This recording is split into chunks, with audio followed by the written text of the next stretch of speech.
same thing to Johnson that he did to the other women in his life. So he's a real suspect now. Problem is, I don't have any physical evidence linking Anton Culie to the crime. If I could just find him, that might change things.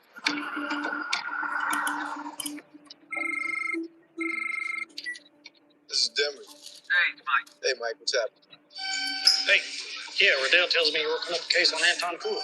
I get a call from Mike Edwards. Mike Edwards is a Shreveport police officer and a very good friend of mine. And he's a very solid guy.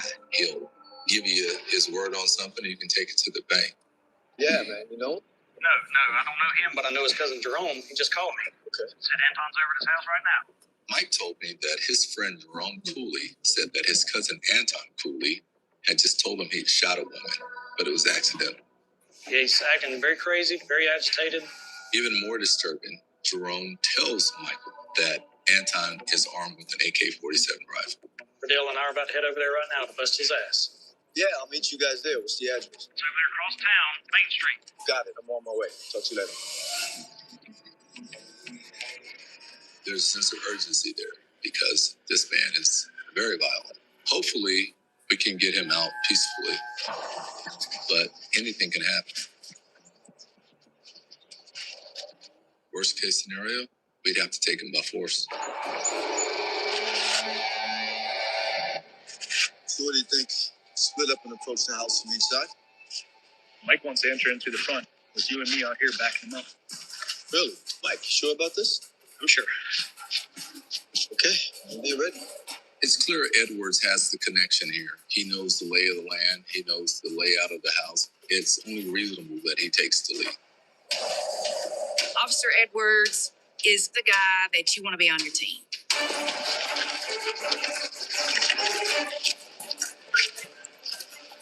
When you're dealing with a suspect who's already shown that they're incredibly violent and has just shot someone in the face with an assault rifle, anything can happen. This is probably one of the most dangerous situations you can go into.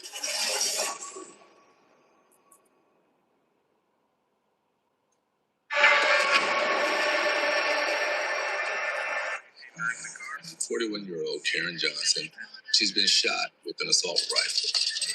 We've learned that Anton Culie is the #1 suspect. He's been violent in the past, and now a trusted police officer has told me that Culie is at his cousin's house. We arrive, and we're going to take him into custody, whether he wants to or not. This was a brave move. Anton Cooley's just murdered his girlfriend. He's armed with a high-powered assault rifle.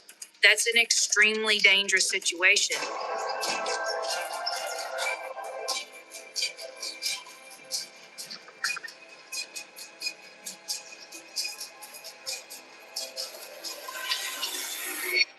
Hey, Jerome. Is Anton still in there? He's in the back.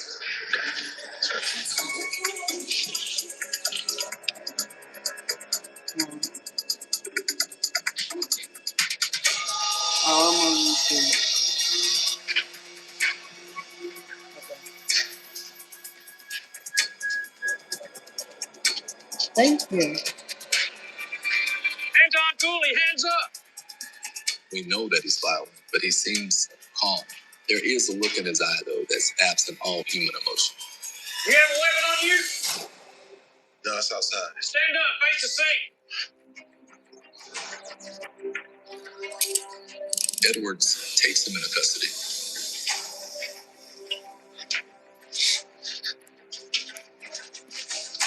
The rifle that Anton Culie had is on top of the vehicle outside the residence. So when we bring him out, we grab the firearm. It is, in fact, an AK-47 7.62 caliber rifle. It's clear that Miss Johnson was shot with the same type rifle. There's very little doubt that this is the firearm. Back at the station, it's time to question Anton Culie. That quickly proves to be a tall order. All right, Anton, why don't you have a seat right here, please?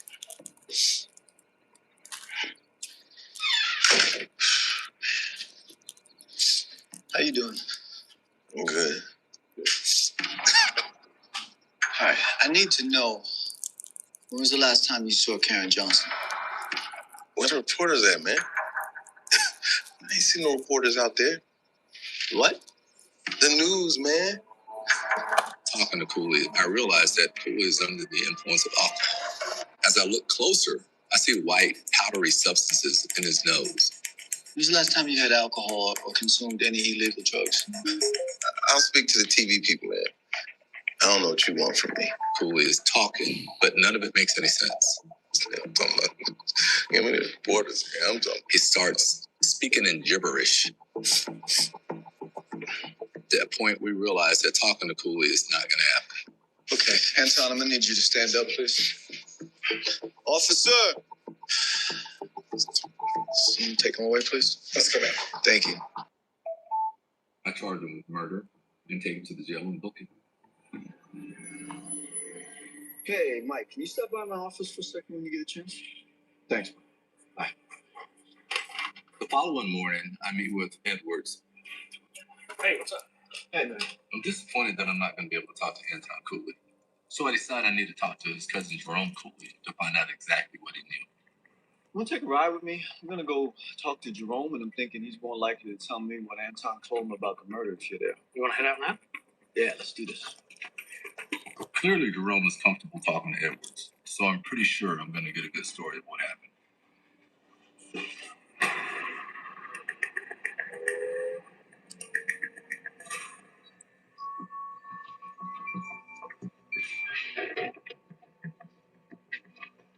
Once we get there, Culie is comfortable. He wants to talk, and he tells us what he knows. How you feel about different, man? Alright. Nobody knows the circumstances, so I was gonna talk to you. Okay.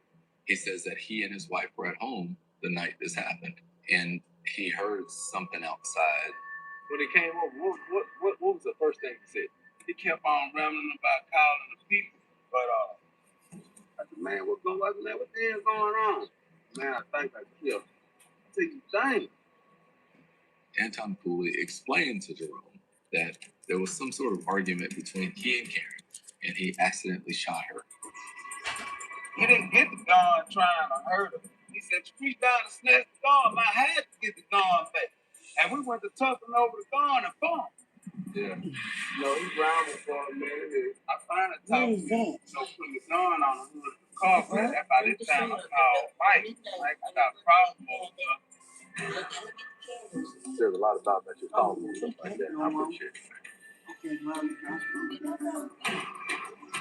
Based on Jerome's story and everything throughout the investigation, there's a clear account of what happened.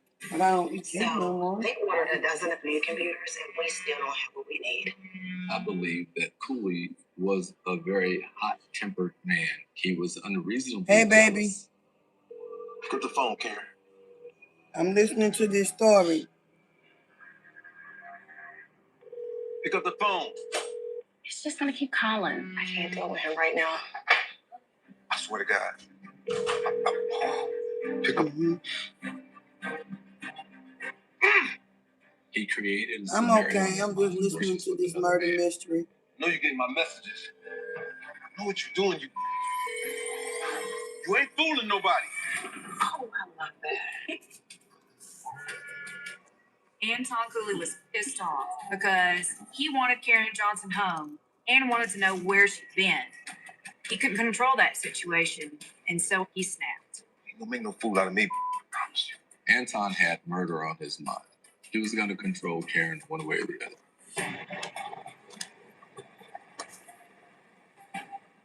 Later on that night, after Karen returned home from hanging out Can with you her hear daughter, it good? Anton came looking for her. So he drove her car over there and killed her, driving her own car.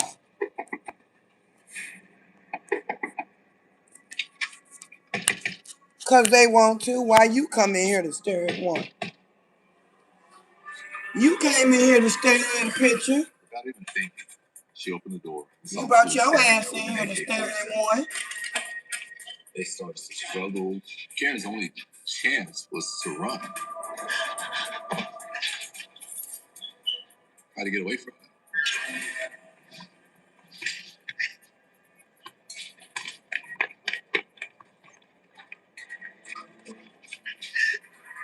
Why'd you do it? Why'd you do it? Why you doing this, Anton? Anton, please. You was a whore. Anton, no, please. Culie raised his gun and fired at her. This was supposed to be someone who loved her, who cared for her, who she would one day share her life with. Anton Culie is a savage.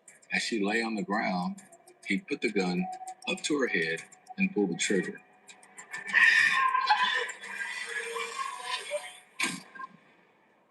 She was just killed so quickly, so abruptly. Just so much anger was involved in that death. She didn't even have a chance. Once he fired the shot, the closest and nearest vehicle to him was Karen's white vehicle, so he jumped in that car and took off. Once Culie got close to Jerome's house, he abandoned the car and ran. He was convicted of second-degree murder and sentenced to life in prison without the possibility of Okay, so anything. you noticed my picture and bitch. Cases like this, they tug And at your bitch, heartstrings a little my more picture ain't no than damn any other AI case. bitch. I Karen just look Johnson gorgeous had because children. She was I look very gorgeous. loved. And this is a touchy matter because it is a domestic violence situation. Thank I you. encourage women who are in abusive relationships, tell somebody. And for people who love people. Don't in hate abusive ho, relationships, appreciate. notice when they're not themselves. Notice when there's unexplained bruises and intervene. You brought your ass in here because you wanted What's so to. tragic about this situation? And Karen Johnson was killed by a man who professed his love for her. well, you brought your No ass winner in when here. there's murder. Everyone loses. The triumph Shit. is Give that a he fuck never about got you, out of bitch. prison. I don't fucking know your dumb ass. I don't fucking know you, hoe. No one that Nor has been do I give a victimized by fuck what you feel Anton about Culie will me. have to worry about it. Keep feeling it, bitch. Keep fucking feeling it. Feel your ass the fuck away from here. And at the end of the day, I'm gonna keep on being me. And you gonna keep on being a hating ass hoe. Now we all got something to fucking do. How old is you? What you mean? I'm the age that I am. I'll be 48 in one day. In 24 hours, I'll be 48. And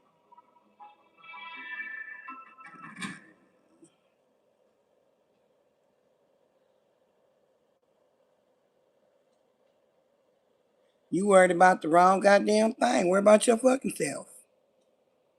Not everything is AI. Some people just look pretty. I just know how to put my wig and my makeup on and look like the shit. Okay? It's a gruesome discovery. How can a simple fall result in death? The case heats up when Detective Rod Demery uncovers a cache of clues hidden in plain sight. When you see things like that, they raise red flags. I need you to sign off on this. You want an autopsy on a 74-year-old? If I'm wrong, there could be a lot of blowback. To get to the truth, Demery must explore the dark recesses of a deeply troubled mind. I need to talk to you. What kind of evil has to be in someone's heart to do something like that? It didn't make sense to me at all. Patterns just don't change. He's not telling me everything. You gotta be straight with me, okay? I just couldn't control myself. I didn't. Murder and me, we go way back. When I was a child, murder. Kick rocks and smoke them. Years later, it came. Go smoke rocks and kick the rocks and smoke them while you doing it. I don't give a damn about you. I don't fucking know your dumb ass. I don't fucking know you. Nor do I care what you feel about me, bitch. Keep feeling it. I don't know you, so I don't give a shit. God damn. Go play in front of a bus. Go play in front of a bus. It's the middle of the afternoon. Like your mama did when she spit you out and gave birth to you by accident. Just got the newest video game. That's what you can do. Going into his room and locking himself there for the next few hours at least to play that game.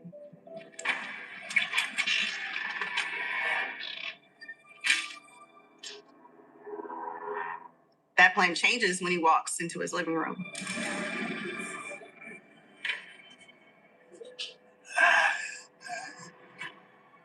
His elderly grandfather is laying in the middle of the floor. He's gasping for air. He seems to be in pain. It's apparent there's something seriously wrong.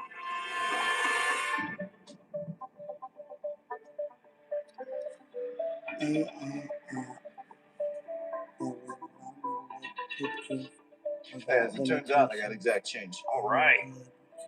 All right. Take care, brother. Hey, see you tomorrow? Yeah, you know me. Good deal. It was late in the afternoon. My shift was about to end. I stopped by a convenience store to grab an icy. Dispatch to Demery. When I get in my car, I hear the radio, and a call comes in. We have a report of a deceased 74-year-old white male found on Lakeshore Drive in Queensboro. The caller indicated that there was no sign of foul play. Okay, copy that. I'm en route. Homicide detectives go to every death call, mainly to find out if there's anything that's out of the ordinary. This particular call was an elderly male, and my thought was it was going to be a natural death.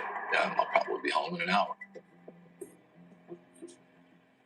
When I get to the scene, the house is a typical house in Queensboro. Right, you worried about the wrong damn thing. Shit, I don't give a fuck how you feel about me, bitch. Keep feeling. The shrubbery is overtaken. I'm living by my weeds. life. Why It's you not worried very good about my condition. life? Worry about your damn self. The Queensboro neighborhood Coming in here, talk to me, bitch. considered I'm not a talking to pretty you. nice place to live, but with time it did deteriorate. Once was a place that you could raise a family and enjoy the neighborhood. Now, there's a lot of crime here.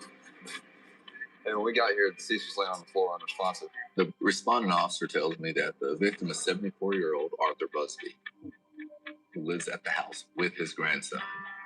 Mr. Busby was taken to the hospital and pronounced deceased. Arthur Busby, my father was born in Shreveport and lived most of his life here. He would work 6 days a week just to make sure that we had everything that we needed. He was dedicated to his family and very loving. Afternoon, Rod. We got a cause of death. Looks like injuries resulting from a fall. He tells me there were no gunshots or stab wounds or anything that would indicate any sort of foul play. We'll go take a look. Good luck in there.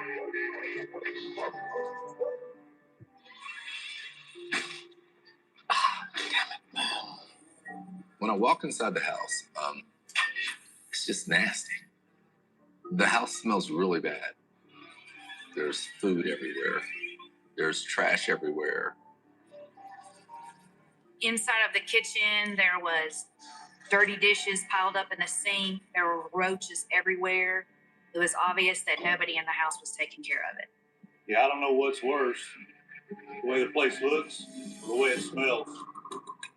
In the living room, there's a very strong and putrid odor.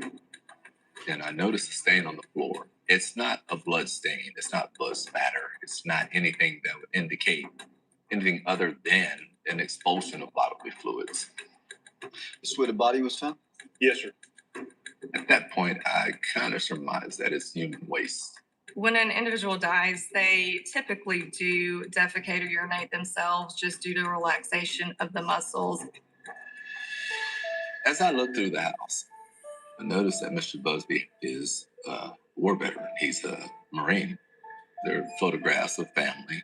At one point, it was clearly a decent place to live. And then all of a sudden, there's this incredible descent downhill. And your mind naturally starts to wonder, like, how did this happen? When did that change occur? There are also pictures that are not quite in the frame and not really out. It's just kind of odd. When you see things like that, you can't really make any sense of them. They raise red flags. So I make a mental note and I move on. Throughout the house, there's heart medication, blood pressure medications. There's more of those in the bathroom and the bedroom. In the living room, there's a walker. The gentleman was unable to support himself and he needed a walker to get around. So looking at all of this, there's the issue of his health. There's limited mobility. I haven't found anything that would suggest anything other than he was an elderly person that experienced some sort of medical crisis. Who made the 911 call? His grandson, Terry Cooksey. He's out back. You want him? Nah, I'll catch up with him myself. Thank you.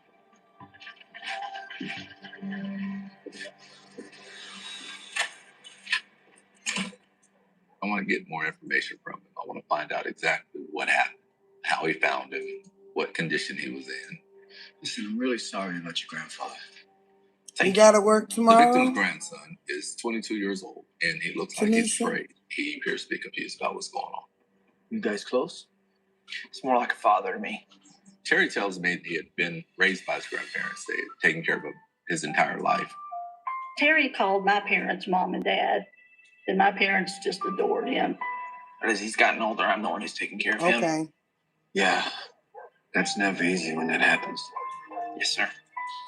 Talking to Terry, I can see that it's not the easiest situation for him to be in, having a lot of responsibility for an elderly man who's got some serious medical conditions. So I know the pressure on him was kind of tough. Now, do you know what happened to your grandfather? Do you have any idea how he ended up on the floor? I don't know for sure, but I think he just fell. It's happened before. He wasn't in good health. He came home. It's really hard seeing him like that, Of course. He's a proud man. Of course. At this point, Terry looks like he needs some sort of emotional support. I sent him off to a grief counselor to try to get him calmed down just a little bit. Take care. I'll let myself out. After talking Hey, to Terry, honey, how you doing? looks I'm like going there's a good. fall. I've been watching these But murder. I still need to talk to the doctor Murder. and It's find out called. what was the actual cause of death. What the In hell is it order called? for us to rule It's called it as Murder natural Chose and Me. examining the body, And I was we like, have well, to be maybe able to somebody else indicate want to that listen there's to no it too. trauma related to it. I can't show it to you because of copywriting, You know what but hospital would I book can that play ticket the, to? let you listen Willis with me. Knighton. All right, I'm gonna head over and take a look at the body. Gotcha. I done took my wig off and Willis Knighton everything, and Hospital. I'm It's just laying in the a bed. regular honey. hospital. So I There was no said, well, suspicion that somebody else he might needed want to the listen trauma to the team show or too, anything that required But any you immediate get them respectful trolls that come in here, these no good ass people with no life. Detective Emery, I hear you're looking for some Waste of information space. on Arthur Busby. Yeah, I'm trying to determine the cause of death. It was cardiac arrest.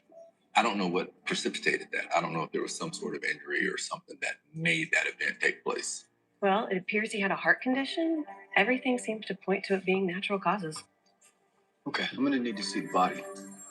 Is that necessary? I want to look at Mr. Busby's body because there are all sorts of little things that can kind of clue you in on what may have happened. I believe the physician knows Thank about you so cardiac much. arrest, but she I doesn't do know feel a about lot murder. better. Okay, Girl, Detective. I ain't worried Here you about go. these no good ass trolls. I can't Arthur even. Busby is very thin, he's very frail, almost looking emaciated.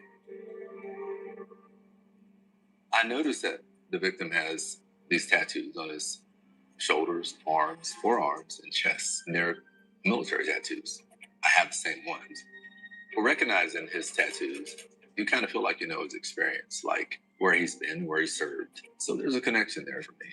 I don't understand why, if you don't like something, why don't you just go somewhere else? Why you have to come in here and be mean? Because you don't like something somebody else is doing. Like, I'm supposed to. But it's also possible. Yeah, they got the right one on the wrong day. It's almost my birthday. 24 hours is my birthday. I don't want to hear what you got to fucking say. Get the hell on out of here and leave me the hell alone. There are a lot of different reasons why autopsies aren't performed, but they're sometimes invasive. Some families want them, some families don't. Period. They're costly. I'm gonna put my And birthday if photo there's up really here. no reason to assume that there's a homicide. Autopsies are not going to be done. Listen, Detective, I appreciate your persistence. I think you're wasting your time. And I think you couldn't be more wrong. They just want to come in Something about here this isn't feeling right. and say I don't know something what it is, horrible but I need to find out. just because they feel like they can. Or I'm supposed to listen. I'm supposed to listen to you. Like, shut up talking to me. And mind the business that writes you a check. Because this one don't write you nothing. I've been called out on suspected natural causes death of 74-year-old Arthur Busby. I go to the hospital and I find out that Mr. Busby has injuries and bruises. The doctors are calling it a cardiac arrest. So I want an autopsy to rule out foul play. Hey, boss. Yeah. I need you to sign off on this. You want an autopsy on a 74-year-old? Come on, Emery. Are we sure this will be worth time and resources? Listen, I wouldn't be standing here if I didn't think it was necessary.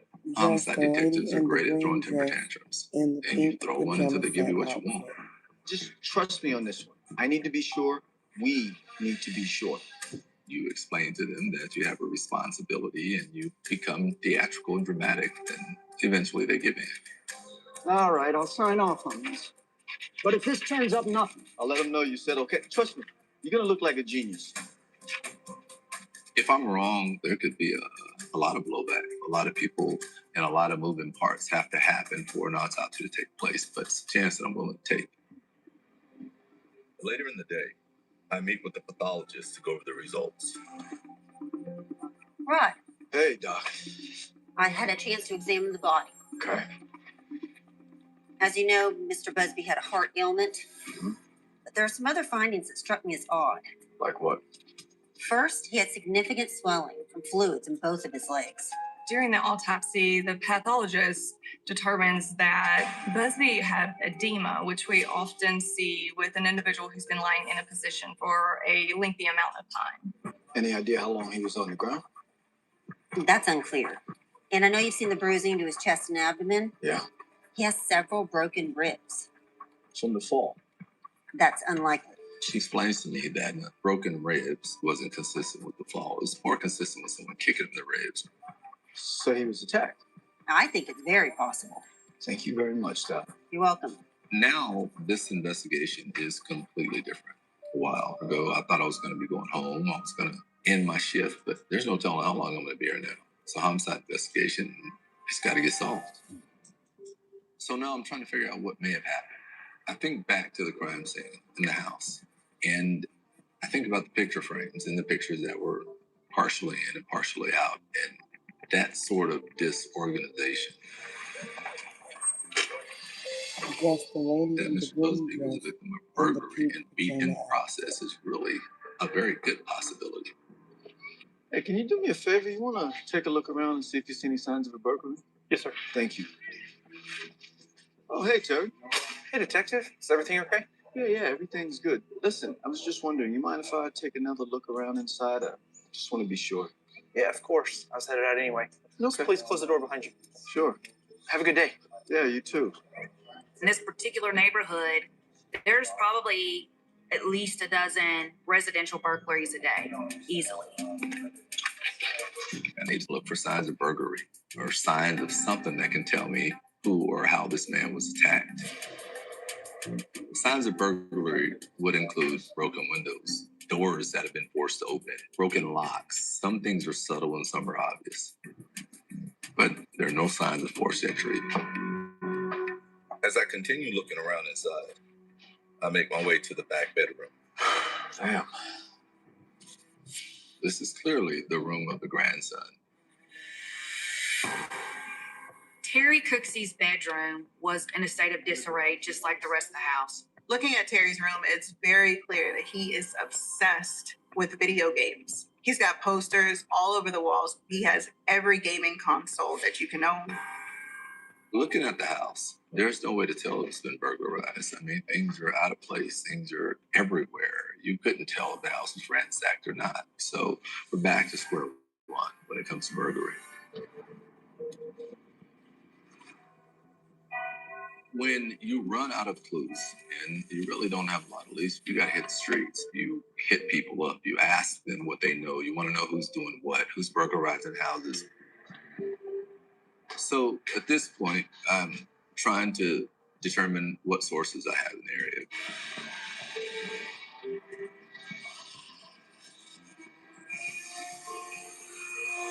What's happening, man? hey, Detective Dim. How's Oh, everything? show Good, her, man. How you doing? Good, man. My best source in this neighborhood works at a also show church. her He's a caretaker silhouette there. He's a in the custodian, mirror and he's behind always her. there. Anything that happens in the neighborhood, he's pretty on top of it. Can you tell me what's the word? Heard that there was some robberies up on Yarborough Street. Okay. Most people think it was the Wall Street Dogs. There's a gang called the Wall Street Dogs that are really big into home invasions and drug dealing and gunplay. They've been busy lately. I know they've hit up some high-end dealers. All right, well, that's good to know. Thing is my Vic isn't a dealer. The more I learn about the Wall Street Dogs, I don't feel good about them being the people who burglarize Busby. It's not something they do. It's too low level. And if they're going to break in somebody's house, they're going to break somebody's house that's got dope. The only other option that I can think of is a guy that just got out Oh, of the yeah? joint. That name? Reggie Happy Stacks. birthday in case I don't get to talk to you. You know Hope Reggie. you have a great one. Yeah, I know. You Reggie too. I know who Reggie Stacks Thank is. you. He did recently get out of jail. He is a burglar. I don't really eat I know cake he used to anymore, live but up I in figured South I'd do a picture with the cake.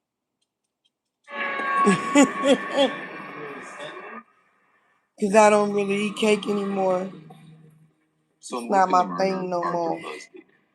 The first thought is that maybe someone broke in his house and beat him. Now a trusted source has given me a name, Reggie Stacks, a name that I'm quite familiar with.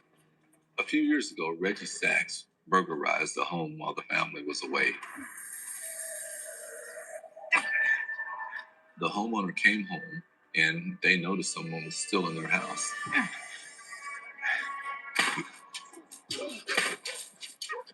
Hey. The homeowner actually fired shots at the burglar. He cut himself on the window and his blood was used to confirm his identity as a burglar. So you think that Reggie could be your guy again? Yeah, could be. Reggie ain't used a gun, and neither did my killer. Listen, you got an address where Reggie's staying? No, I don't. But I do have a telephone number to somebody who might. Appreciate it. Stacks fit this crime. So I began to look for Stacks. I make some phone calls and I track him down at a halfway house. Hello? Hello, I'm looking for Reggie Stacks. Demery? Hey, Reggie. What's up, man? What's happening? I need to talk to you. I was just about to have a smoke. All right, I'll join you. Come on in. Stacks is cordial. He's almost happy to see me. So, what brings you by? Well, I'm investigating these burglaries over in the Queensboro area. And you think I'm involved? That's what I'm here to find out. Oh, look, man, since I've been out, I've been staying clean. Stacks wants me to know that he's been working, he's trying to finish his education, he's been out of the streets, and he hadn't had any problems. You wouldn't lie to me, right? Honestly, I've been a model citizen. They keep all of my records in and out of here, timesheets at work, whatever you might need. Okay. I'll tell you what, you have them send those sheets over to the station. Okay. Meantime, glad to see you doing good, brother. No problem. Keep yourself clean. No problem. I'll see myself out. Okay. I'm happy to find out that Reggie is actually doing what he's supposed to be doing. The unfortunate thing is that he doesn't work out as a suspect, and we got to start from square one. After Reggie falls through as a suspect, I start canvassing the neighborhood. My thought is that maybe a neighbor saw somebody peeped out a window at the right time. Yeah, Mr. Busby died, and I'm sorry, who? Arthur Busby is your neighbor? Who died? Mr. Busby. It's a older guy, your neighbor down the road. So I'm not familiar with that name. You don't know him? Okay. Yeah, thanks. Thank you. The neighborhood is really transient. It doesn't really produce anybody that knows Busby. They don't know the family. They haven't been there very long themselves, so it's not really fruitful. I'm not having any luck with the canvas, but just as I'm about to leave, I see a car pull up to a house next door. How you doing? Detective Demery with the Shreveport PD. Ron Ford, good to see you. You hear about Arthur? I heard he died. Yeah, you know him? More or less. Mr. Ford says that he's been Busby's neighbor for a while. He said in the last few years, nobody really goes out or comes in the house. Busby and his grandson live there, and he didn't see a lot of activity from either one of them. Okay, I'm investigating his death to see if it might be tied to some burglaries in the area. You see anything suspicious? No, not really, except what I noticed about his car. Ron Ford had noticed something odd in the last few days, and that was Terry Cooksey driving Arthur Busby's car, which he said Arthur Busby didn't allow. He thought that was strange. When I hear that, I think there may be some more to this. Patterns just don't change. All of a sudden, this boy's driving a car that he typically doesn't drive. So there's something to explore there. You know anything about his grandson? My Lord, that boy's hopeless. Arthur's an old man. He has health issues. He can't do his yard work. But Terry, perfectly capable young man, sits at home all day, doesn't lift a finger. I mean, you've seen that yard. Yeah, I have. It's an eyesore. All right, well, listen, thank you for your help. I appreciate it. You're welcome. Have a good day. Thank you. After I learned these things about Terry, I think I need to talk to him again. I'm going to have him come to my office. Maybe there's something that he didn't tell me or something that he should have told me that I need to know. Hey, Rod. Yeah. It's just Terry Cooksey. Hey, Terry. How you doing? Have a seat. How you holding up? To be honest, not so well. Yeah, it's going to take some time before you get over your grandfather's death. Yeah, but it's not just that. I talked to that grief counselor lady and made me realize I got to figure out a way to pay for food and stuff I want, you know. As Terry and I began talking, I realized that he's concerned how he's going to live. If his grandfather is dead, he didn't have any income. So he talks a lot about his income and how he's going to be able to survive. They said you had more questions about my grandfather's death. So I turned to questioning Terry about driving his grandfather's car. What he tells me is not at all what I was expecting. It's come to my attention that you've been driving your grandfather's car before his death. Is that something you normally did? Yeah. Well, not really. Okay, explain what you mean.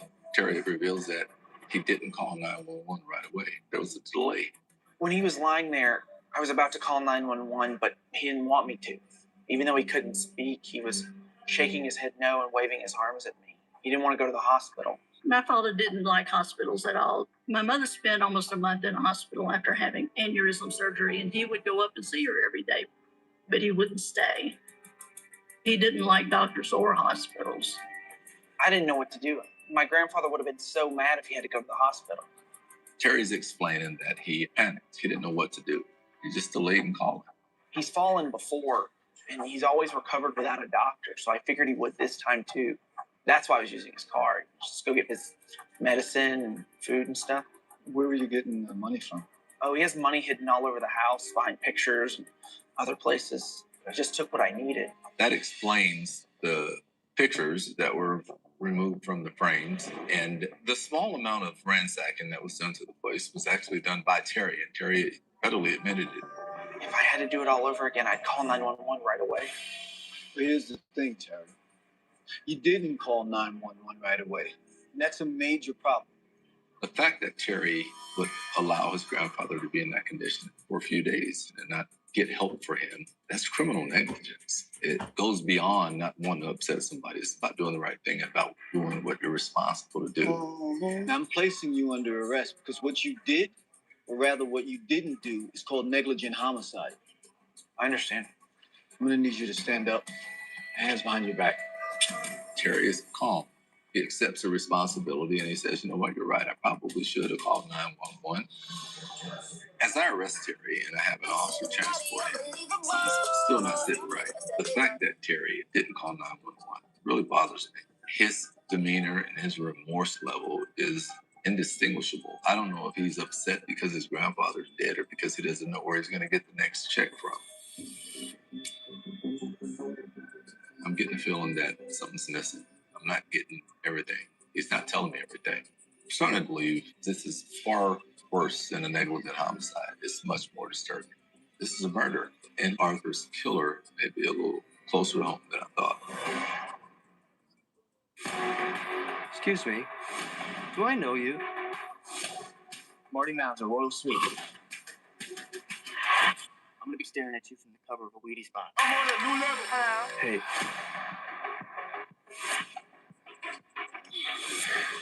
Boy, I have a purpose.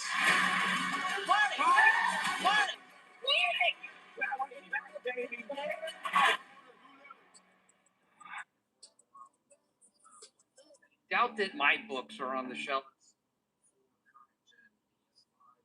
Welcome everybody. We listening to this murder mystery show. And the show is called In My Girl Game. Well, too bad I'm not your fucking girl.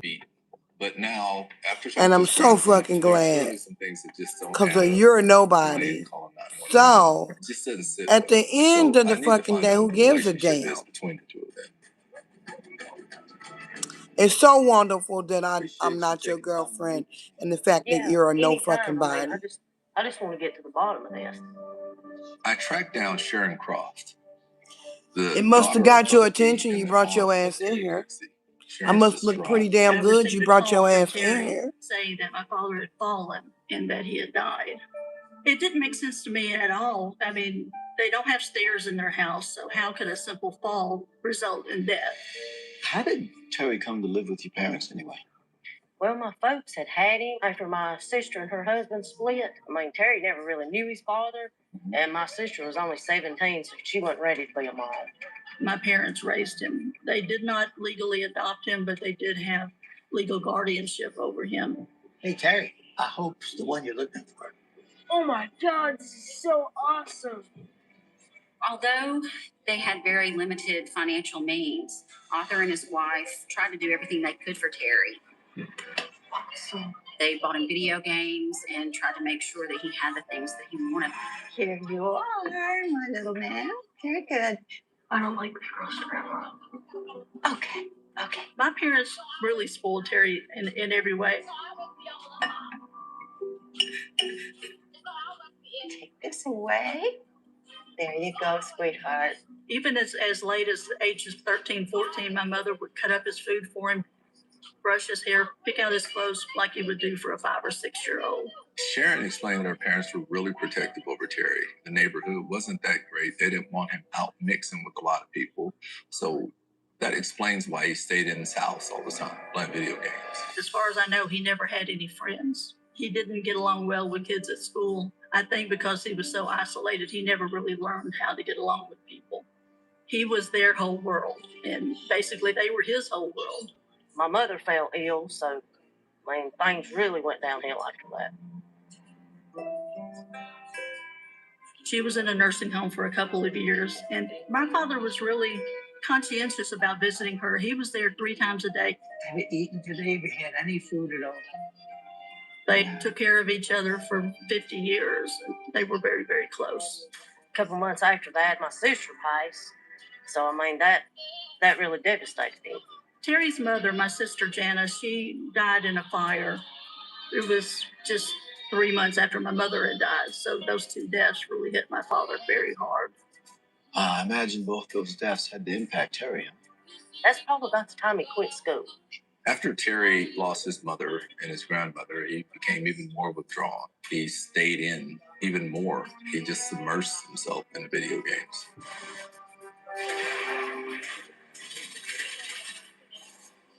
Did Terry get a job somewhere? Terry get a job? No.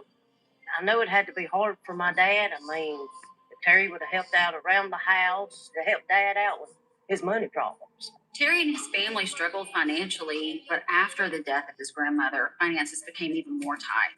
Just to be honest, I don't see how Dad put up with Terry. Wow. As I'm talking to Sharon, I noticed some photographs of Arthur, and he's in military uniform. He's lean. He's obviously a hardworking guy.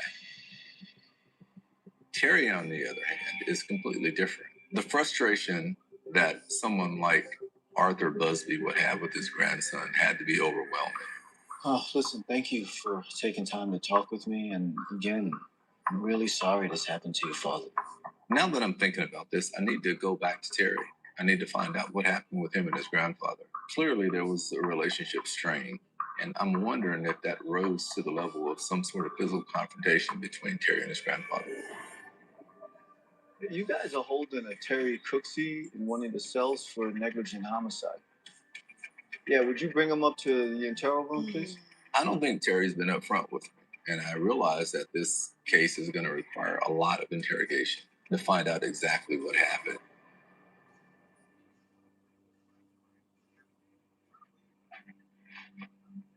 Something's not right about this guy. Good luck.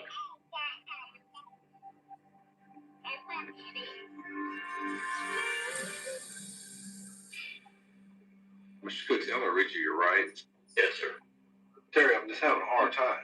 Tell me more about the fall. Well, I wasn't in the room, but I heard him fall, and I assumed he slipped and fell on the floor. When I talk to Terry, his story doesn't really change a whole lot. He doesn't really waver, but there's a certain level of deception. I don't know that Terry is still telling me the complete truth. I just want to explore. I want to go deeper. Was he breathing? He was breathing. He was talking to me there for a little while. I asked him if he was okay, and he said he was all right. Did he have any injuries or anything? It didn't seem to me to. I didn't see anything wrong with him. I know that the injuries that Mr. Busby sustained aren't consistent with the fall, so I finally have to confront him with the evidence. What I have found out is that your grandfather suffered some injuries. Yes, sir. Prior to his death. Yes, sir. I understand what you're saying. I can tell you, I've rarely even had verbal fights with my grandfather, let alone physical fights. Yeah, what troubles me is he has several different bruises and bumps. Oh, no, sir. No, sir. He was always very easily bruised. I realize that he's not telling me the truth. So I confront him on it. It's time to call bull because I don't think Terry's telling me everything that he needs to tell me. And I press him harder. Yeah, you want to cover things up, but I got to tell you that you got to be straight with me, okay? Yes, sir. You be straight with me. Let me know what happened with this thing. I've been under immense stress because I'm one of these people that just worries about everything. I must have laid hands on him and hit him. I must have just snapped from all the stress. Now that Terry's crossed his threshold, he can't go back. I know what happened. It changes the scenario completely. It's a matter now of getting all the information.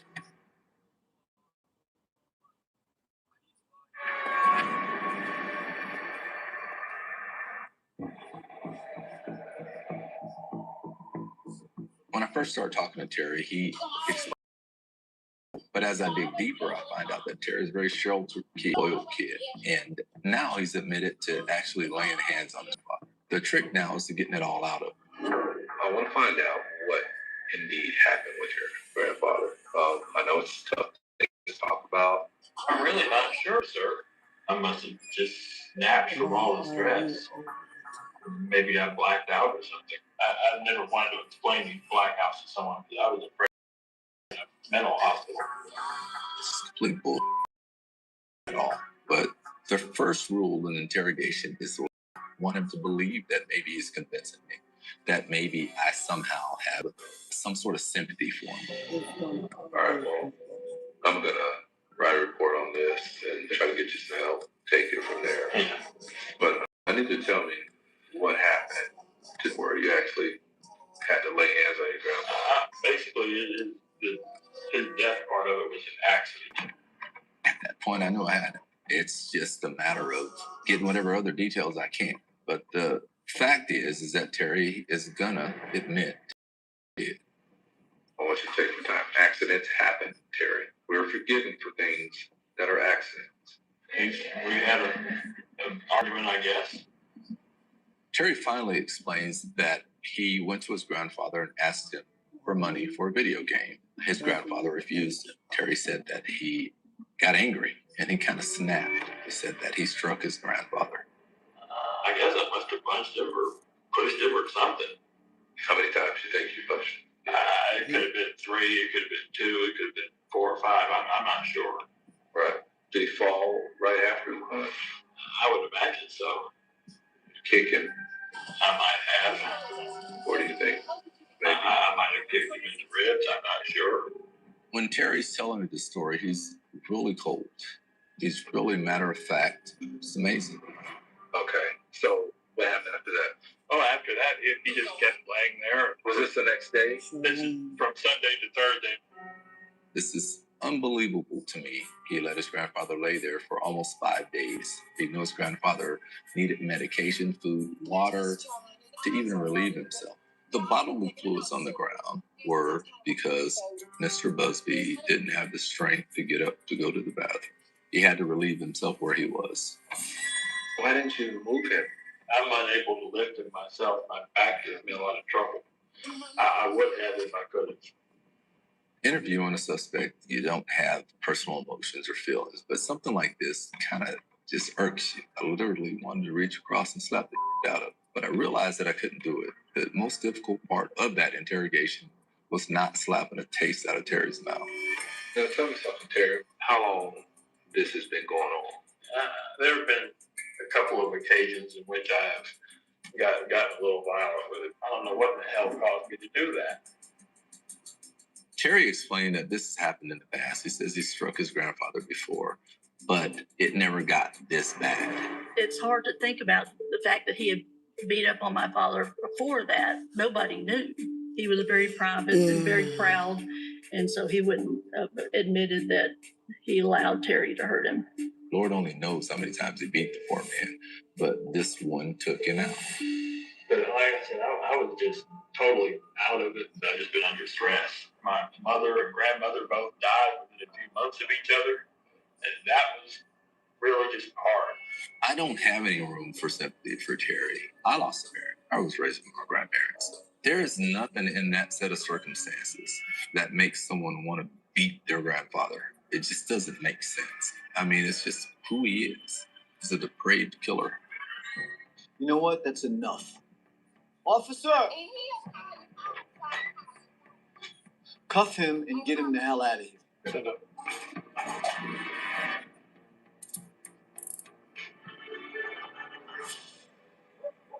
With Terry's confession, I'm able to piece together the events that led to Arthur Busby's murder. So Bloodlust 2 finally comes out on Saturday. Can you take me to the mall tomorrow? No, Terry, I can't do that. What? Why? Because we're already behind on the power bill this month. We can't afford another video game. Why are you like this? I've been waiting for this game for months. My father hated confrontation, so I'm sure when he told him no, he probably explained to him why it was no, because he's so used to getting yes. So I imagine he was probably conciliatory toward him at the time. Terry, if you want another video game, just go get a job. Oh, I can't believe this. With that, Terry goes into a rage. I hate you. No, stop it.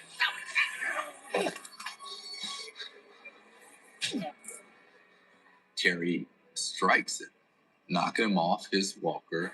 Mr. Busby falls to the floor.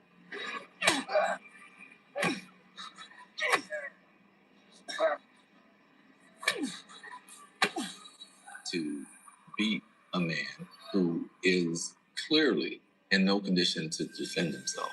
The fact that this boy could do that, I don't know that there's anybody or any other killer that rises to that level of the savagery.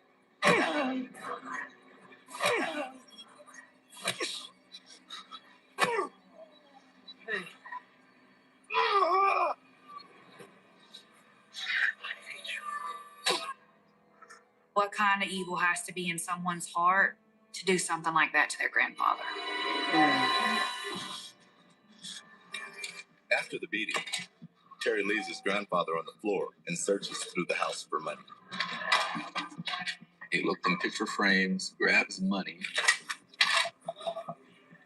like a common crackhead, to get a video game, and leaves him there.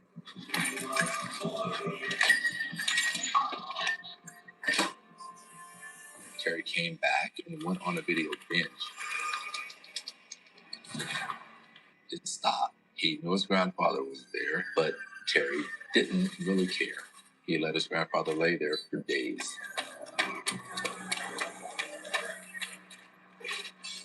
That is the hardest part of this whole situation, is knowing that my father laid there on that floor in his own waste, and Terry just walking past him like nothing was wrong.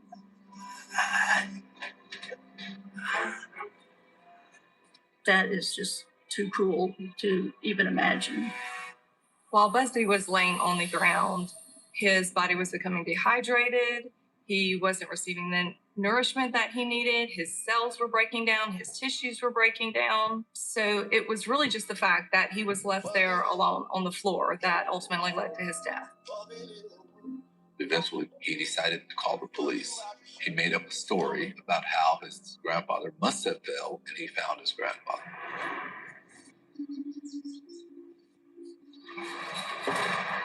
In Louisiana, if you kill someone over the age of 65, it's punishable by death. After I charged Terry with first-degree murder, he claims that he's insane. So he had to be examined, and there had to be all sorts of evaluations. Terry was diagnosed with schizoid personality disorder, but those psychiatrists determined that Terry was competent to stand trial and that he was also sane at the time of the crime. Eventually, Terry pled to second-degree murder to avoid the death penalty, and he got life in prison without the possibility of parole. I told the prosecutor's office, as long as it was life without parole, that I would sign off on that because my father would never have wanted people to see what happened to him. So I'm perfectly happy with life imprisonment. I think that's probably worse for him because he's not spoiled anymore. This is probably one of the most disturbing cases that I've worked, just by the way it happened and the motivators for it. To think that that is possible for someone that you've raised that has a temper tantrum because it wants a video game that ends your life. It's just not something that even working homicide that you're prepared for.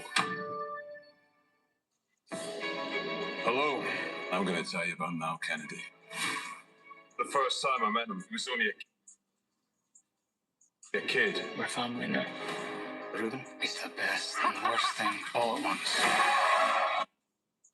Let's watch the next episode. The next episode is called Blood Money.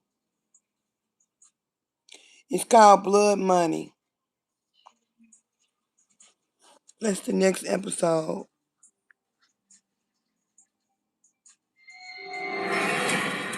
If you want to go to bed, baby, you can go to bed.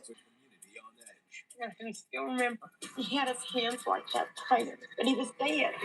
There was nothing about these two people that would cause anyone to believe that they would be murdered. Do you have any suspects? Not at this time. With the pressure mounting, Detective Rod Demery partners up with an ambitious young investigator to crack the case. You got two bodies. You need to handle it. You know, timing like you? Sure, why not? I was like, I have to be missing something.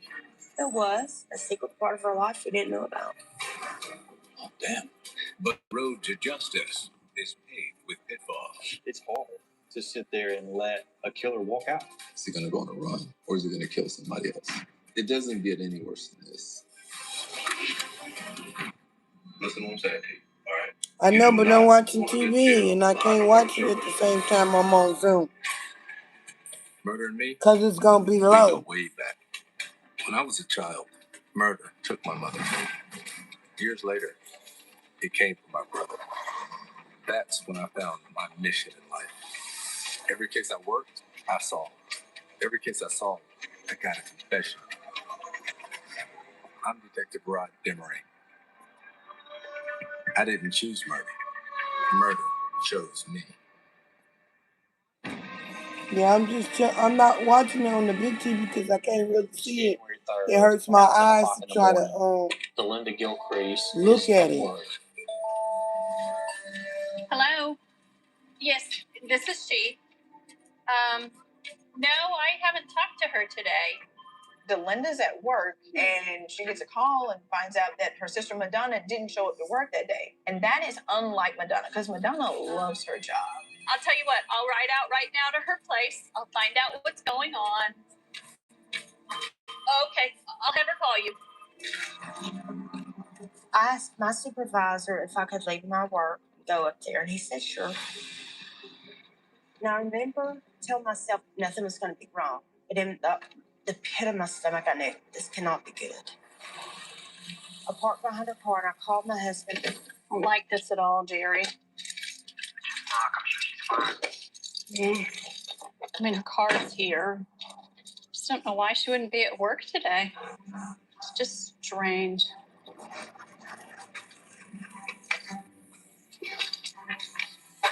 Oh. And it just kind of opened. And I said, oh my God, Jerry, the door opened. Madonna? Are you here? What do you see? Is she in there? I don't hear anyone. I walked into her living room and I looked to the left and I saw Stephen there. Oh God, Sherry! She sees Madonna's boyfriend, Stephen, kneeling in front of the couch in blood. I can still remember. He had his hands like that praying, but he was dead. Sherry!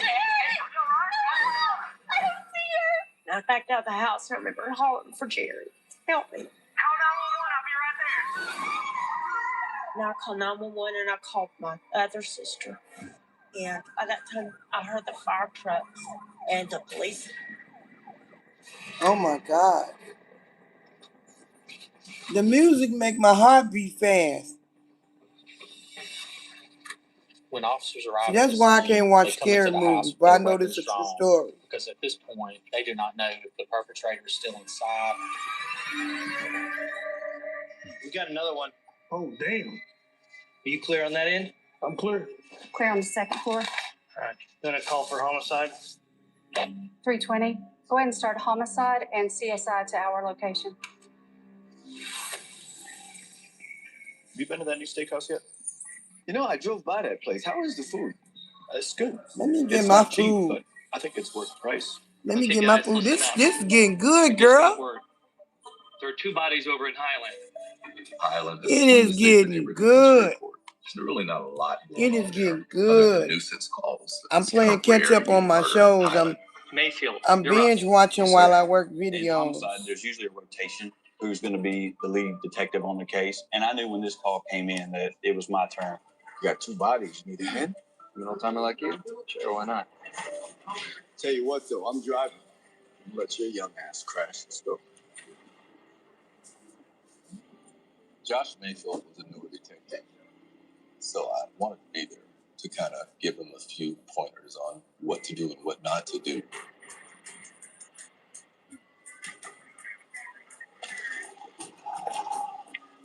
When we get to the house, the first thought is this is going to be a murder-suicide. Murder-suicides are common with couples. Somebody loses control, and they murder the person they're living with or love and feel overwhelmed and kill themselves. Were the victims still inside? Yes, sir. Both of them are in the living room. The responding officer told us that Madonna Watcher and Stephen Bryant were found inside the home, and that both of them have been shot. Any witnesses? Not that we're aware of. Who found the bodies? So the female victim's sister is standing back here. She found Stephen Bryant. She is so far unaware that her sister is dead. Let's take a look inside before we talk to her. Yes, I'll follow you. That's crazy. We entered the I main wonder living who area. killed him. To the left, I noticed the body of Stephen Bryant. I wonder who killed him. I don't know who killed him. Stephen was on his knees in what, as investigators, we would sometimes call an execution position. Stephen was shot in the back and in the back of the head. The Damn. likelihood of him doing that to himself is impossible. So suicide for Stephen was ruled out almost immediately. After we observed Stephen's body, I looked to my left. Then there was the body of Madonna Watcher. Madonna had one gunshot wound in the forehead. Any weapons recovered? No, sir. I dismissed the thought of her being the shooter when there was no gun. If a person commits suicide, there's going to be a gun in proximity. So whomever shot them left with the gun. We did recover 3 spent shell casings that were over here on the floor by the couch.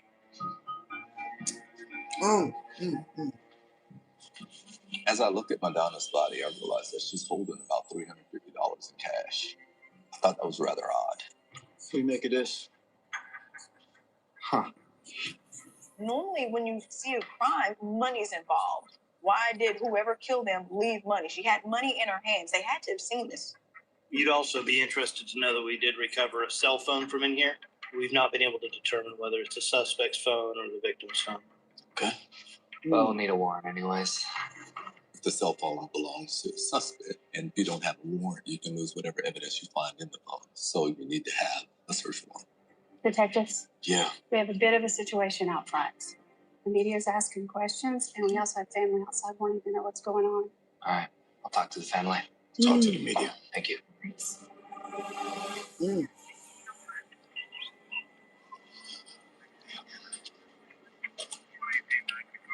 They live on the cul-de-sac too. When I went You mean outside to tell and me didn't spoke nobody with hear nothing? Madonna and Stephen's family, All them I was able to gunshots, confirm 3 that gunshots, and Madonna nobody was in heard the nothing? house and she was deceased. Very sorry about your loss. Josh Mayfield told me that she was dead. I couldn't process it. I don't understand this. How did this happen? Making death notifications, looking at family members in the eyes and But the and thing telling about them it is, they're not coming back. It's a hard job. There's nothing easy the only about reason it. why they knew something She had wasn't happened just to my her is sister, because she was my best she friend. always go to work. Madonna and I talked on a daily basis. She never call in to work. She had a good So sense of humor. She liked that's to a play good jokes and she thing. loved to laugh. When she laughed, the whole room lit up. She had a really big heart. She loved family. And she wanted children so bad, and she was not able to have children. So she kind of lived through her nieces and nephews. How did her and Steven get along? Fine, normal. They had a good relationship. Madonna had been married for a long, long time before, and when she got divorced, she moved to Shreveport. She met Steve, and she wasn't lonely anymore. Stephen Bryant had a background in the Navy and also was an accountant by trade, but had recently fallen on hard times to where he could not work. And therefore, Madonna was helping him pay bills while living in Stephen's house. Is there any reason that anybody would want to hurt them? No. At this point, I didn't really have any information that Madonna and Stephen may be having any sort of troubles. Detective Demery, what can you tell us about the victims? Victims have been identified as Madonna Watcher and Stephen Bryant. One thing you can do is use the media to your advantage and kind of arouse some conversation or get some leads from the media. Do you have any suspects? Not at this time. What we are doing is we're appealing to the public that if they have any information, we're asking them to contact the Crime Stoppers tip line. Thank you, Detective. Thank you. Welcome, The everybody. other thing is that sometimes the media will make a story when you don't give them one. We'll keep you updated when we learn more, okay? Thank you. How'd it go with the family? Pretty torn up, as you might expect. How about you? It's the usual. I think we should back to the station, update the chief. Yeah, he's gonna want an update ASAP. A double homicide in Highland. And it was going to be a case where This is a rich neighborhood too. it's going to be covered by the media and politically. Right on the end of the cul-de-sac. It's like 4 houses beside this house, and nobody heard any Thankfully, when gunshot. we got back to the station, That's there was weird. some good news waiting for us. Detective Mayfield, Dang it. got something for you. Somebody saw Demery on the news and called in a possible lead to your I double need something homicide. to drink. Anytime you get a Crime Stoppers tip, your heart rate goes up, you get really excited. It only takes one to really break a case. What'd they say? They said the male Vic, Stephen Bryant, supposedly had an ex-girlfriend that wanted him dead. What's her name? Carol Engel. This was a red flag. This is something that we needed to follow up on and do it quickly. What if we got anything on file for her? Let's take a look. Thanks, man. Appreciate it. Old grudges don't always dissipate with age. Sometimes they fester. Could it be One that more old day girlfriend to my wanted to kill Stephen? birthday. Absolutely. You can not put me in no nursing home with your ass. Put me in a nursing home if you want to, sir. Tell him to come get me. Why don't you come get Mama Tan? Louis said he's gonna put me in a nursing home, Tan. Detective Mayfield and I are investigating a double homicide. The victims are a middle-aged couple, Stephen Bryant and Madonna Watcher, who were found dead in their home. Now we have received a tip that Stephen had an ex-girlfriend who wanted to have him killed. Tip gave her name as Carol Engel. Okay. So now we start to research Miss Engel, and I realized that there's a police report from a couple years prior. Seems that there was some sort of fight between Stephen and Carol. Baby, you missed your turn. What? You're supposed to turn left on Fairfield. You're supposed to be navigating. Get off the damn phone. What are She starts to hit him and scratch him and do all these other things. Well, in turn, he hits her and pulls her hair.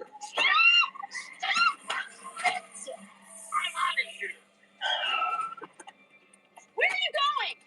Wait for you crazy psycho! What you call me? I'll kill you, Steven, you piece of... Where are you At going? some point, when he gets out, she tries to hit him with the car and hit him with the mirror of the car. You psycho! Looks like our guys charged them both with assault. Oh, she sounds like somebody we should talk to. Where she live? Let's see. Oh, that changes things. What's that? She's locked up. Carol's in jail on a drug possession charge. She obviously can't kill someone if she's in jail. But that doesn't mean she can't hire someone to kill someone. Yeah, she could have ordered a contract hit. I mean, that's kind of unusual, but not unheard of. People that hire other people to kill people want to somehow remove themselves from being impossible. Right, you don't want to put me in a nursing home. Let's go see what she has to say for herself. She ain't gonna come get me. She ain't gonna let mama go to no nursing home. We need to talk to you about Yeah, your ex-boyfriend, Stephen Bryant. Oh, that boy? He ain't worth Carol was very upfront that Stephen didn't treat her the way she felt like she should be treated, and that she was angry.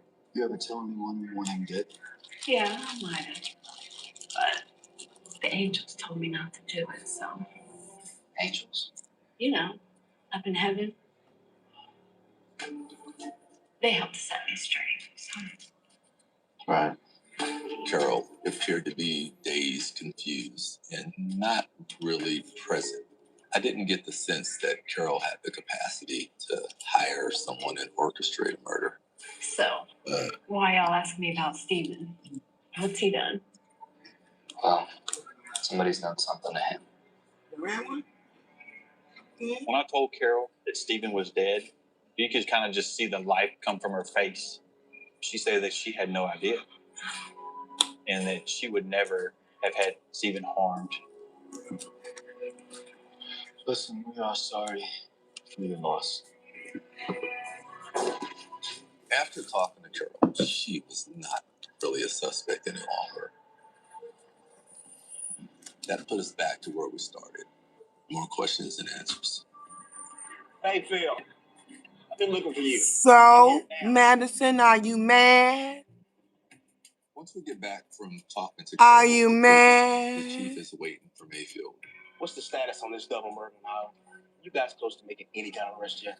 He wants to know. Are you mad? To brief all the people that are calling, whether it's Who gives a fuck what you so think? The pressure's starting to build up. Shut the fuck up, you dumb bitch. You ain't even got no profile picture. Shut the fuck up. Look on your face. You probably look like something out the crack of somebody's ass while you don't got no profile picture and got the nerve to bring your dumb ass in here and say shit to me.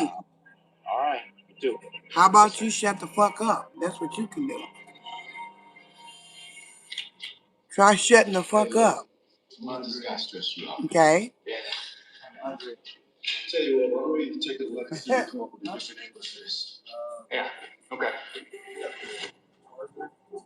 There was nothing about these two people that would cause anyone to believe that they would be murdered. So there are a lot of questions still. Okay, so there was no visible signs of breaking at the house. That implies to me that the killer must have known one of the victims. Maybe if we start talking to the neighbors. Hey, guys. Hey. Wait. Thank you.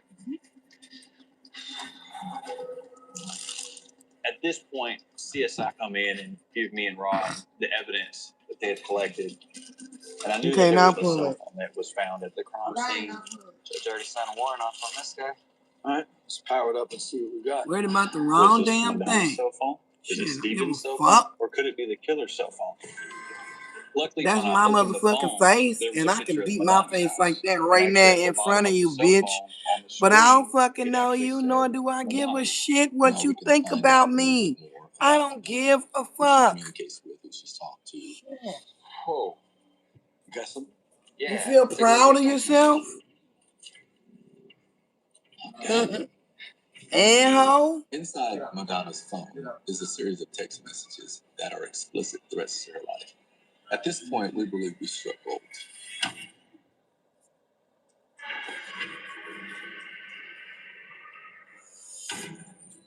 Hate these dumb bitches that want to come in here and voice their damn opinion. Shut the fuck up. We finally received a break. Oh, you got something? Inside Shit. Madonna's phone is a series of text messages that are explicit threats to her life. Oh, damn. The first text message that I noticed in there had to do with a debt that Madonna had owed. It said something to the effect of, this time I'm getting paid for sure. I'm getting it in money or I'm getting it in blood. You can believe in that like you believe in Jesus. There are dozens of messages like this. It looks like Madonna owed this guy about $500. I realized the person that she owed the debt to needed that money for Christmas, and that's where he was lashing out.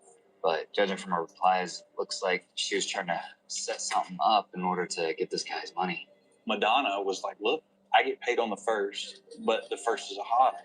So on the 2nd, I'll get paid, and I'll be able to pay you once I get off work. Hold on.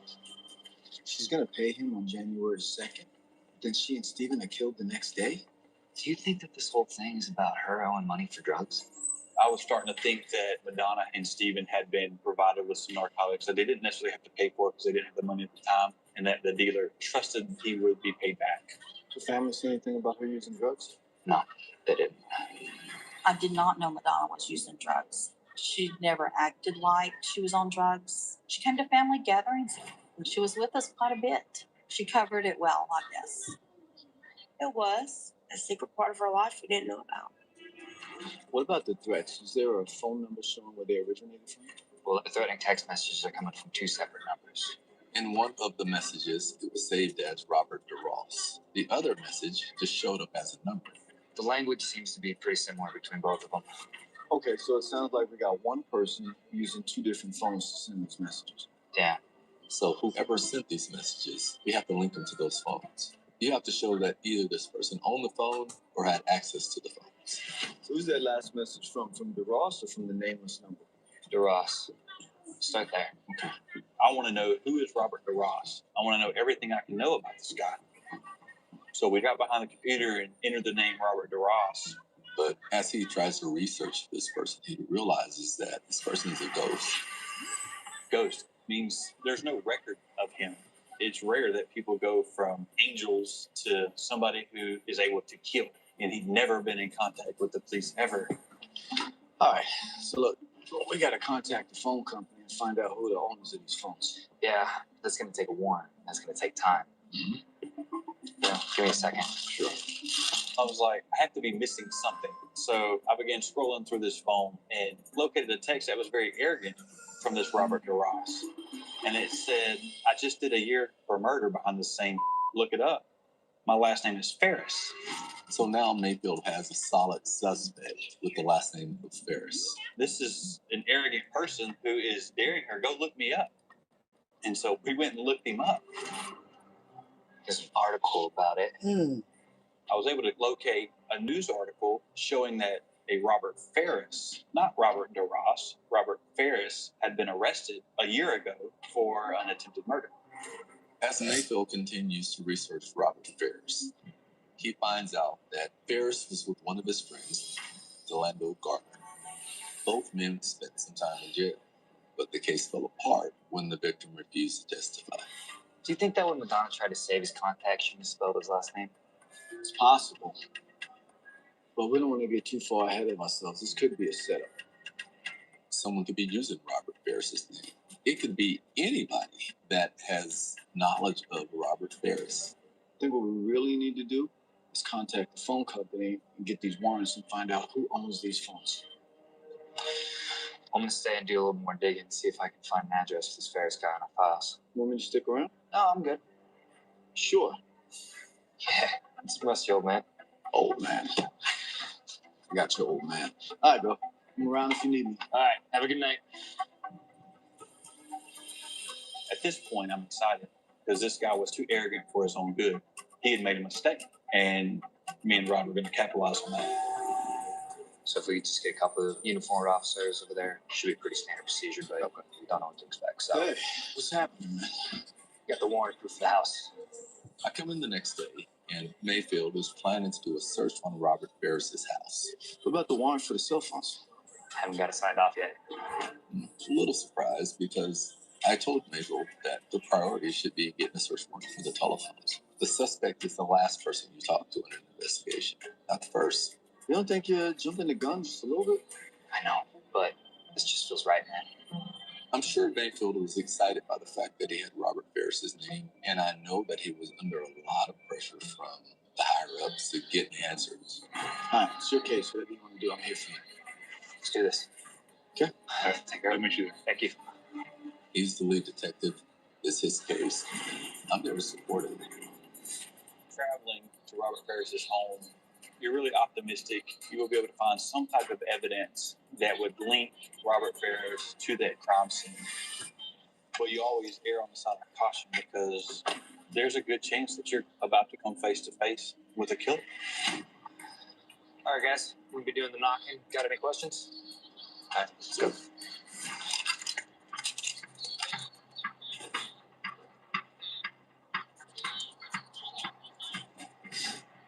This is a survival situation now. The only thing that we're concerned about now is no one getting hurt. It's just that simple.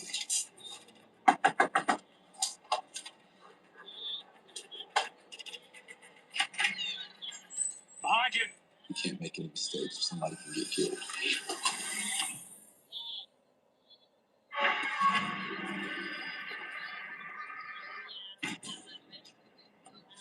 We are working double homicide. And while reviewing the victim's phone, we find a series of threatening text messages and the suspect, Robert Ferris. We're at his doorstep. We're about to come face to face with the suspected killer. Easy. What the hell's going on? This is clearly not Robert Ferris. Robert Ferris is 23 years old. This is an older man. We're looking for Robert Ferris? Yeah, that's my son. He's not here. I don't know where he's at. It's a disappointing moment, but there's a chance that there's something here that may provide some type of evidentiary value that may link Robert to this murder. Sir, if you could have a seat. What's your son's cell phone number, sir? Robert ain't got no phone. He using mine. Yeah, what's your number? 318.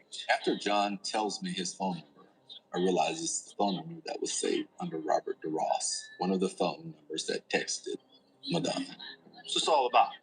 We're working a double murder, and one of the victims was receiving threats from your phone. I didn't send him. Must have been my son. It was completely involuntary and self-preservationist. So John, in effort to remove himself from the crime, kind of inadvertently put his son right in the middle of it. At that point, we know for certain that that cell phone and John Ferris are related to this crime. But the phone's not the only thing tying Robert Ferris to this double murder. Detectives, Yeah. found something in the front yard. Okay, thanks.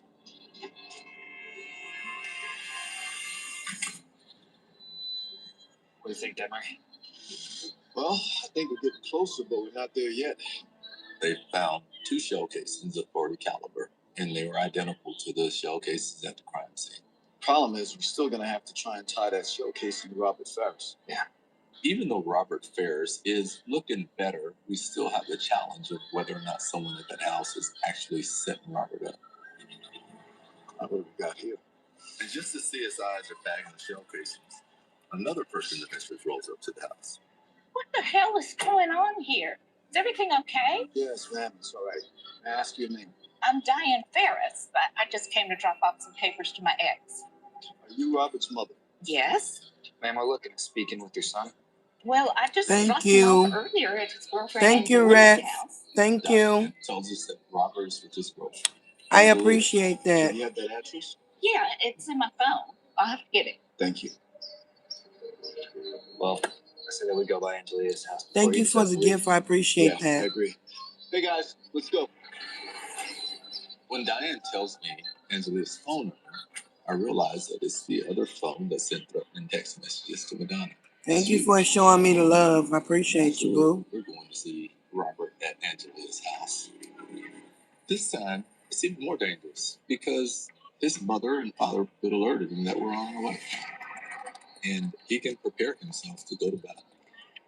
Put your hands up. Put your hands up. Step out here slowly. You got anything on you? Nah, I'm good, cuz. You guys put your hands down. Gentlemen, we're with the Shreveport Police. Do you live here? Nah. What's your name? Robert? Robert what? Ferris. What's it to you? When we made contact with him, there's something about Robert's eyes.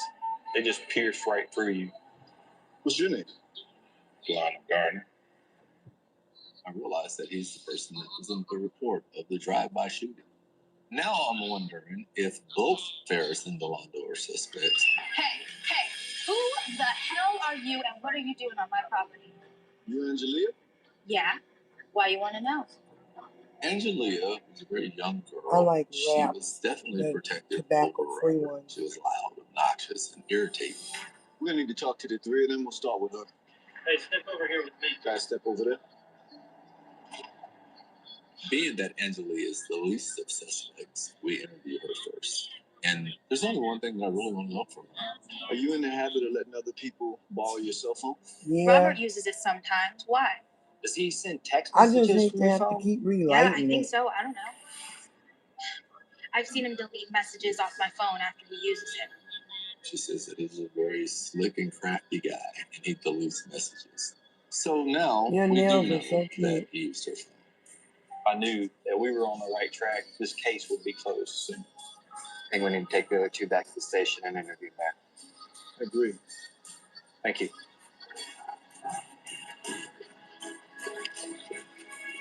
Now we bring Orlando and Robert to our office, which is a much better environment to conduct an interrogation.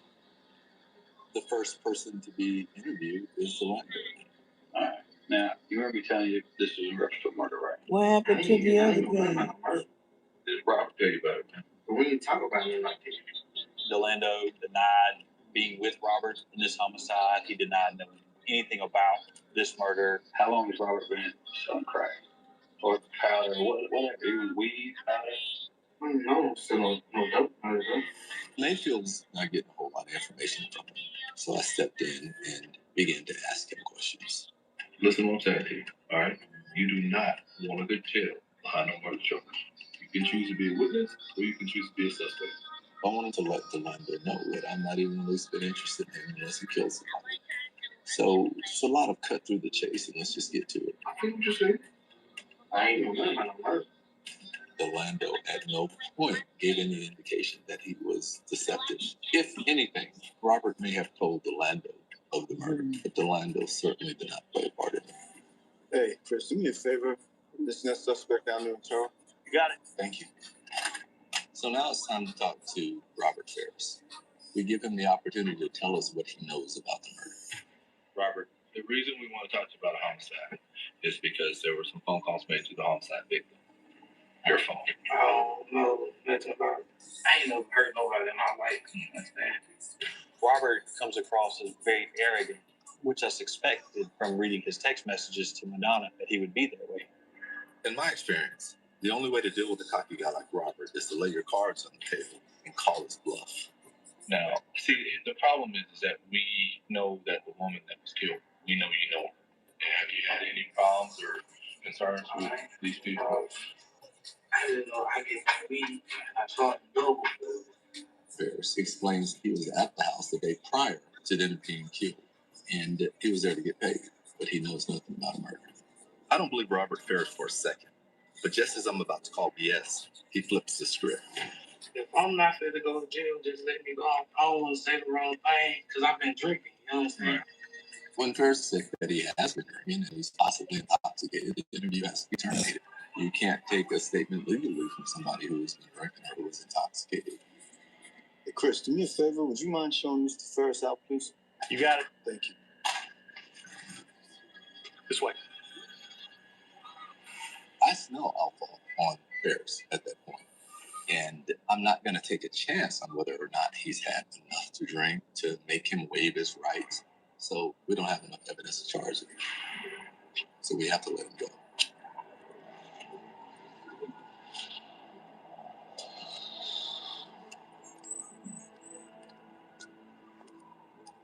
It's a hard thing to do, especially as a young investigator.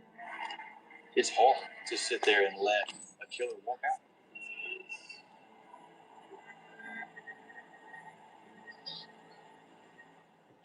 It doesn't get any worse than this. What's he gonna do when he leaves? Is he gonna go on a run? Or is he gonna kill somebody else? When you play the Game of Thrones, you win, you die. I was born to rule the Seven Kingdoms.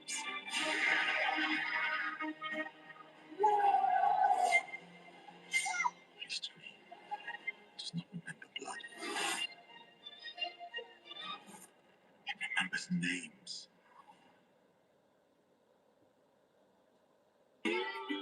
Introducing the Jalapeno Ranch Club. I need a little ranch. Step to the ranch.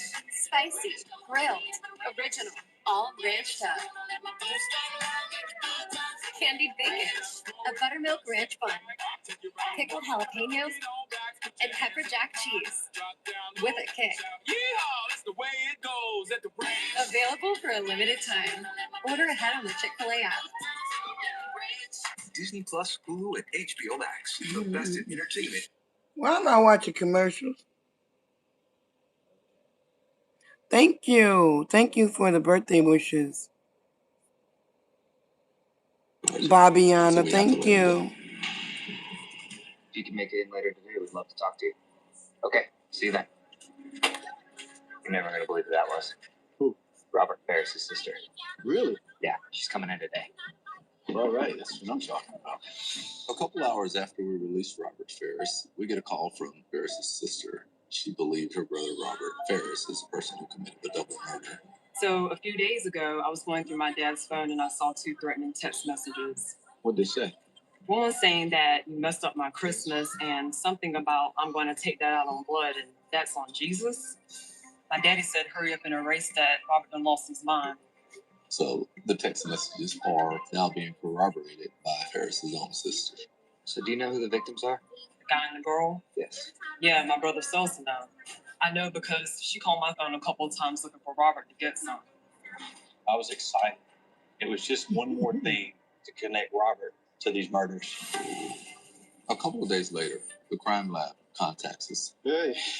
Hi, good news. We got a match on that evidence. The crime lab confirmed a match of the shell casings found at Robert Ferris's father's house to the shell casings found at the crime scene. So the shell casings definitely came from the same gun. There's no doubt. It's relief, it's excitement. Every emotion that you can feel is running through your mind because Robert's arrogance had run out because he wasn't going to walk away this time. I'm feeling really good now because I believe Mayfield can secure a warrant for the arrest of Robert Ferris. Now we can actually go get him. So, what are you going to do? Start his father's house again. I'm with you. Securing an arrest warrant is one thing.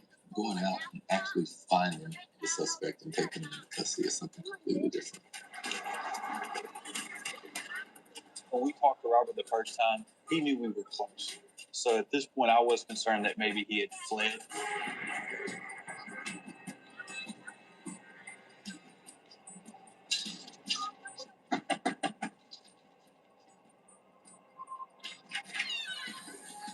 Sir, please step out. Sorry. He ain't here, fellas.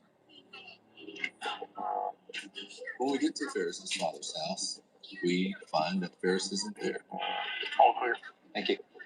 We have a warrant for Ferris's arrest, and his father welcomes us to look for him. We searched. He's not there. So where's he at? Don't even think about lying. I will lock your ass up for obstruction of justice. I don't know for sure. I think he's at his mom's place. Got an address for that? Yeah.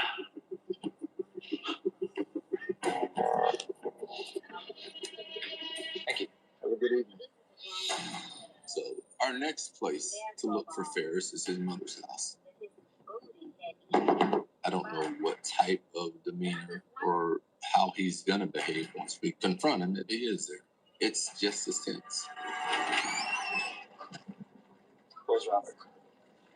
He's in bed.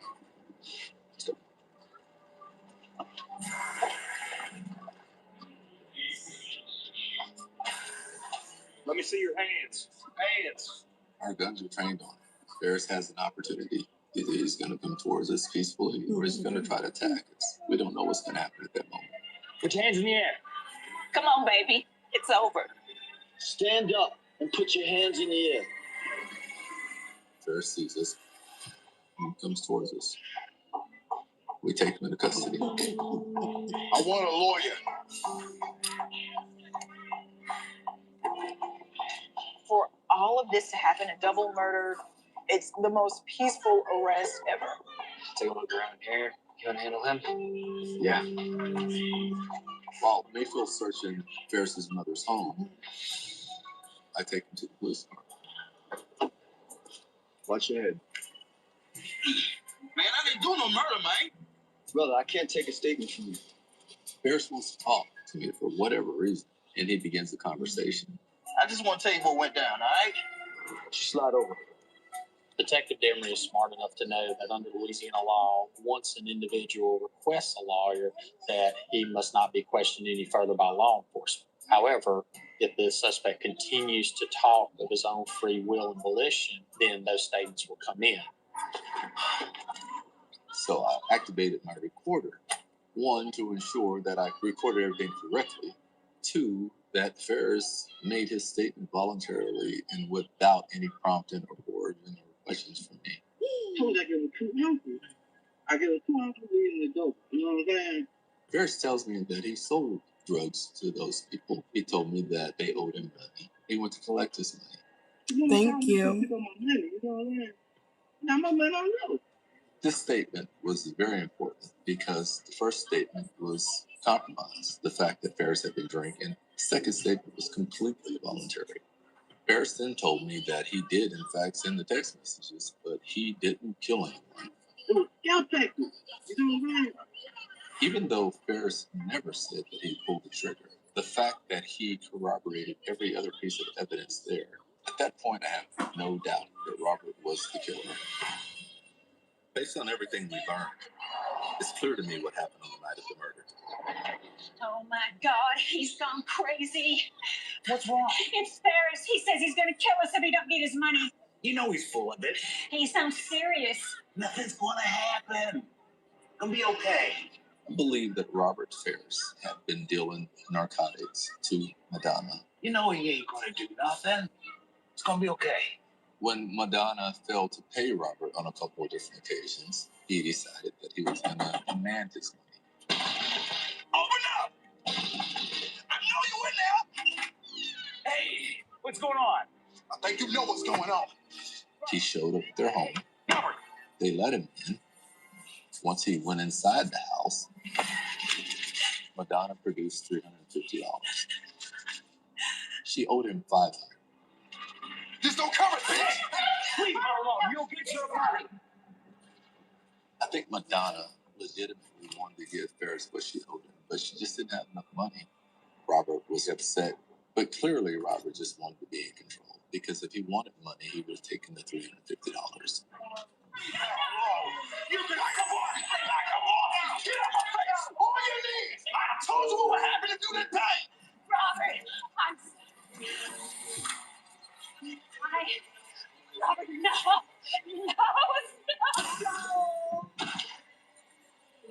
After Robert shot Madonna, Stephen fled for his life. Please, I'll give you everything she owes you. Oh, please. He was on his knees, begging somebody not to shoot him. I'll go get the money tonight. Please, I swear. No, man. It's too late for that. And Robert shot him twice.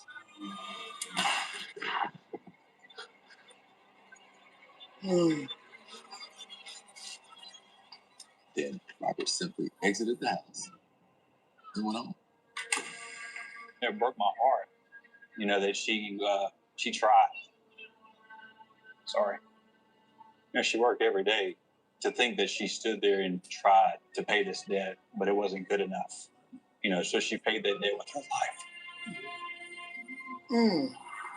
He just shot her. When Ferris was arrested, the reaction of the police chief was one of relief. A political hot potato was no longer in his lap. Good job, Mayfield. It's not bad for a rookie. Better watch it, Demery. Coming for your spot. Mayfield did a really good job on this case. He was in charge and he needed to do what he thought was best. Yeah, we'll see about that. It's out of here. Being the lead detective on this case, I guess it meant a little bit more to me to bring some closure to Madonna's family and the Stevens family. That's what makes me proud. Madonna didn't deserve what she got. Nobody has the right to come in and take somebody else's life like that. Nobody has the right to play God, and he played God that day. Madonna was a good person. Steve was a good person. It still affects me because I still miss her. Ferris was convicted of 2 counts of second-degree murder and sentenced to a life sentence without the benefit or possibility of parole. This case was not about money. It wasn't about drugs. It was about ego. It was about power and control. 2 people were killed, and it's pointless. It's just unbelievable to me. How's your shift going? It's been a lot. That was good. Let's see what the next episode is. Hey. Hey, I am more. Okay, this other one is called Red Flags. Oh yeah, I saw that one already. Too Close to Home. Let's watch Too Close to Home. I seen Red Flags already. We're gonna watch Too Close to Home. Two murder investigations from the case files of Detective Rod Emery. Oh my God. Okay, step back. A gruesome discovery propels Emery into one of the most bizarre cases of his career. It's the kind of thing that's associated with a mafia or cartel type hit. Not with the happily married father from the suburbs. Then, a showdown with police ends in bloodshed. In moments like this, the police officer's instinct and training takes over. Everything is muscle memory. Everything is reactionary. And when the smoke clears, Demery faces a painful realization. There's probably nothing worse than showing up at a crime scene and a person who's been shot, somebody that you know and love. My gut told me that he was trouble, but I didn't know I was looking to the eyes of the killer. Murder and me, we go way back. When I was a child, murder took my mother. Years later, it came from my brother. That's when I found my mission in life. Every case I worked, I solved. Every case I solved, I got a confession. I'm Detective Rod Demery. I didn't choose murder. Murder chose me.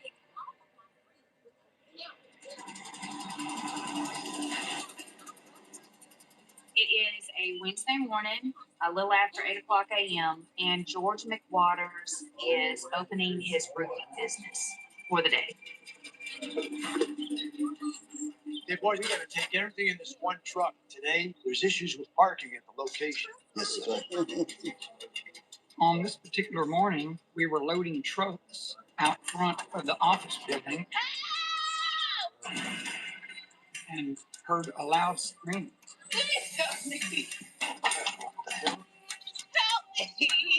And we looked up and saw a girl running down the road. What's wrong?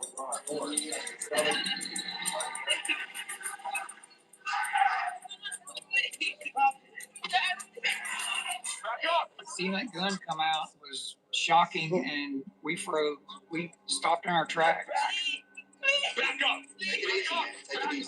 Do not move. Get in the car. It looked as if they were coming from a wedding or a funeral. We don't see that very much. People dressed up like that running down the street at 8 o'clock in the morning. Stay back! Get back right now! Get in the car! And it looked like the woman was in fear of her life. Get in the car! Go to the car right now! No, please. And grabbed her by the hair and was dragging her back to his car. Get in the car! Get in the car! Do not move! We could not do anything towards protecting her or stopping anything from happening. We felt helpless. Shut up! I called 911. I've seen a lot of things happen, but this was more crazy than some other things I've witnessed. I'll always remember what I saw that day.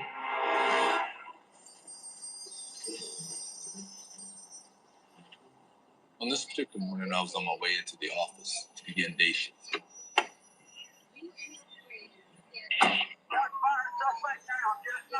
The radio goes off. It's a shots fired call.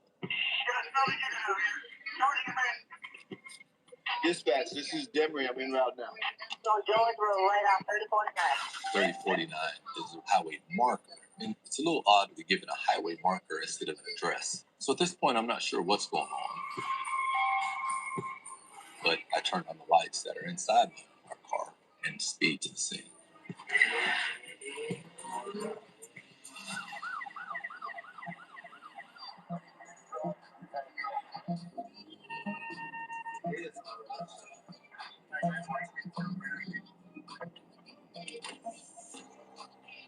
When I pull up to the scene, I see two police cruisers parked behind a black sedan. Between the police cruiser and the black sedan is a body laying in the street. As I get closer, I see that the patrol officers look really shaky. The detective with them is Craig Ivy, who I know very well. Everybody okay? Yeah, let me fill you in. All right. Ivy pulls me to the side. He told me that there was a car chase, and at the end of the car chase, there was a gun battle, and the officers had to shoot the suspect. Shooting and killing someone is not an easy thing to do. Afterwards, you're second guessing yourself, whether or not you should have done it, whether or not there was another way to do it. It's a pretty trying incident. Should probably give them a minute. Okay. I'm gonna go take a look. Okay.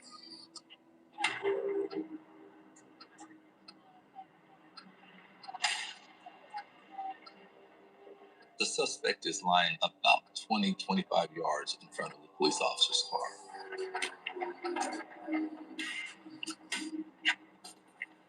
There's not a lot of blood, but there's an obvious gunshot wound to the suspect's head.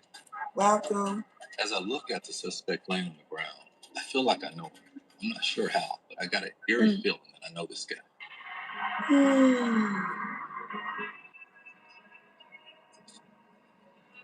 I can't because of copywriting.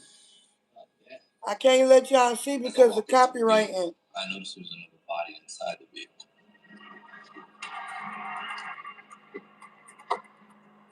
It's a black female, deceased in the passenger seat of the vehicle.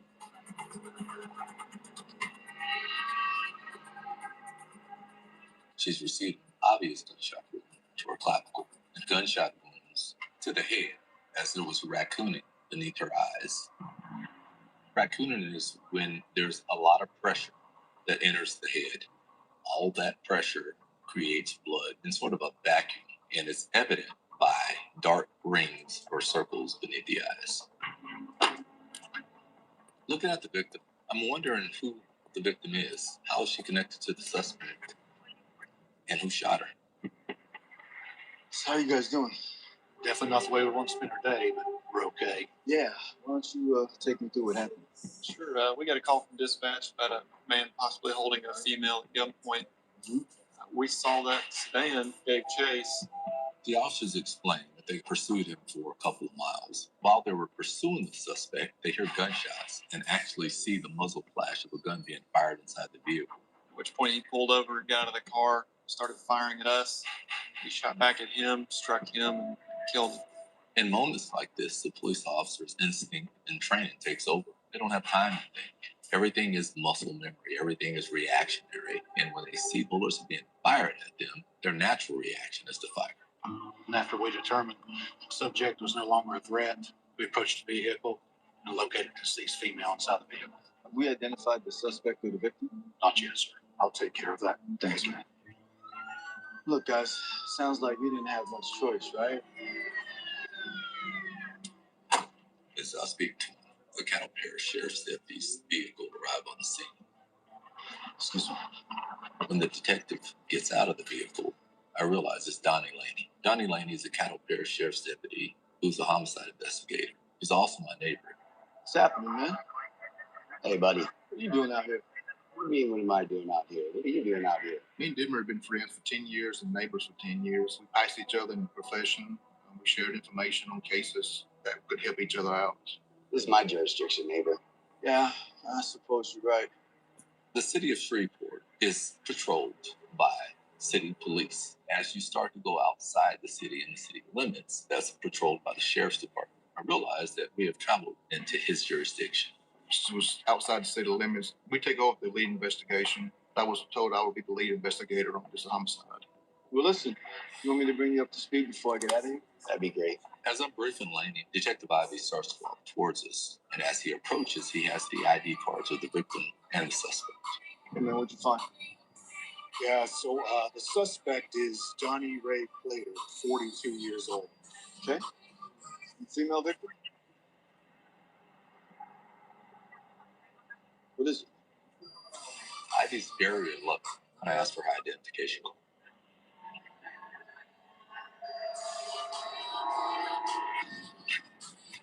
Sidney Jackson? When Ivy gave me the ID card, it just took the wind out of me. I realized that I know who the victim is, and I know her very well. But for some reason, when I looked at her body, I just didn't recognize her. Sidney Jackson was a very special person to me. We had a brief relationship in the past, and we remained very close friends. I couldn't begin to process that she had been murdered.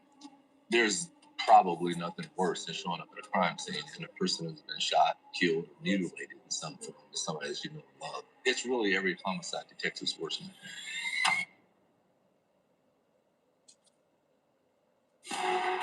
Excuse me.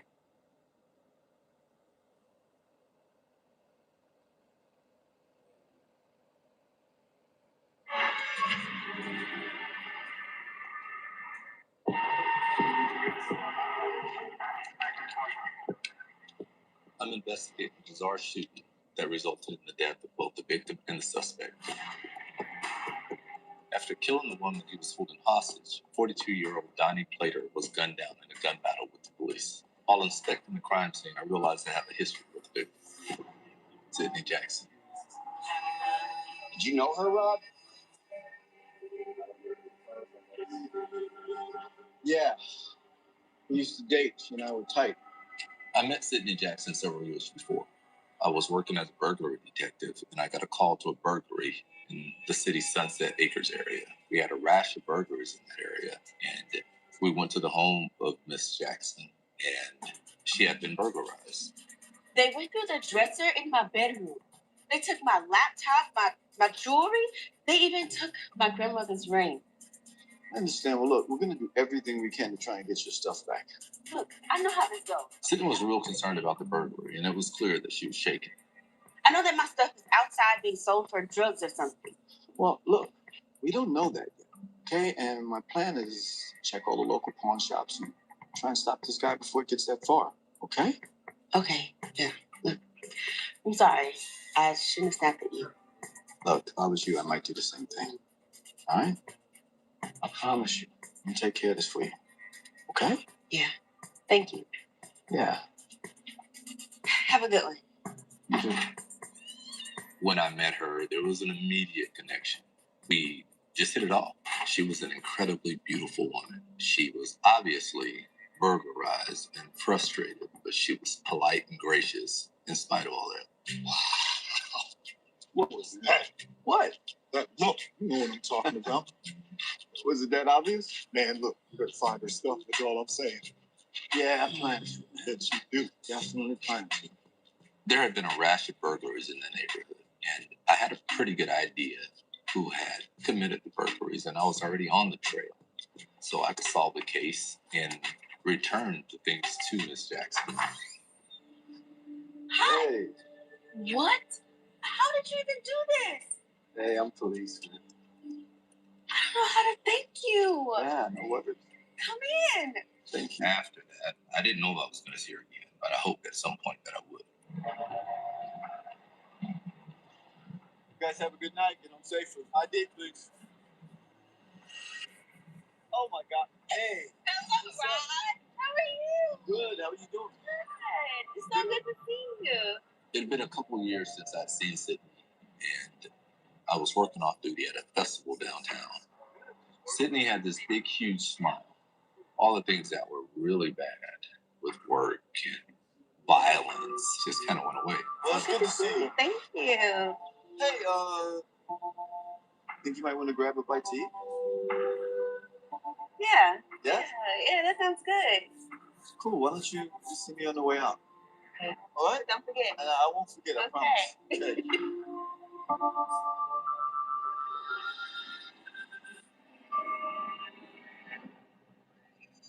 Rod, I'm really sorry, man. Yeah, me too, man. You know, she had a couple of kids, worked hard at the hospital. When I found out it was Sydney, I was just shocked. None of it made sense at that particular moment. I had actually been in the vehicle. I was 2 inches away from her face, and I didn't recognize her. You're not expecting to see somebody that you love as that victim in that car, but also the disfigurement is generally substantial when there's a gunshot wound to the head.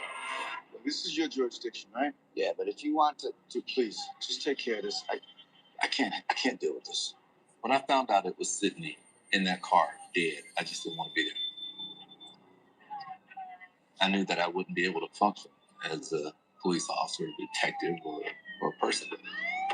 I don't remember even saying goodbye. I left the scene and went home for the rest of the day.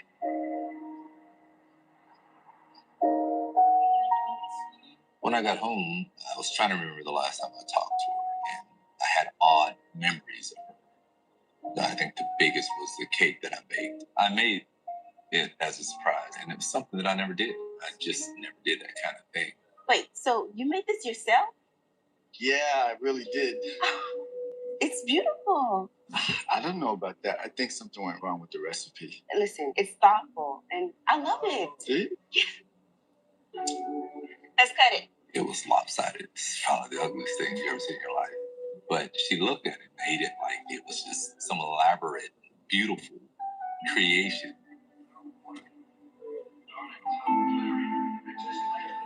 When Sydney and I would hang out, it would be such a great time.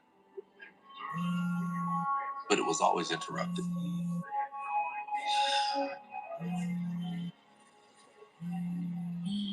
This is Denver. It would be abruptly interrupted by somebody got shot, somebody got robbed. All right, I'm on my way. Hey, I'm gonna try and be back as quick as I can, okay? Seriously. My job always had me out, and I certainly wasn't going to put her in a position where she had to play second fiddle to police work, so we remained friends. I hadn't seen her in probably a year. I talked to her quite often, but I hadn't seen her. That night, I had a range of emotions. At one point, I got really angry, and I couldn't understand how somebody could do that to Sydney. It's not my case to work, but I know I won't rest until I find out why Plater murdered Sydney. So instead of just doing about what happened to Sydney, I decided to look into what happened. At the crime scene, I learned the killer's name was Donnie Plater, but that's pretty much all I knew about him. I want to make sense of it, so I go back to the police station and I start to look into Plater's background to see who he is.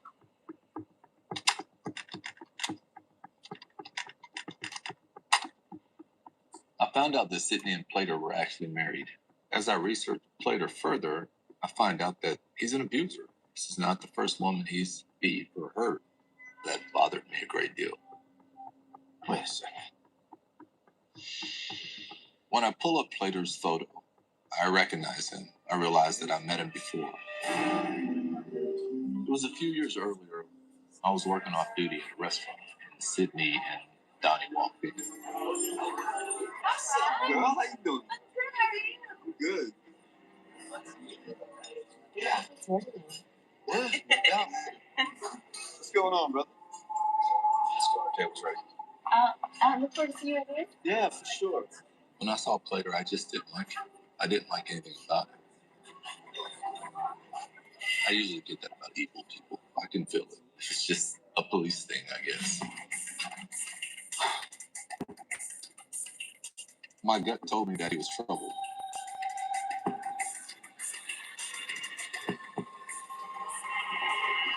But I didn't know I was looking to the eyes of the killer.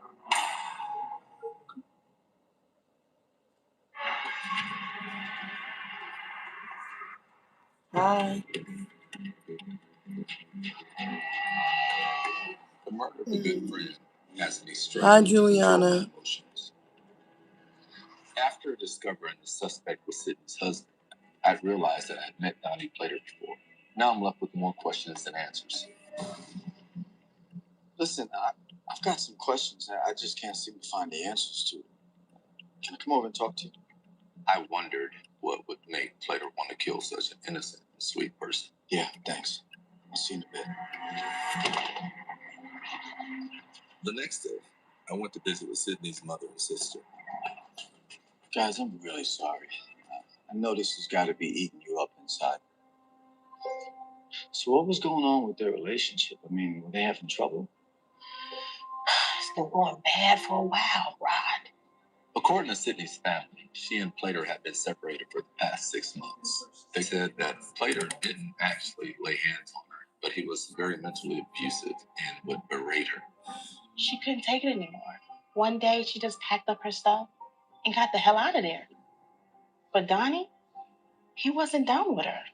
We learned from the family that he'd been calling, harassing her, been trying to get the relationship back together. She refused. Donnie didn't want to let go of the relationship. He would follow her around, show up at her church Bible study, unannounced, unwanted. The same was in the beginning with God. All things were made by him, and without him was not anything that made. Donnie, what are you doing here? I told you I don't want to talk to you. Look, Sydney, I've been thinking. All right, I can change. I think we can be a family again. No, Donnie, I'm done. Sydney, wait. Sydney, come back here. I told you, leave me alone, okay? Leave me alone. She was moving on with her life. She was in the process of getting a divorce. She had already moved out of the house, so she started seeing somebody else. And when she started seeing that old boyfriend from high school, things just went from bad to worse. We learned during the investigation that Donnie found out about her new boyfriend, and I believe that set him off. Thank you so much, guys. Later that week, I received word the sheriff's investigation has been completed.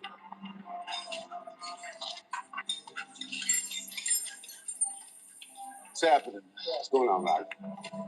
I want to find out exactly what happened, so I'll go find Detective Laney. I want to get all the answers. Well, after talking with all the witnesses and reviewing all the surveillance cameras, we have a pretty good idea of what happened. Laney said that Sydney spent the night with her boyfriend at a Bossier City casino hotel. That explains why she was dressed up. Sydney left the casino at 6 a.m. that morning to take her girls to school, and she called her boyfriend to let him know that she would be back soon. Investigators learned that Donnie Plater had actually followed Sydney to the casino and that he had dressed up in this three-piece suit to blend in, which shows Donnie's level of premeditation.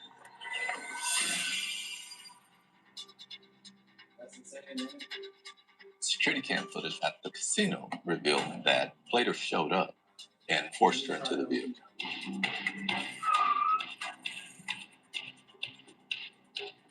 Donnie, let me out of this car right now. Let me out of the car right now. Stand right here. This isn't the way to go about it. Why do you even have a gun? As Plater and Sydney drove through downtown, she attempted to escape at stoplights or any time she thought there was an opportunity to get out of the car.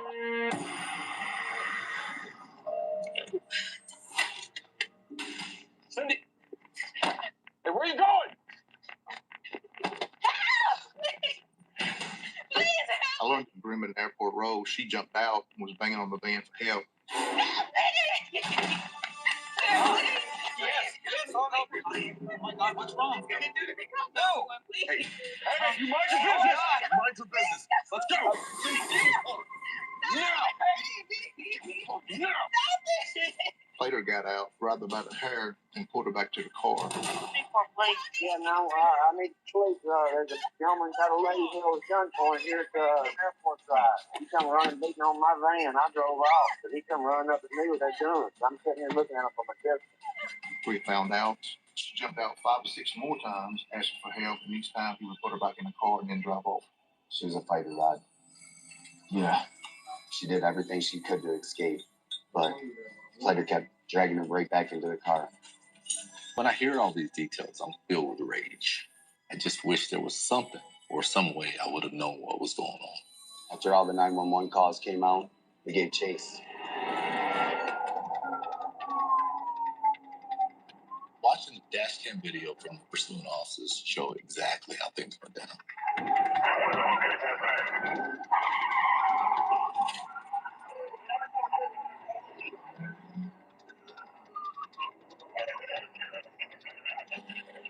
Plater's driving, and he won't stop for the police.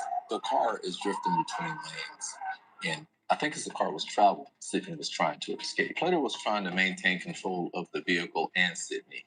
The SPD officers heard several shots. And after that, they didn't see Sydney move again. Right after she was shot, he started speeding up again. They went up to George Road. He pulls over and he gets out.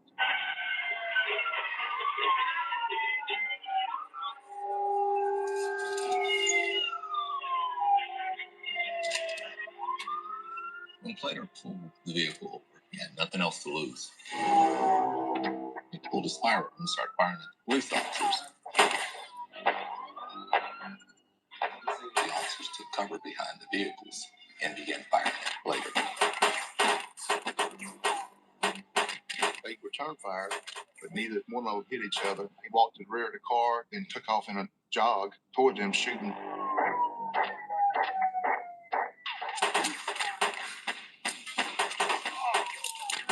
They ended up striking Plater 2 times. And once he went down, they went to the car to see if Sydney needed any medical attention.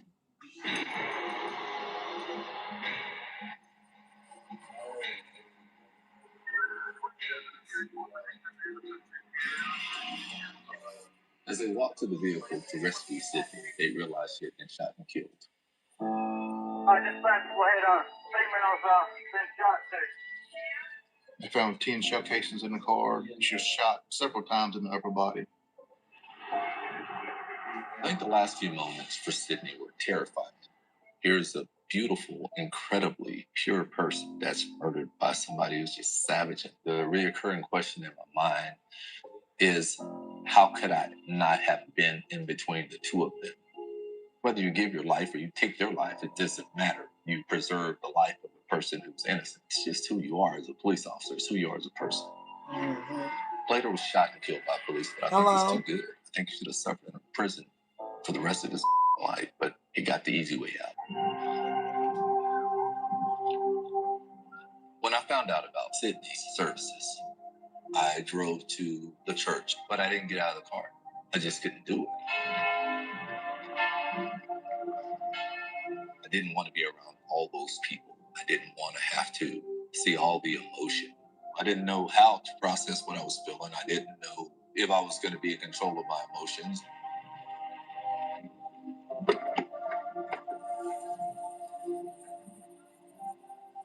So I waited until everyone left.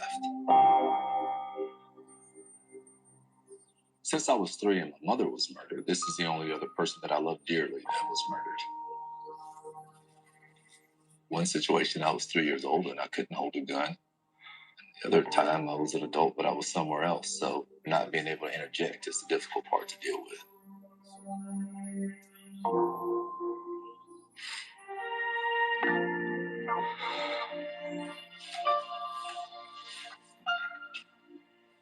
I just pray that Sydney's children are okay. And unfortunate for me, I know what they are feeling, and they're not okay. I think you've got a future in baking. I definitely wouldn't say that. Cindy was a very unique person. Her spirit and her happiness, her blissfulness, is just contagious. I can see her smile, hear her voice, giggle, all that, as if though she was still here. But the takeaway from this case is that people are always in danger of being violated by evil. And I think that we should recognize the beauty and the love that people have and cherish it, because you never know when somebody like Plater is going to surface. Coming up, when a body turns up in an unlikely location, Demery is propelled into one of the most bizarre cases of his career. It's the kind of thing that you associate with a mafia or cartel type hit. Not with the happily married father from the suburbs. Deep.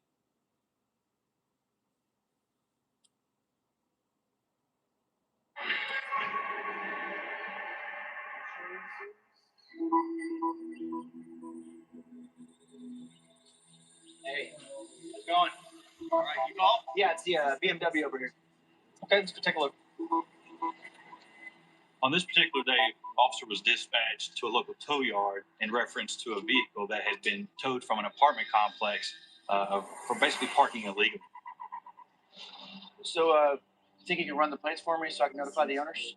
Yeah, I can run it. Let me take a look at it first. Why don't you check inside for a registration slip? Sure. Tow yards do not have the ability to run license plates or to actually search a vehicle. So that's why they need police officers' help. Oh, my God. What the hell is that? The officer detected a strong foul odor that kind of took him aback. Okay, let's pop the trunk. Okay.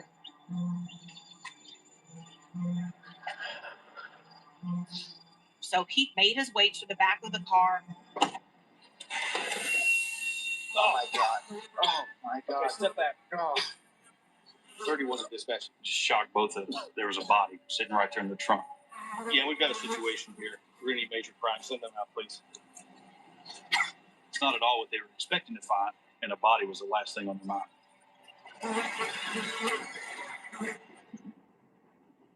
When I get the call, I go to Miracles Tow. This is your typical car graveyard. There are some cars that will never be repaired and are going to be salvaged for parts. Hey, Demmer. What's up, Mayfield? Got a weird one out here, man. All right. Detective Mayfield tells me that they have found a body in one of the vehicles parked there. All right. Mayfield found an ID in the car of a 50-year-old male, Charles Thompson. And when officers ran the place, we learned the car belonged to him.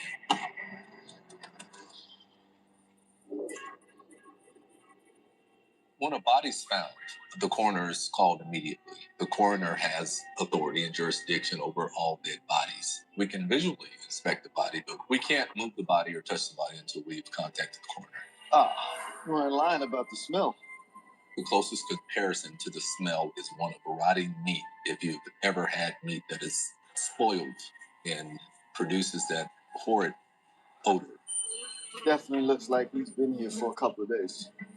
There are 5 stages of decomposition. The second stage is bloating. That stage, the body fills up with gases. And as the gases filled up in the body, the gases force the fluids to leak from the natural orifices, the eyes, the nose, etc.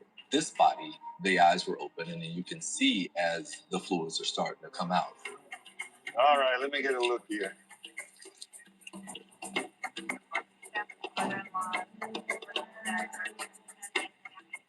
As the coroner arrives and we examine the body, we are looking for signs of foul play. Well, that's interesting. What do you see? Actually, what I don't see. Coroner tells us there are no stab wounds, there are no cuts, there's no gunshot, there's no trauma to the body at all. So how are you saying he died? I won't know for sure till we get him back to the morgue. Okay. Guys, get him out of there. I'll call you with the result. All right, thanks, Doc. At this point, the only way to find out the exact cause of death is to get an autopsy done. All right, let's take a look in the car. The question now is who would kill this man and why would they put him in the trunk? Looks like I got $500 here. Pills? Think this guy was dealing? The fact that there's a large sum of money in a Ziploc bag full of pills, it's possible that Thompson may be involved in the drug trade. I mean, he was dressed pretty well to be a low-level street pusher. One thing's for sure, whoever did this wasn't looking for money. The fact that there was still $500 in the car, as well as the drugs, lets you know that there was a purpose behind this killing, and it wasn't robbery. In the vehicle's glove box, I find Charles Thompson's cell phone, which offers another clue about a possible motive. I just found this. Looks like somebody took the battery out. When you remove the battery from the phone, you can no longer track it. Whoever killed Mr. Thompson obviously didn't want his body to be found. Find anything? Yeah, I got a computer with some drives. Throughout the cabin of the vehicle, we find removable drives, computer parts. The question is any of this evidence related to his death or his murder? All right, I think we got everything. Let's go see what we can find out about our Vic. Sounds good. All right. At this point, I'm done at the crime scene. I head back to the police station. I'm And we real. start to research Charles Thompson. We find out I'm that talking there to has been a you. missing persons report filed for Charles Thompson. I'm a real person, and that's my real picture. Don't you see? Looks like his wife Don't you see my rings on my finger? Out to make this death notification, see if she knows anything. All right, sounds good. Hopefully, his wife can give us a lead on who may have wanted to kill him or if he had any enemies.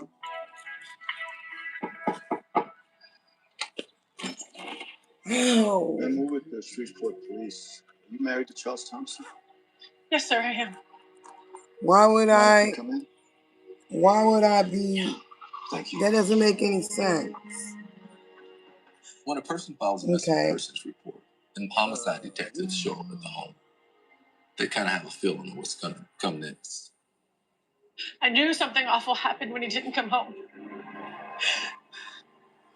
Lisa tells Don't you see I got stretch marks on my her boobs? husband, they live a great life. He has a great job. He has Don't 2 you kids see from a that? previous relationship. So she thought all was well. And that's why this news was pretty shocking for her. Charles Thompson is unlike any of the murder victims that we typically come across. He's married. He seems to be stable. He has a wife who's obviously concerned. Like, and make loves that him. make sense. He has a great career, and he's fairly wealthy. The fact that he would be found in the trunk of a vehicle at a tow yard is just not something we were prepared for. Ma'am, can you think of anyone who might have wanted to do some harm to your husband? Poor Charles. God, no. He didn't have any enemies. He was a good man. He had a few brushes with the law a few years back, but that was all behind him. If you think of anything, please give us a call, okay?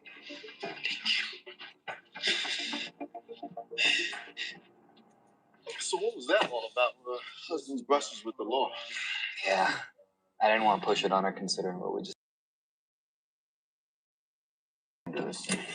See my rings? Do you see the rings? Criminal record. His background. See those Maybe it rings was right something that there? could have caused him to be murdered. See them? Those are the same rings. Yeah, so we've got fraud, forgery, and Do theft. you see those rings Now, on my finger? Maybe he ripped off the wrong person, right? Somebody just wasn't going to put Do up you with it. see they're the same With so rings? much money, there's definitely a reason that somebody may want to hurt or take I'm the life of human. Mr. Thompson. It's clear that whatever Mr. Thompson was doing, That he is has not an creative AI abilities, picture. and it may have brought somebody See to his my doorstep rings? to kill him. That is not an AI picture. That's me. Please stop asking dumb questions. Thank you. I'm investigating that Charles Thompson who was found Wait. dead in the trunk of his own car. Now we learned that Thompson had a history of white-collar Really? crimes, and I'm thinking that may have played into him being murdered. I know how to When do doing my a background makeup check on Mr. very Thompson, well. we learned his past crimes may not be so far And in the as I've past. just proven, those rings on my fingers are not created by AI. Let me put them back up in my wallet.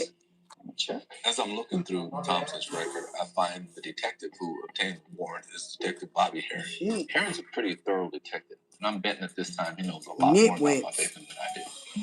Yeah, I heard he found Thompson's body, right? Yeah. Now, did you read his record? This Now guy you had his get a hand in damn a few life. different cookie jars. Get the Herring fuck tells off me my that Thompson page. schemed a lot of people throughout the country: Chicago, New York, LA, That's what you and do. You he get the owes a fuck lot off of my money to a page lot with of that people. dumb I think shit. somebody was trying to settle a score by murdering him.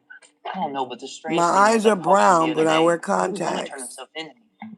Like every other fake ass Are bitch usually in the world negotiated over the with phone. fake You just simply asses. call up a suspect and don't mention I don't have a and fake no ass. comment That's at my all. real body. He was being pretty cooperative, so I was pretty confident he'd show up.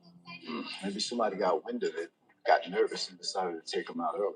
My thought is that maybe Thompson had a partner in crime. And when that partner found out that Thompson was going into the police, that he could have gave him up or her up, and they took him out. Excuse me, Detective Emery? Yeah. Coroner's office called. We wanted to let you know that they just finished the initial autopsy of Charles Thompson. Okay, thank you. Want to take a ride? Sounds good. Cool. Catch up with you later, bro. Thank you. I'm hoping the coroner's going to give me some information that's going to help put this puzzle together. Hey, Doc. What's going on? What's up, guys? So, what do you got for us on Mr. Thompson? Well, the findings are a little surprising. It does explain why we didn't find any injuries on his body, though. What is it? What happened to him? He died of a drug overdose. A drug overdose? You sure? I'm pretty confident. And we don't have the full toxicology report back yet, but all the preliminary findings indicate that. The fact that Thompson died of an overdose obscures everything. How likely is it for someone to ingest Thompson with enough drugs to kill him? There's something missing. I just can't figure it out yet. No, something doesn't feel right. Yeah. It's just gotta be more to this. What do you say we go by the forensic lab, see if they got any info on the drives we found in Thompson's car? Our electronic forensics unit had been examining the drives, and their job is to locate any forensic evidence of crimes or information that could give us direction into this investigation. What's happening, Jason? How are you, detective? Good, man. So, what do you got for us from the stuff in the Thompson car? Well, Mr. Thompson was a busy man. The computer tech tells me that he's found all sorts of evidence of financial crimes. Thompson had account numbers, access numbers, PIN numbers, personal identification type information on different people. This is just a fraction of the bank accounts he had access to. There's a huge black market for this type of information. Thieves all over the world will pay good money for it. Not only that, but I found something a little more personal regarding Charles Thompson. What the hell? Are you kidding? It's a suicide note. Now I realize that this wasn't a homicide. It wasn't an accidental overdose. Mr. Thompson intentionally took his own life. He must have known that Detective Herring had the goods on him. Yeah, knew he was getting close to getting caught. This wasn't about drugs. It wasn't about drug dealing, or even someone wanting to kill him for stealing their information. It was about the fact that the walls were starting to close in on Thompson, and he decided he was going to get out. Mr. Thompson had decided that he couldn't overcome the mistakes that he had made in his life, the embarrassment that he was going to be to his family. And he drove his vehicle to an apartment complex and just parked it. He took the battery out of his phone. He didn't want anybody to try to talk him out of it. He was smart enough to know that there would be no possible way that his phone could be pinged if it didn't have any power supply.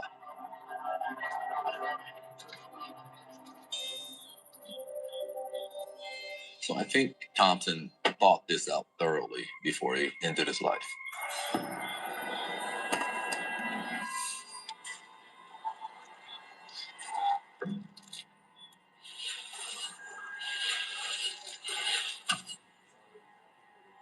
He then ingested a large amount of pills.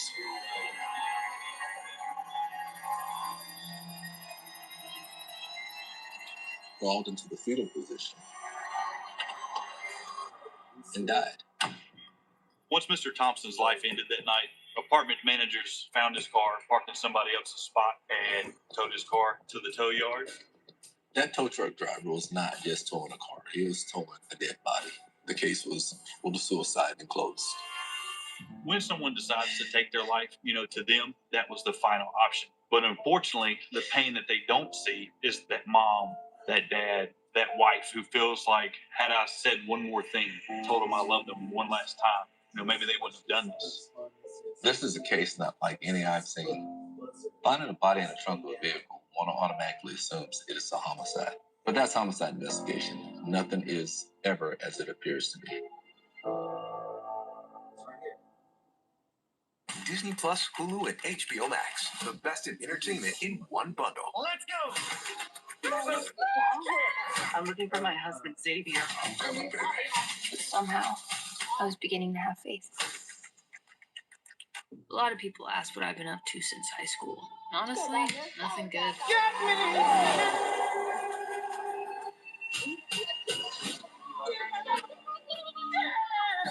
Remember me? Let's have some fun. After all these years, have we finally gone too far? If you are watching this video, how's your shift going? It's been a while. This can be very stressful. Charge.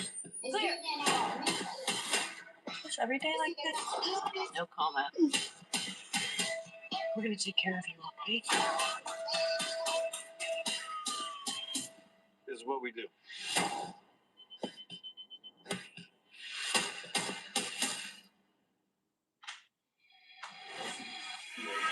How do you know? I had a purpose. It means I have an obligation. You think it's that simple? Yeah, I do. Boy. I'm sorry. The discovery of a John Doe steps from a Shreveport mosque leaves the community reeling. A dead body outside of a mosque, post 9/11. Could this have been a hate crime? Solving a case like this becomes top priority just to ease the mind of the community. We're appealing to the public that if they have any The information, pressure is going to be huge. Okay.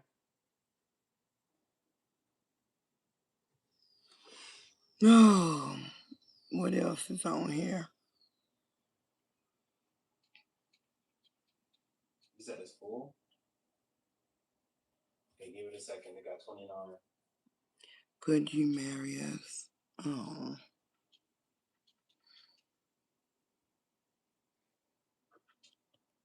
What else is on here? What is my You are a very, very beautiful. Thank you. I appreciate you.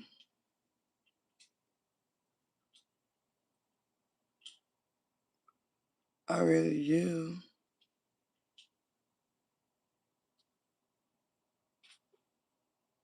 Nah, that's me, bitch.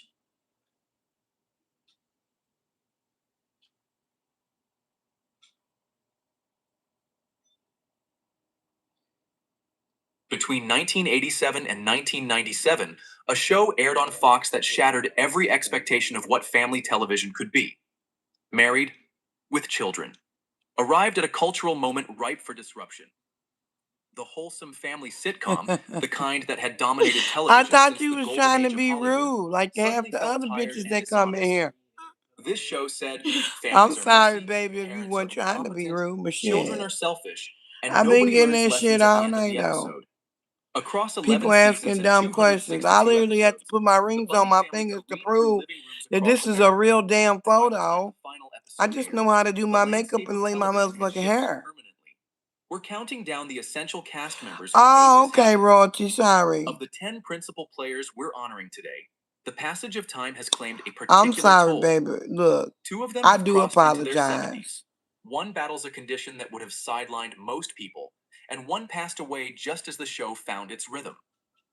Several transcended the very typecasting the show created, while others became something altogether different. Directors, advocates, and artists who used what the role taught them to reach far beyond the confines of a suburban Chicago home. They said black These are don't their crack, stories, written across not the decades since the makeup. show ended. We've withheld one name Well, until it's I revealed, look beautiful, but you'll know exactly period. who we're talking about when we get there. With or without the Number 1, makeup, we even have though I got Christina cancer. Applegate as Kelly Bundy. She stepped onto that set in 1987 as a blonde bombshell playing the dim-witted daughter, and the role could have consumed her entire career. Instead, Applegate spent her time on television understanding what it meant to be on television. After Married, with Children ended, she moved between projects with calculated intention, appearing in shows like Samantha Who and Dead to Me, proving she could carry dramatic weight as well as comedic timing. But in 2021, while filming the final season of Dead to Me, Applegate discovered she had multiple sclerosis. She was diagnosed at age 49 after experiencing symptoms, leg buckling, numbness, unexplained fatigue, for as long as 7 years before the formal diagnosis arrived. Her brain MRI showed approximately 30 lesions scattered across the tissue. Instead of retreating, Applegate became vocal about the experience. She launched a podcast called Messy, alongside fellow actress Jamie Lynn Sigler, who also lives with MS.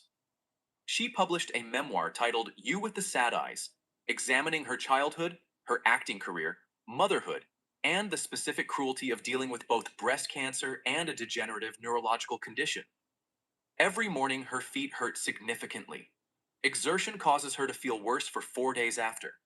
And yet she remains angry about it, saying publicly that she still sits thinking, boo-hoo, woe is me, with genuine frustration. This is the legacy of refusal. The choice to keep going, keep speaking, keep creating despite the body's betrayals. From Peg's daughter to an advocate using her platform to illuminate what most people hide in silence. Number 2, we have David Faustino as Bud Bundy. He was the younger Bundy child, the perpetual ladies' man with a heart full of schemes and not much else. After the show ended, Faustino turned to voice acting, discovering a medium that would sustain him through decades. He became Helia in the Nickelodeon revival of Winx Club. He voiced Mako, the firebender in The Legend of Korra. He provided the voice for Dagur the Deranged in DreamWorks Dragons across multiple seasons, playing both villain and eventually a character offered redemption through the show's narrative. Between 2007 and 2009, he developed and starred in Starving, a weekly internet comedy series on Crackle, betting on the nascent world of online video years before streaming became the default. He appeared as a guest on NBC's Jessie, reuniting with Christina Applegate after the Bundy years. And he has maintained a presence in television, popping up on shows like Modern Family, Bones, and The Bernie Mac Show. While his role on Married with Children ended, his career never really stopped.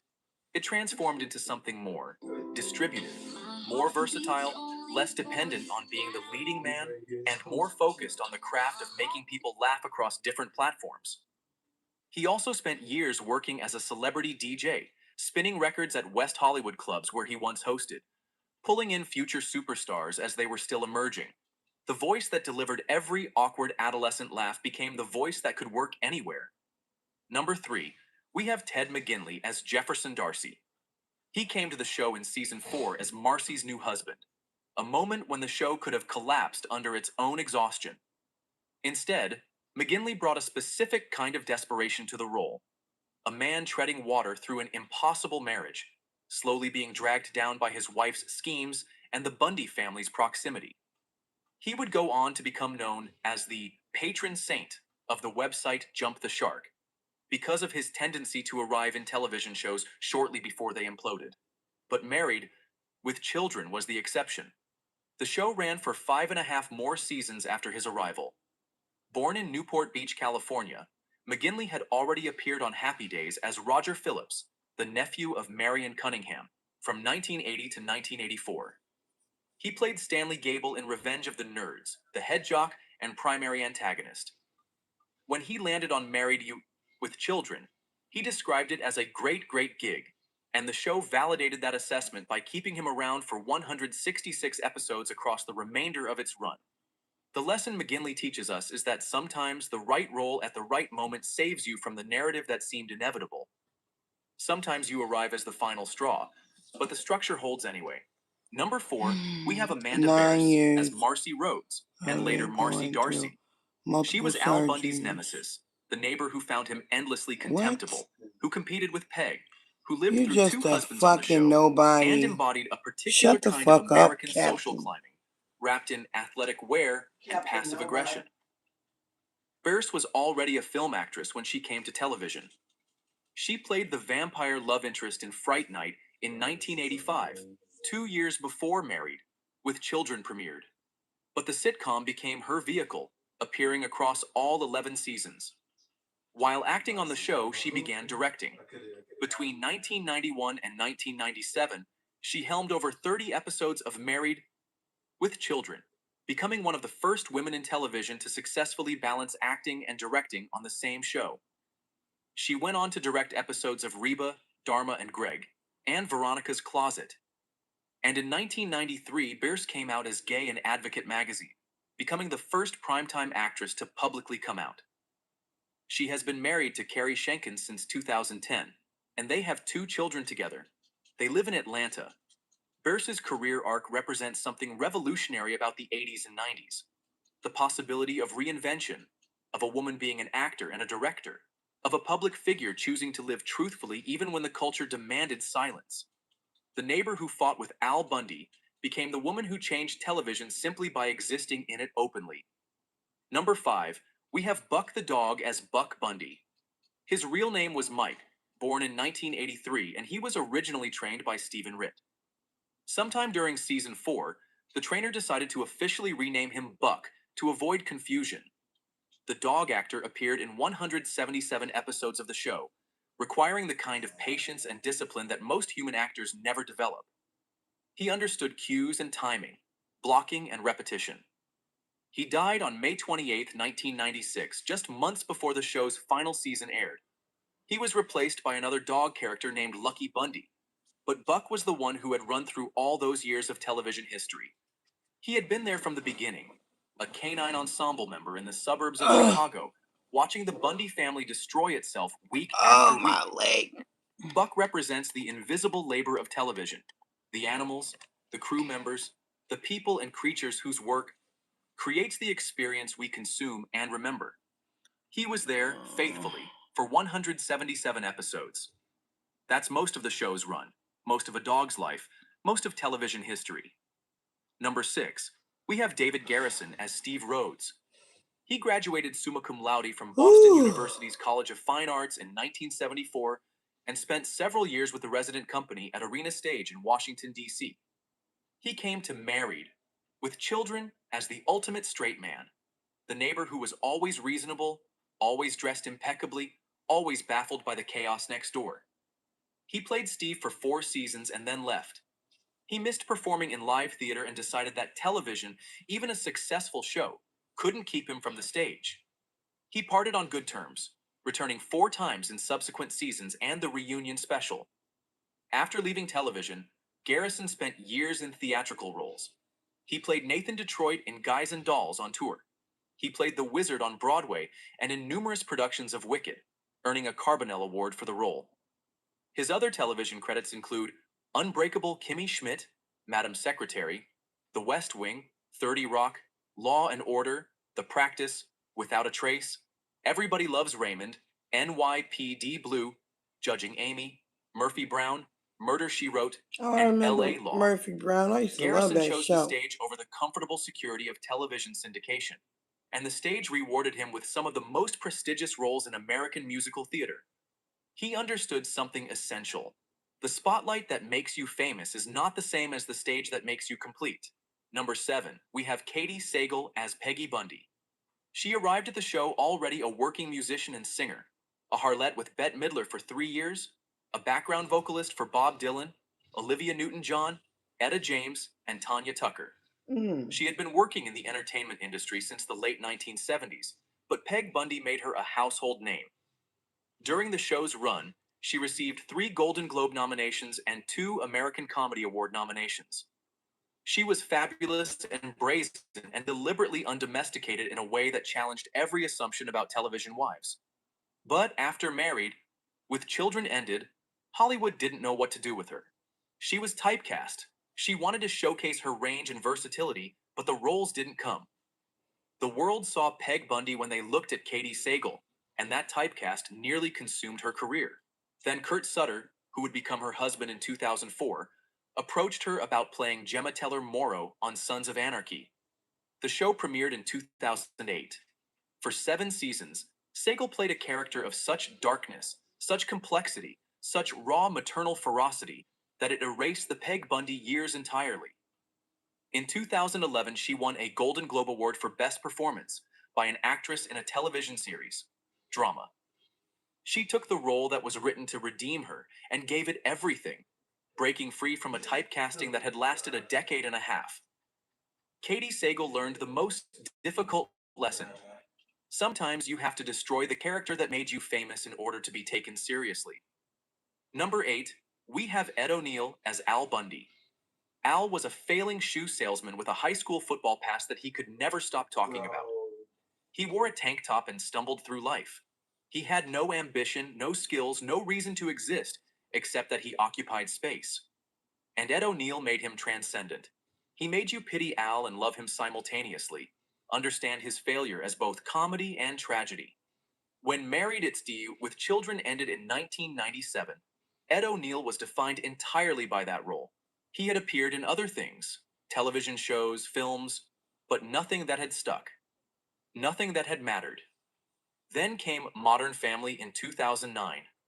O'Neill played Jay Pritchett, the family patriarch, and for 11 seasons he anchored an ensemble that won countless awards. He was nominated for 3 Primetime Emmy Awards for Outstanding Actor in a Comedy Series. His ensemble won 4 Screen Actors Guild Awards. Critics said he was exquisitely portraying the straight man to Sofia Vergara's fire engine of energy. And the numbers proved it. He started at $95,000 per episode, and by season 11 was earning $500,000 per episode. On May 7th, 2019, Ed O'Neill set a record when he appeared in his 494th sitcom episode, eclipsing the late Lucille Ball, who had held the mark for decades. From a character of pure failure to a patriarch of triumph, from tank top to tailored jacket, from the basement of television to its pinnacle.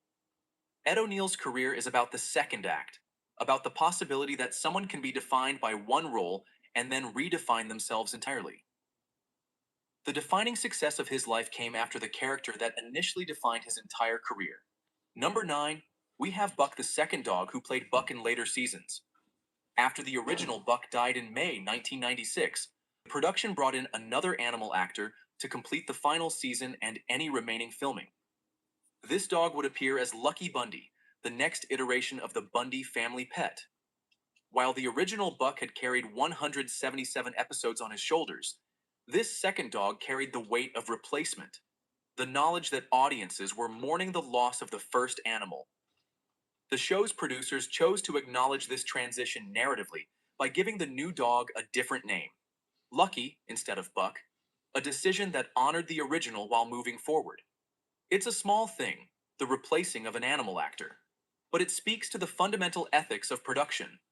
You acknowledge what was lost, you bring in what's necessary, you keep the show moving forward. The second Buck understood his role in the machinery of television, whether or not he knew it consciously. He performed in the shadow of his predecessor, asking us to accept him as himself rather than as replacement. Number 10, we have Norman Paul Beeman Jr. and Stephen Joel Ritt, the dog trainers who made the canine performances possible. While Buck the dog received screen credit, the trainers who made him work remained invisible. Stephen Ritt renamed the original Buck from Mike to avoid confusion. He taught the dog to sit, to move on cue, to react appropriately to actors and chaos and scripts that the dog could never understand. The invisible labor of training, of patience, of repetition. This is what made the dog's performance possible. Television history exists on the backs of people whose names appear nowhere in the credits. The trainers are one example among thousands. They made it possible for America to see a dog living through the Bundy family's deterioration, which meant America saw the show itself. Without the trainers, there is no Buck. Without Buck, the Bundy family was incomplete.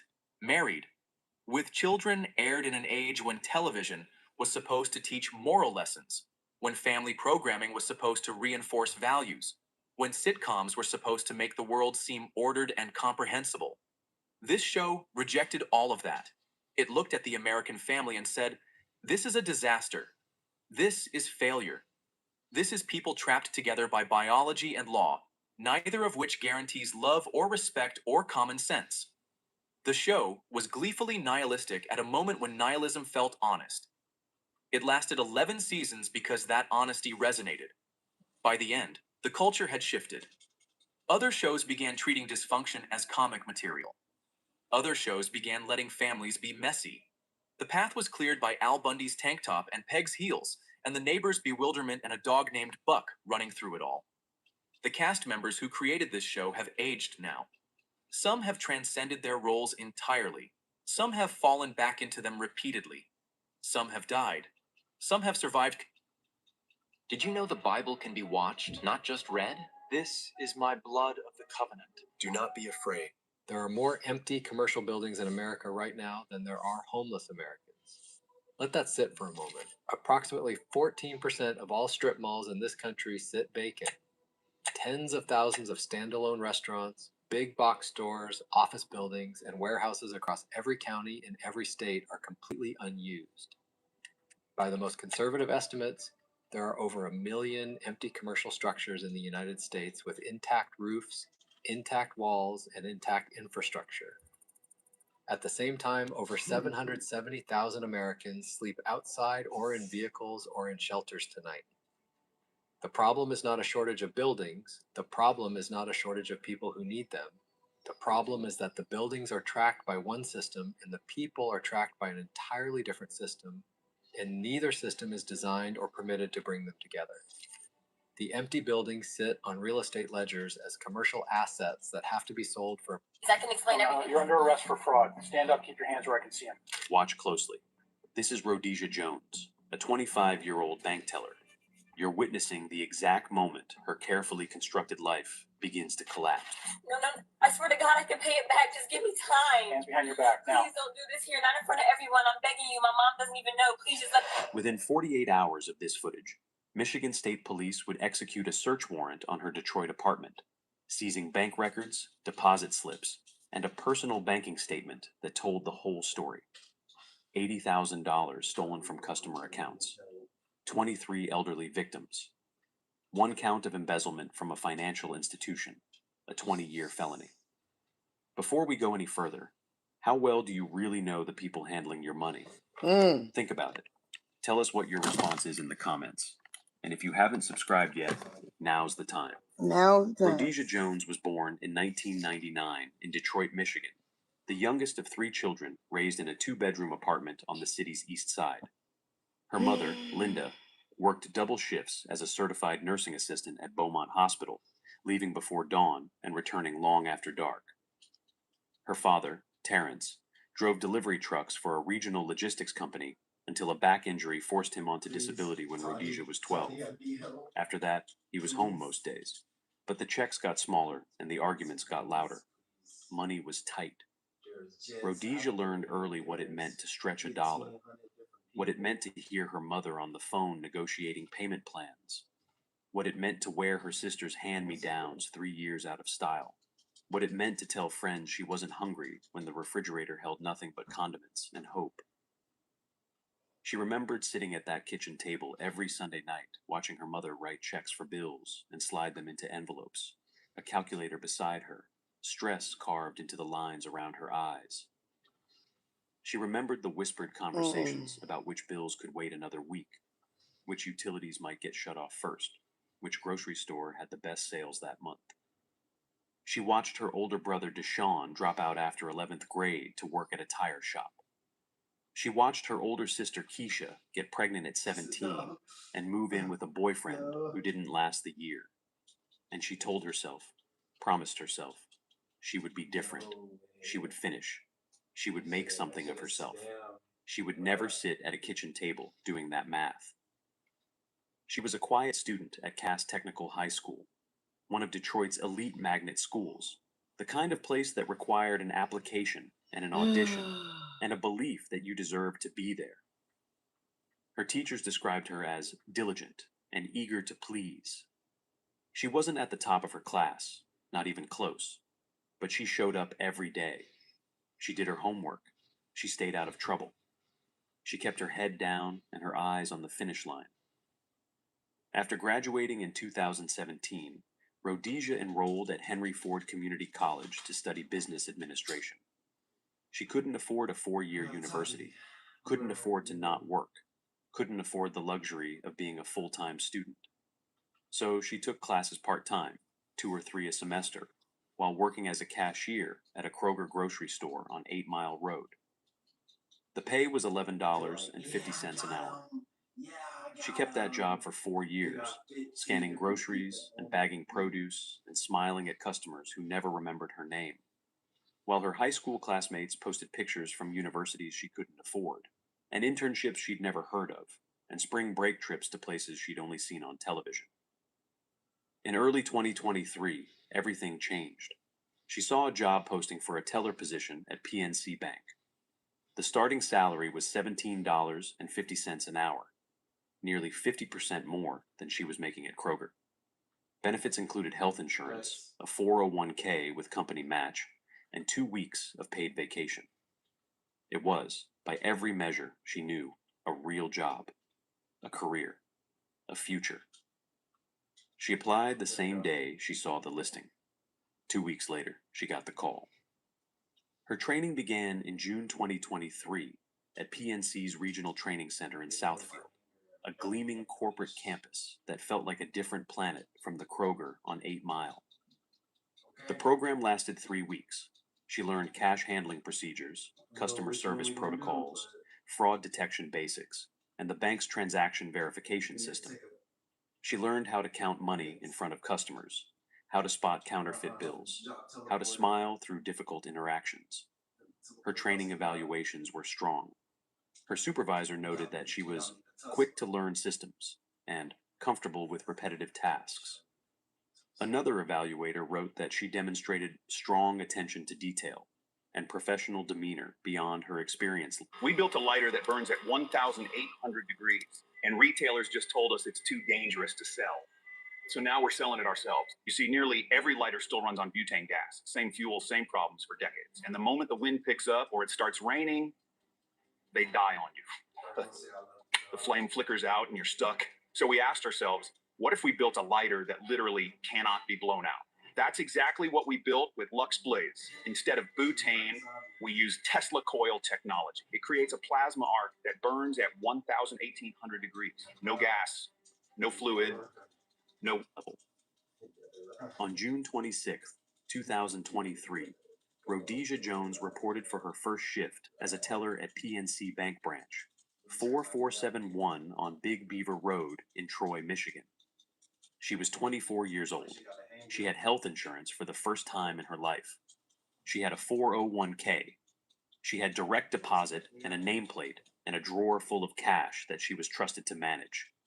She had made it. That feeling would last exactly 7 weeks. PNC Bank Branch 4471 sits in a strip mall on Big Beaver Road in Troy, one of the wealthiest suburbs in Michigan. Troy is not Detroit. The median household income in Troy exceeds $100,000. The driveways hold BMWs and Lexuses. The lawns are manicured by services, not by the people who live there.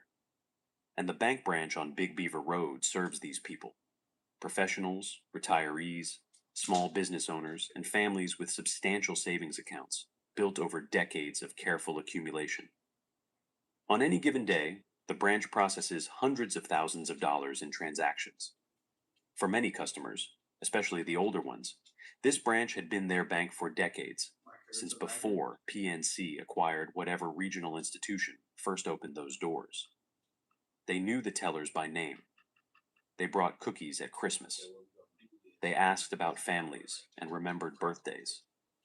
They trusted the people behind that counter the way they trusted their doctors, their mechanics, their children. That trust was the foundation of everything. The branch employed 6 tellers, 2 personal bankers, an assistant manager, and a branch manager named Patricia Okonkwo. Tellers worked in a row behind a long marble counter, each station equipped with a computer terminal, a cash drawer, a receipt printer, and a small scanner for checks. Behind the tellers, past a security door that required a badge swipe, sat a small vault room where cash reserves were stored in a floor safe that required 2 keys to open. Every transaction at PNC Bank is supposed to follow a strict verification protocol. For withdrawals, the process is simple but absolute. The customer presents identification. The teller verifies the ID against the account holder's information. The teller confirms the withdrawal amount verbally. The customer signs a withdrawal slip. The teller processes the transaction. The account is updated in real time, and the cash is handed over. Every step documented. Every step traceable.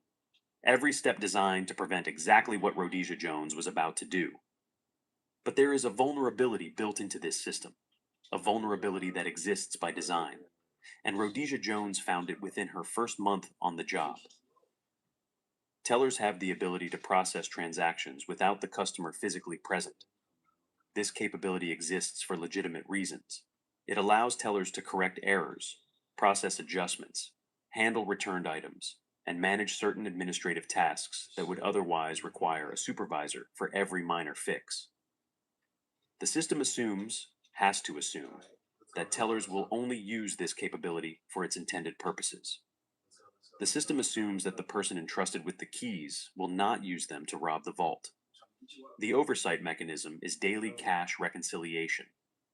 At the end of every shift, each teller's drawer must balance against the day's transactions.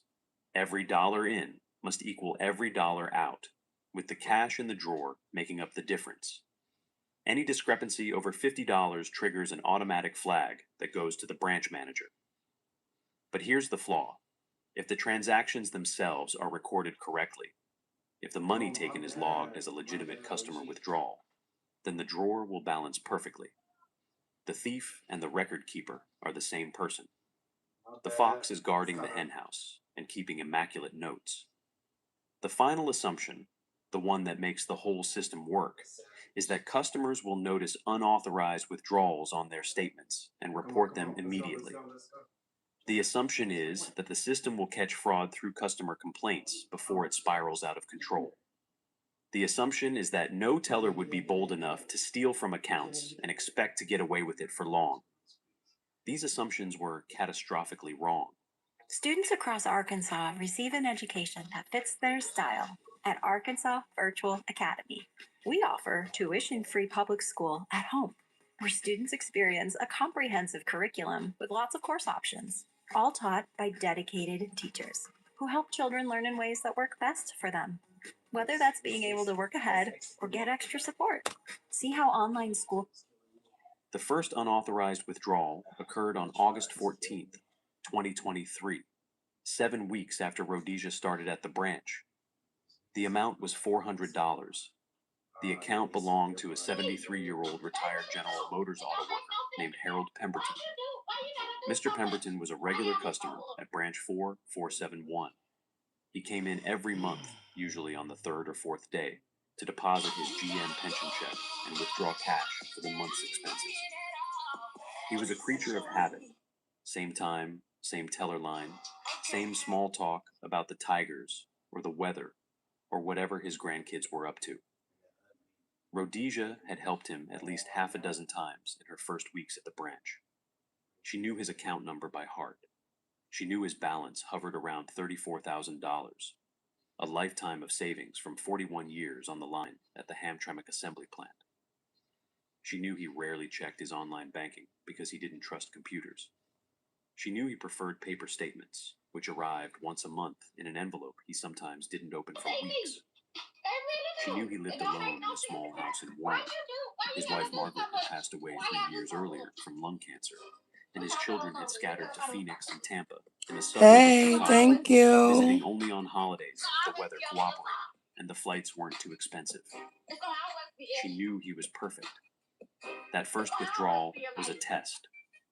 She processed it during a quiet Wednesday afternoon, the branch nearly empty, her supervisor on a late lunch, the other tellers absorbed in their own transactions. She pulled up Mr. Pemberton's account. She initiated a cash withdrawal. She entered the amount, $400. She completed the transaction. The system recorded it as a standard withdrawal. No red flags, no alerts, no supervisor notification required. Her drawer balanced at the end of the day because the money she had taken was accounted for. It just wasn't accounted for correctly. She put $400 in her purse. She clocked out. She drove home. She waited. 2 weeks later, Mr. Pemberton came in to deposit his September pension check. He handed over the check, made small talk about his tomato plants, collected his receipt, and left. He said nothing about the missing $400. Either he hadn't noticed it on his August statement, or he'd noticed and assumed he must have made the withdrawal himself and simply forgotten. He was 73 years old. He didn't trust his own memory the way he used to. That was when Rhodesia understood. She could do this again. She could do this as many times as she wanted, to as many accounts as she could manage, and no one would stop her, because no one was looking. She developed a system.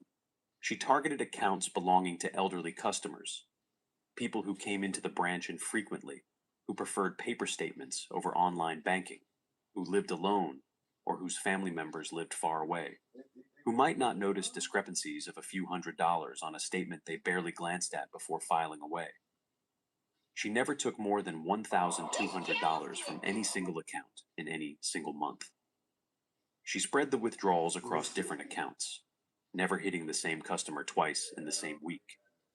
She kept mental notes on who checked their balances obsessively and who didn't, which customers had adult children who monitored their finances, and which ones were truly alone. By October 2023, she had taken $8,400 from 7 different accounts. By December, the total was $19,200 from 12 accounts. By February 2024, the total exceeded $35,000 from 18 separate victims. Her lifestyle changed in ways her co-workers couldn't help but notice. She moved out of her mother's apartment on the east side and into a one-bedroom in Midtown Detroit. Rent $1,400 a month, first and last plus security deposit. She bought a used 2021 BMW 3 Series from a dealership in Southfield, $28,000, financed at 6.9% with a $4,000 down payment she paid in cash. She started shopping at Somerset Collection instead of Walmart, carrying bags from Nordstrom and Sephora, and stores her mother had never set foot in. She got her nails done every 2 weeks at a salon in Royal Oak. She bought designer handbags, Michael Kors, Coach, Kate Spade, items she'd only ever seen in magazines or on the arms of customers at the bank. Her co-workers noticed the transformation. They noticed the new clothes, the new car, the new confidence that seemed to radiate from her, like she'd finally figured something out. When they asked how she could afford it all on a teller's salary, she had an answer ready. She'd started a side business doing social media marketing. She had a few clients, she said. She was hustling, she said.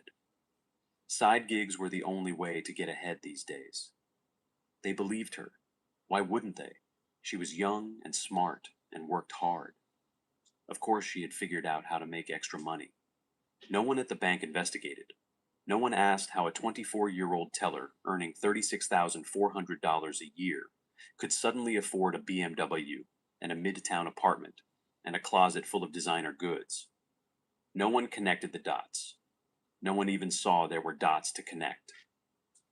By April of 2024, Rhodesia Jones had stolen approximately $62,000 from PNC Bank customers. She had made over 34 unauthorized withdrawals from 23 separate accounts. The youngest victim was 68 years old. The oldest was 89. And she had absolutely no intention of stopping. What if you could make a song using only your voice? Let's start with the drums. Dorothy Kaczynski was 81 years old. She had been a customer at the Troy PNC branch for over 30 years, since before it was PNC, back when it was National City Bank, and before that, something else she couldn't quite remember anymore. Her late husband, Walter, had opened the account in 1987, the year they paid off the mortgage on their house in Clawson, and decided they finally had enough money to need a real saving strategy. Walter passed in 2019. Heart attack, sudden, no warning, gone before the paramedics arrived. After that, Dorothy's daughter, Michelle, had taken over helping with the finances. Michelle Kaczynski lived in Chicago, a 3-hour flight or a 5-hour drive, depending on traffic and weather and how much patience she had for either. She visited every few months, usually around holidays, or whenever her mother's voice on the phone started to sound more confused than usual. She paid her mother's bills online, set up automatic payments for the utilities and the insurance, made sure the property taxes got handled on time, and every April she flew home to help her mother prepare her taxes. In late April 2024, Michelle Kaczynski sat down at her mother's kitchen table with a stack of bank statements and a calculator, the same ritual she'd performed every year since her father died. Her mother sat across from her with a cup of tea, half watching a rerun of Wheel of Fortune in the other room. It was supposed to be simple. It was supposed to take an hour, maybe 2. That was when Michelle noticed the discrepancies. 7 unauthorized withdrawals over the previous 8 months. $800 in September 2023. $600 in October. $900 in November. Nothing in December. Her mother had actually visited the branch that month, which must have spooked whoever was doing this. Then $1,200 in January. $700 in February. $1,100 in March. $800 in April. Total, $6,100 gone from her mother's savings account in transactions her mother had never made. Michelle looked up from the statements. Mom, did you withdraw cash from your savings account? Any of these dates? Dorothy shook her head slowly. I haven't been to the bank since December, honey. I do everything automatic now, like you set up. Why would I need cash? Michelle called PNC's fraud hotline at 4:47. I'm not frozen. It's a picture, She filed a dum-dum. formal complaint. She demanded an investigation.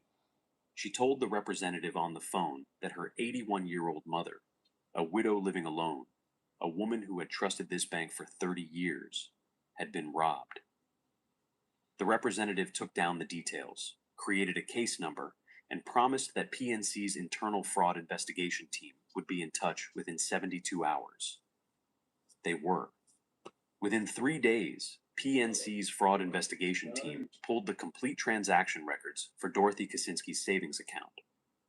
They isolated the 7 disputed withdrawals. They cross-referenced each one against the teller station that processed it. Every single withdrawal had come from the same station, Station 3 at Branch 4, 471 in Troy. They pulled the staffing schedules. They matched the transaction timestamps to the employees working those shifts. Every single unauthorized withdrawal had been processed by the same person, Rhodesia Jones. The investigators expanded their search. They pulled every transaction Rhodesia She had got processed greedy. That's what since her start happened. date in June 2023. She wouldn't have got caught if she wouldn't have got Thousands of greedy. deposits, withdrawals, transfers, and adjustments. They cross-referenced withdrawal patterns against customer visitation logs and security camera footage. They built a timeline. They found anomaly after anomaly. Withdrawals from accounts where the customer hadn't visited the branch that day. Withdrawals processed during hours when the account holder was documented elsewhere. Withdrawals in amounts that deviated sharply from the customer's established patterns. They found elderly customers who came in once a month suddenly showing 2 or 3 withdrawals. They found accounts being drained in increments, just small enough to avoid triggering any automatic reviews. By May 1st, 2024, PNC's fraud team had identified 34 suspicious transactions, totaling approximately $80,000. 23 separate customer accounts had been compromised. The youngest victim was 68 years old. The oldest was 89. The average age was 76. They contacted the Michigan State Police Financial Crimes Unit. Detective Marcus Webb received the referral on May 3rd, 2024. He was a 22-year veteran of the state police with over 100 financial crime cases on his record. Embezzlement, wire fraud, identity theft, Ponzi schemes, insurance scams, everything the desperate and the greedy could dream up to take what wasn't theirs. He had seen every variation of bank fraud imaginable, from sophisticated international wire schemes to employees pocketing 20s from the cash drawer. But the methodical coldness of this case, a 24-year-old teller systematically targeting elderly customers for nearly a year, surprised even him. Tom Ogle That's drove crazy, 200 miles man. on only 2 gallons of She gasoline. just... The PNC fraud team had done most of the preliminary work. Detective Webb picked up where they left off. He subpoenaed the complete transaction records for Rhodesia's teller station. He subpoenaed her employment file, her training records, her performance evaluations. He subpoenaed her personal banking records from every financial institution in the state of Michigan. What he found in those banking records was the smoking gun that would end her freedom. Rhodesia Jones maintained a personal checking account at Huntington Bank, a completely different institution from PNC. over the previous 11 months, from August 2023 through May 2024, that account had received a series of cash deposits that matched the unauthorized withdrawals from PNC customer accounts with damning precision.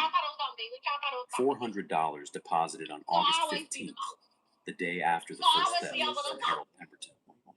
$600 deposited on September 28th. $800 deposited on October 12th. $750 on November 3rd. Deposit after deposit, withdrawal after withdrawal, the numbers lining up like a confession written in arithmetic. Her total reported income for 2023 was $36,400, her PNC salary and nothing else. But her bank deposits for that same period exceeded $72,000. The gap of $35,600 was almost exactly the amount stolen from PNC customers that year. Stories like this don't get the attention they deserve. These aren't faceless victims. They're somebody's grandmother, somebody's father, somebody who trusted the wrong person.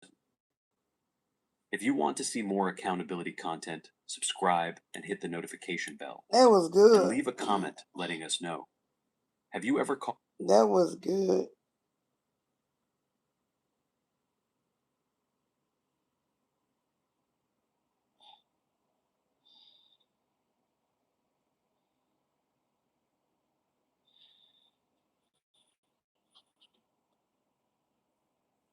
And now, from beyond our dimension, this is the Jeff Mara Podcast. Here's Jeff. My guest is Olivia, who had a near-death experience due to being shot, which we're going to learn about and more. Olivia, thank you for joining us and welcome. Thank you for having me. I'm happy to be here. We're happy to have you, Olivia. So let's start on the day that this happened and go from there. It was in 2021. I was 21 years old at the time. So it hasn't been that long. I'm 25 now. That night, I was dating a guy around that time. And he was into, I guess, gang violence. And at the time, I didn't know. We was at a birthday party. We went there to go for a 6-year-old to celebrate. And the party ended up getting shot up. They shot multiple people. I got shot 7 times. They murdered a 6-year-old girl. And the guy I was dating, he got shot as well. If I can go back, I just remember pulling up to the party and just sitting in my car. I didn't even get out the car yet. So I can't remember every detail because the first thing I remember once the shooting started, the first shot was to my face. And it hit me kind of right here. And it split my whole face open. So my eyes were out of place. I lost most of the stuff is, the bones was crushed. It was just a lot. I got shot in the face. I got shot in the abdomen. I got shot in my bladder. I got shot in my vaginal wall. I got shot just a couple places. So I was sitting in the car. My boyfriend was sitting next to me, and the shot hit me in my face. At the time, I didn't realize that I got shot. I thought something just flew in my eye, but it just kept burning, and I didn't really understand what was going on until I removed my hand from my face, and I saw half of my face in my hand. So after that, he jumped out the car and ran off, and the person continued to shoot while I was in the car. And just hitting, different areas of my body. I felt like I was going to die. I laid back. I just remember complete darkness. And then a memory in my mind I thought about how I'm gonna die, and I didn't leave nothing on the world. I didn't do anything. I didn't have a child. I didn't accomplish anything in my life. I was only 21. I didn't do anything. So I just put my hands up and I started praying. And I was just like I was praying out loud, which if you see the photos of my accident, you would think like, how could this girl see? How could she talk? How could she even breathe? Because it just looked like insane. So I started praying out loud and I started asking God. I said, I'm not ready to die. I want to live. Please, like, just save my life. And then I remember like a white cloud over me. And it was just everywhere. And the shots was still coming. And around that time, I couldn't feel anything. After I saw the white thing kind of covering me while I was in the car. I didn't die yet. I was up the whole entire time. So the white light covered me and I started to not feel pain. And then fire rescue came. They took me to the hospital and then everything just went black. When they see me, they really do. Just It don't black. make no sense. Why you gotta do something? So when I got to the hospital, I can't even say the order and did everything happen because everything just kind of like rambled in my mind from when I got to the hospital because I know I woke up days later. Probably 3 days later, that's when I finally woke up. The doctors did tell me that I did die. They had to resuscitate me and things like that. But in the moments before I woke up, I remember being in a field. I was in a field and it was a place where there was no time. Time didn't exist. It was the past, present, and future all in one place.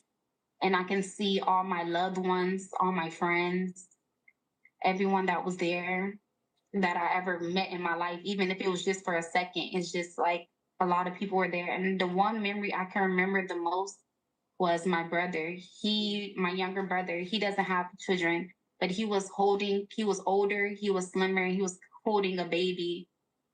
And while I was in the field, somebody was guiding me through it. And I can just see all the memories that happened in my life, but I couldn't interact with anyone. So I would just see a certain memory and I kind of like approach it and I'll be back in the memory, but I'm just watching it as it happens. And I remember just wanting to talk so bad because I wanted them to hear me so bad and I wanted to interact with them and I wanted to talk, but I couldn't as much as I tried.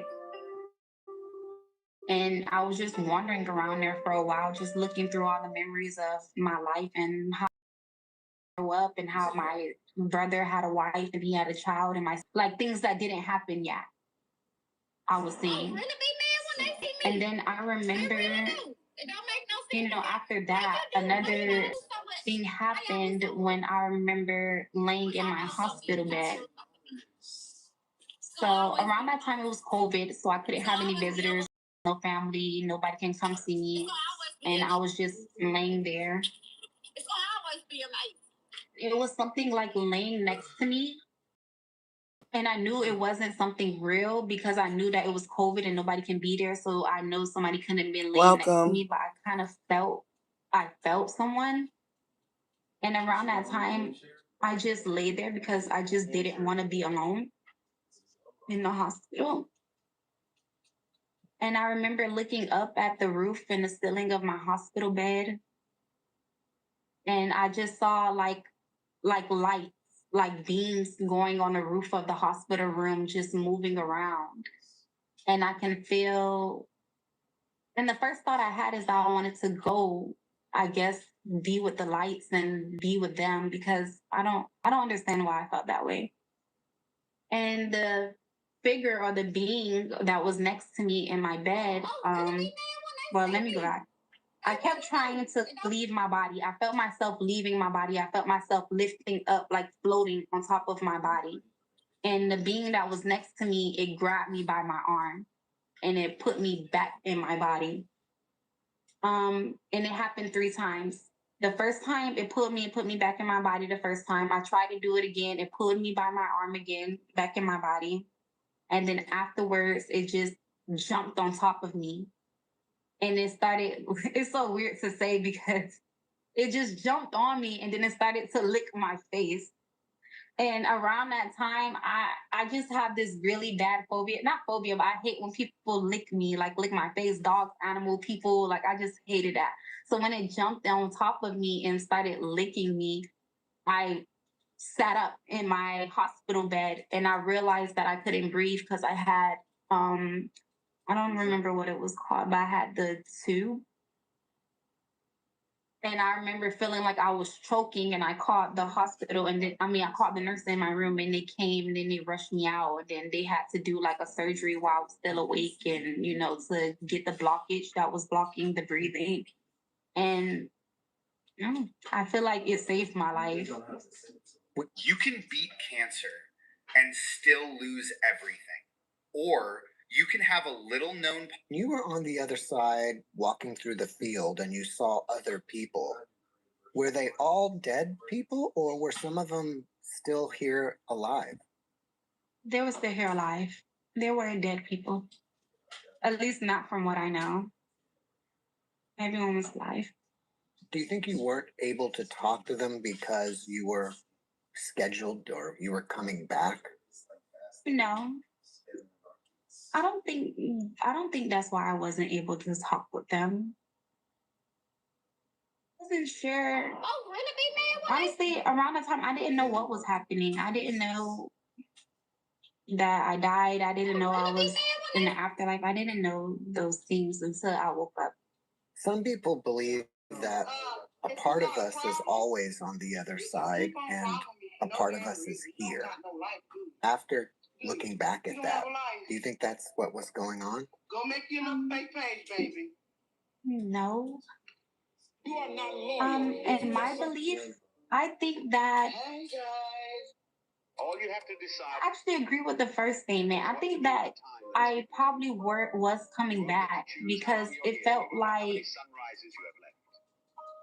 I hear other people death experience, and sometimes like they see God or they see the devil or they see other things like that. And I felt like I was in a space that God didn't know where to send me.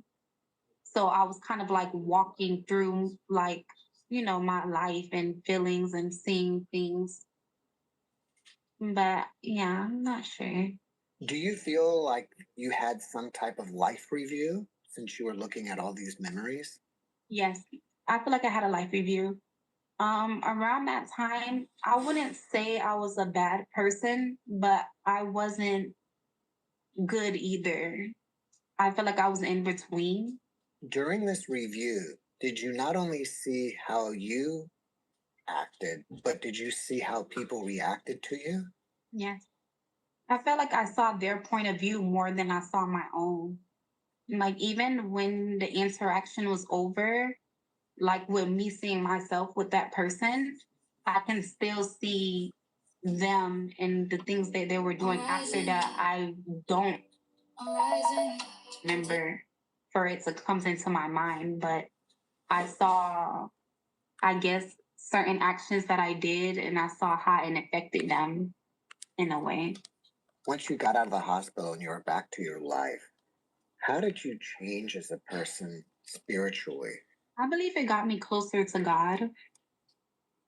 I think after that experience, I always believed in God. I have a religious home and stuff like that, but it wasn't something close. I never read the Bible, never, wasn't like going to church every Sunday. But after that experience, I feel like it woken up something in me. It made me realize that life is so much more than what we realize. Have you spoken to any of these people that you saw on the other side and revealed to them their future, like your brother having a child? I told my brother. That's the only one I spoken to, and I told him because it was so surprising. Because it was so surprising. I told him that he was gonna grow up and he was gonna have a daughter and he was gonna lose a lot of weight. And I did tell him that. Has he had the child yet? I'm just hoping that he does, so I can know that I was right. Did you have any other visions or see anything else happening in the future? I never said this out loud. I haven't even told anyone. But I saw my dad die from a heart attack. Whoever invented this deserves a raise. I don't know why it took until 2026 for people to realize how useful this handheld peeler really is. Grip it, swipe once, and the peel comes right off fast and clean. I barely have to try. Still looks clean. The best part is it glides smoothly. Let's clear something up right now. Ross Dress for Less doesn't want you thinking too hard while you're inside their stores. Because the second you slow down and actually analyze what's happening around you, the magic starts to fall apart. On the surface, Ross looks like a shopper's dream. Designer labels, ridiculously low prices, red tags screaming deal of the century. It feels like you've cracked some secret code, like you're smarter than the mall shoppers paying full price. But here's the uncomfortable truth. Ross isn't a discount paradise. It's a carefully engineered illusion factory. The clutter, the chaos, the randomness, none of it is accidental. Ross runs on confusion, urgency, and psychological pressure. And most shoppers never realize they're not winning the game. They're the game. This video isn't about saving a few dollars on a hoodie. It's about exposing the traps Ross uses to keep you buying things you never planned to buy, didn't really need, and probably shouldn't have bought in the first place. Once you see how this store actually works, you'll never walk those aisles the same way again. Let's start with the biggest illusion of all. Number 10. Designer brands that aren't really designer. You know this moment. You're digging through a rack, half bored, half hopeful, and suddenly you spot it. A recognizable brand. Michael Kors, Calvin Klein, Nike, Adidas. Your heart rate jumps. You think, there's no way this is real at this price. But here's what Ross doesn't advertise. A large percentage of those designer items were never meant to be sold in high-end department stores. They weren't rejected leftovers from Macy's. They weren't overstock from Nordstrom. They were made specifically for discount outlets. Same logo, cheaper materials, lower quality standards, different factories. That Michael Kors bag you're holding?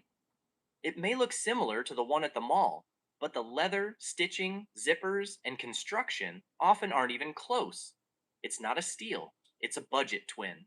Looks good on the rack, falls apart in real life, and Ross knows exactly how to hide that. Flip the tag. If you see strange codes, vague descriptions, or the infamous irregular label, that's not a coincidence. That's your warning. Irregular is corporate language for we know something's off. I learned this the hard way. I once grabbed a pair of name brand sneakers that looked flawless in store. At home, one logo was stitched slightly crooked. The other shoe squeaked every time I walked. Congratulations. I paid full price for a factory reject. Ross didn't scam me. They just counted on me not looking closely enough. Number 9. The compare at price illusion. This is Ross's most powerful psychological weapon. That tiny white price tag, compare at $89.99. Our price, $29.99. Your brain instantly does the math. I just saved $60. But here's what most shoppers never realize. That compare it number is often pure fiction. Ross's own fine print admits it. The higher price is based on what a similar item may have sold for at a department store. Similar, not identical, not same quality, not even same product. Translation? That item may have never sold anywhere for that price. So those jeans you're bragging about getting for $29.99 instead of $90, there's a good chance $29.99 is exactly what they were always worth. Here's a simple test. Before you celebrate your deal, search the brand and style online. Half the time, you'll find the same item selling for the same price, or less, somewhere else. The savings weren't real. The feeling was, Ross doesn't sell discounts. They sell the idea of winning. And once that illusion kicks in, your guard drops. Which is exactly when Ross moves in with the next trap. Number 8. Ross is the dumping ground for irregulars. If you've ever picked something up at Ross and thought, Why does this feel slightly wrong? Congratulations, your instincts still work. Ross thrives on irregular merchandise. We're talking about products that failed inspection somewhere else. Shoes with uneven stitching, jackets with crooked zippers, cookware with scratches, home goods with scuffs, electronics missing manuals, or parts. These are the items other retailers said no to. Ross said, "We'll take them." And sometimes it's harmless, a faded tag, a loose thread, but other times you're paying for something that was already rejected before it ever hit the shelf. And Ross isn't hiding it. If you look closely, you'll literally see tags that say irregular. That's corporate speak for, we know it's flawed, but we're selling it anyway. Most shoppers never notice. They're too busy chasing the thrill of the deal. Ross doesn't need perfection. They need volume. Number 7, chaos by design. Let's be honest. Walking into Ross doesn't feel like shopping. It feels like entering a retail survival game. Racks jammed with mixed sizes. Home goods randomly wedged between socks. Shoes nowhere near shoes. Toys hiding next to cookware. But here's the part people get wrong. That chaos isn't accidental, it's intentional. Ross runs on something called the treasure hunt effect. The longer you stay, the more you dig, the more random stuff you touch, the more likely you are to buy things you never planned to buy. That's why you walked in for one hoodie and walked out with candles, dog toys, kitchen gadgets, 3 shirts you weren't even sure about. The mess keeps you searching. The searching keeps you spending. I've seen it get ridiculous. Size 11 sneakers in the kids section. A toaster shoved between women's dresses. Jordan shoes hiding under throw blankets. Ross isn't a store. It's retail Jumanji. Every aisle is a new level. And the longer you play, the more you lose track of why you came in. Imagine going 3 years without brushing your teeth once. The yellow buildup, the discomfort, the smell. You'd never do it to yourself. So why is it normal for dogs? This neglect leads to over 80% of dogs having dental issues by age 3. We all know we should brush it, but the 7 a.m. wrestling match is impossible. So we try masking the smell with minty treats or wipes, but nothing works. That's why over 1 million owners have switched to Pro Bright Advanced, America's #1 dog dental powder. It uses a unique dual action blend of probiotics and brown algae to soften stubborn tartar and target the root cause of bad breath. Formulated by board-certified vets and backed by 2 clinical studies, this is the gold standard for owners who are done fighting with a toothbrush but want to keep their dog's teeth clean and fresh. Click the link below to grab a tub of Pro Bright Advanced today.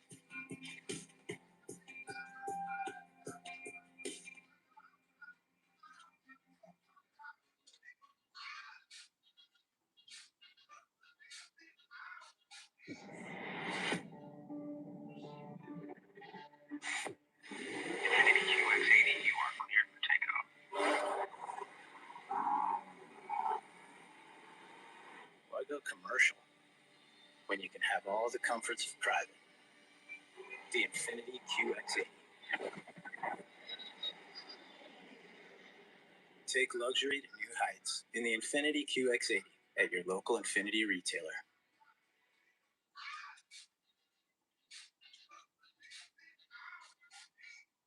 Number 6. Not every deal is actually a deal. This one gets people all the time. You see a red sticker, your brain lights up. Clearance. But here's the truth. A lot of Ross markdowns are pure theater. A blender drops from $29.99 to $24.99, and suddenly it's tagged like you found buried treasure. That's not a deal. That's a rounding error with a red sticker. Ross knows something very important about human psychology. Red tags trigger urgency, not logic. They want your brain reacting before your math does. Sure, sometimes you'll find absurd bargains. Giant size 16 cleats for $4.99. Random team hats for $3.99. Those are real, for very specific people. But most of the time, you're paying full price while feeling like you won. And that feeling is what Ross sells best. Because once you believe you're saving, You stop questioning everything else in your cart, and that's where Ross makes its money. This is where Ross stops feeling like a bargain store and starts feeling like a trap. Because once you've already bought something, Ross makes it very hard to undo that decision. Number 5. The return policy trap. Ross loves advertising easy returns. Sounds comforting until you actually need one. Here's how it really works. You get 30 days, receipt required, no exceptions. Miss that window by a single day? Too bad. Zipper breaks, blender dies, shoes fall apart. Doesn't matter. After 30 days, that item is officially your problem. Lose the receipt?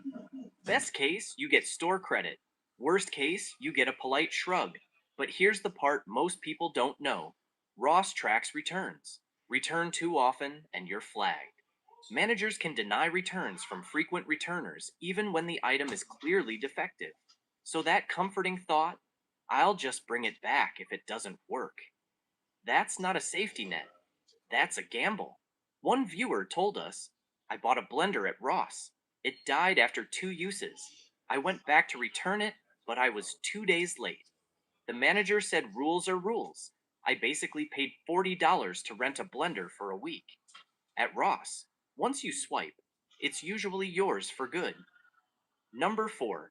The senior discount they don't advertise.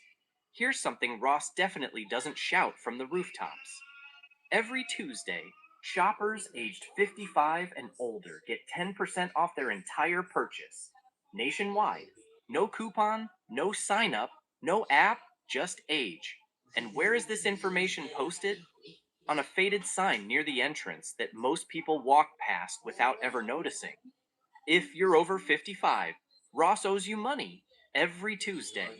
And if you're not, bring someone who is. Mom, dad, grandma, let them check out. Hand them the cash. Instant discount. One viewer shared this. I take my 70-year-old mom shopping every Tuesday. She checks out, I pay her back. We save 10% every single time. That's not cheating. That's using the rules Ross hopes you don't know. Number 3, the gift card stacking hack. Here's how frugal pro shoppers actually win. Never pay face value. Sites like Raisin Gift Card Granny regularly sell Ross gift cards for 5 to 15% off. So let's stack this. You buy a $100 gift card for $85. Then you shop on Tuesday with a senior discount. Suddenly, that $100 worth of merchandise cost you around $75. That's a real discount, not a fake compare it fantasy. One subscriber told us, I bought $150 worth of Ross gift cards for $135. Then I went shopping with my mom on Tuesday, stacked the 10% discount. I paid about $60 for sneakers tagged at $80. Ross wants you swiping debit. Smart shoppers swipe discounted gift cards. Number 2, electronics. Landfill with a barcode. If you've ever thought, I'll just grab some headphones while I'm here, stop. This is one of Ross's worst sections. Most electronics there fall into one of 3 categories. Cheap imports, outdated models, refurbished returns. The packaging looks legit. Inside, questionable components, no quality control, and warranties that barely exist. That $24.99 speaker that dies in a week? That's not bad luck. That's the supply chain. Even name brands aren't safe. Often they're older versions dumped after newer models launch. One subscriber admitted, I grabbed Skull Candy headphones at checkout for $19.99. 3 days later, one side stopped working. I lost the receipt. Ross sold me disposable headphones. Clothes? Fine. Home goods? Sometimes. Throw blankets? Sure. Electronics? That's money straight into the trash. Did you know Ashley has Nectar mattresses starting at $649? This 5-layer Nectar mattress helps you sleep cooler and more comfortably, with contouring memory foam that helps relieve pressure on your back and hips. Shop Nectar mattresses starting at $649 in-store or online at Ashley.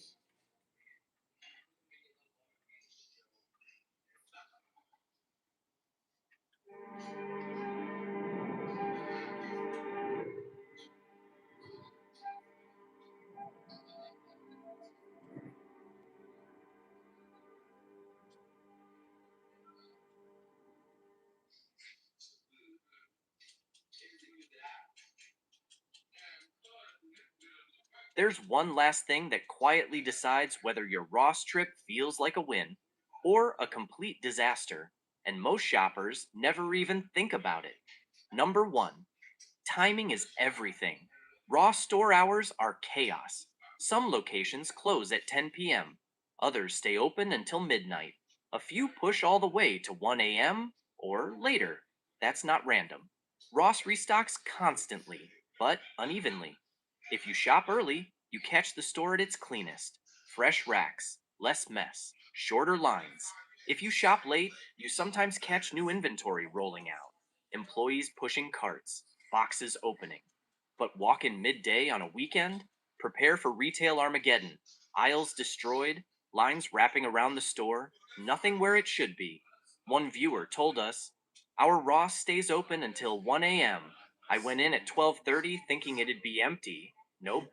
People everywhere, employees rolling out stock. It felt more like a midnight flea market than a store." Savvy shoppers know early mornings and late nights equals opportunity. Midday weekends equals punishment. Bonus secrets. The stuff Ross really hopes you never notice. These don't get talked about, but they matter. Bonus one, the fitting room nightmare. Ross fitting rooms aren't just inconvenient. They're designed to push impulse buying. Limited item counts, long waits, and in some stores, no mirrors inside. You try something on, then step into a crowded hallway to see yourself. That friction isn't accidental. The harder it is to try clothes properly, the more likely you are to say, "Whatever, I'll just take it." One viewer shared, "I tried on 3 dresses. The fitting room was packed. I hated 2 of them, but I bought all 3 just to avoid going back in again." Ross didn't upsell her, they exhausted her. Bonus 2, clearance is a gamble. Those red tags feel like victory, but most of the time, they're theater.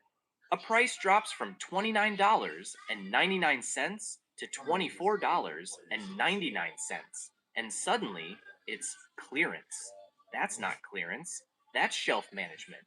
Yes, there are rare steals, but for most shoppers, clearance is where Ross dumps what nobody else wanted.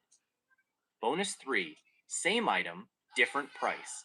Here's a trick so sneaky most people never catch it. 2 identical items, same size, same color, different prices. Why? Ross buys from multiple vendors at different costs and doesn't standardize pricing.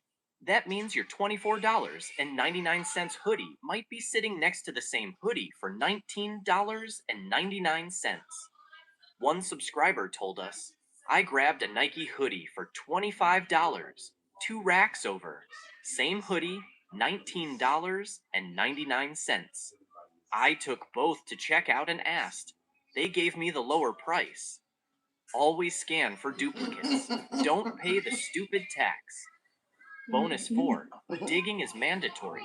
At Ross, nothing lives where it should. Men's sneakers in women's aisles, jerseys under towels, kids' toys next to cookware. It's not just Just like messy his shopping. mama's ass is a Employees don't dookie have time to that he came reset out of, right? Customers hide You items came out your grab mama's later. ass The result? A when she retail spit you scavenger out hunt. after her One viewer and laughed. she "I don't know found who the your bronze daddy's sneakers name under is, the throw decided to blanket in make Home you. Goods." At Ross, Mm. you don't shop, you excavate. Bonus 5, luxury is mostly smoke and mirrors. Ross loves dangling the dream. A premium hanger, a fancy tag, a brand you recognize. You feel like you scored luxury. Most of the time, you didn't. Many of those luxury items are out of season leftovers, irregulars, or mid-tier products wrapped in premium marketing. Ross thrives on illusion. The real takeaway: Ross isn't about saving you money, it's about making you feel like you did. The chaos, the clearance, the designer tags, all engineered to convince you that you won. The real win? Walking away when something doesn't add up. Flip the tags. Question the compare at prices. Stack real discounts. Know when to leave. Because the biggest savings at Ross aren't on the racks. They're the dollars you don't spend on junk dressed up as a deal. If you made it this far, you already shop smarter than most. Smash that like button, subscribe to Frugal Pro, and drop a comment. What's your Ross story? Best score? Worst regret?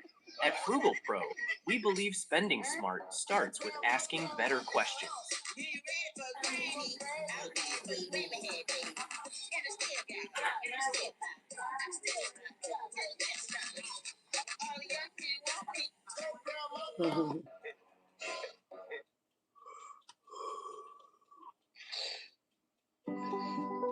Closing deals and growing your business feels harder than ever.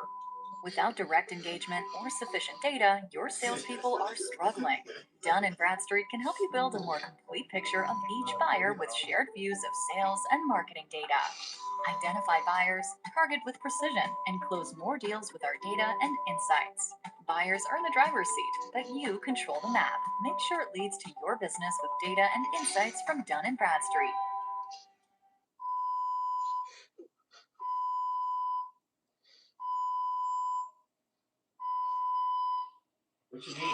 Third return. Wow. Sounds like she needs to go to jail. So I don't know. I've never been arrested before. Oh, come on. I find that hard to believe. I don't believe that either. Please, please. I've never been arrested before, ever, never. I'm a good girl. Some people like to steal from Walmart the old-fashioned way, just through the exit. But this one tried to do it through customer service. Armed with a digital receipt that wouldn't even scan, she ran a one-woman refund operation like she was cashing in on some stock options. But the best part was Walmart loss prevention was watching her every move. We're gonna check out this body cam footage and watch this so-called return fraud mastermind crash harder than her debit card. She's doing a second return. Okay. He's trying to scan her digital receipt. Yeah. Just for the record, we have PC already for return fraud. He struggled last night. It's not scanning for whatever reason. Where's your off-duty guy? Is he going to help you? I still have not been able to locate him. He might actually be on lunch. We only had one today. I cannot find him anywhere. She's doing a second return for sure. Actually, she might be doing a third return. Wow. Sounds like she needs to go to jail. Yeah, I mean, she's... I already love how they are just enjoying this so much. Oh, sounds like she needs to go to jail. So, like, you can tell when loss prevention knows that they have a thief by the balls and they're gonna get him. Like, it's loss prevention's entire job to catch these people, and you know that I love seeing justice served. I don't even want to know how many times she's gotten away on us. Tell your yellow vest, don't stop her. Just wave her on. Keep going. Yeah, I swear to God, if she goes into the subway, I'm going to have a freaking stroke. Nah, we got the crime anyway already, so we'll just contact her in Safeway. All right, so he's giving her more cash now. Okay. Can't exactly tell how much cash he's pulling out. He's not making it easy for me to count. That's okay. But he did. I know it's exciting, but let's talk about why she's being arrested first. So this is basically called receipt fraud. There's two different forms of receipt fraud. I am fairly certain that this particular thief is using a fake receipt rather than an actual receipt. So the first kind of receipt return fraud is not what she's doing here, but I want to tell you about it anyway. It's basically when somebody goes to Walmart, buys something, and then they leave the store with it, bring the receipt back in, grab another item off of the shelf, take it to customer service, and return that. That basically gets them items for free without having to pay the money. But if they catch you, it's still shoplifting. It just has a few extra steps. But I'm fairly certain what she is doing is actually using a fake receipt. People will take duplicates of receipts, they will falsify them, they will change the items that are on them. Barcodes won't even scan properly, but what can happen is if you push hard enough, if a barcode on a receipt is not scanning, cashiers can do a manual override and still give you a refund. And I believe, we'll find out when we watch more body cam footage, I believe that she was using a fake receipt and this employee just unknowingly did an override and gave her cash anyway. This woman has been doing a lot of shit at this Walmart, and it's all about ready to stack up against her because loss prevention has been watching her ass. He did give her a receipt, so we'll just use that receipt. Yeah, she put that money in her right pocket. No, she pulled it back out. She's going to be gone by the time we get there anyway. All right, she's moving away from the customer service. She did not try to return that speaker. Okay, so she's gonna walk out with it then. Yeah, she looks like she's coming to the GM or the pharmacy side. I lied. She turned around. Okay. What the fuck? Yep, she's going towards the grocery now. Grocery, okay. All right, she's in front of the nail salon. Okay. She's in front of Subway. Yeah, she's coming out. She's wearing a black shirt with like a Playboy bunny on the back. She out of the store? She's about to cross the final here. Okay. There she is. Hi. Well, that's Culie.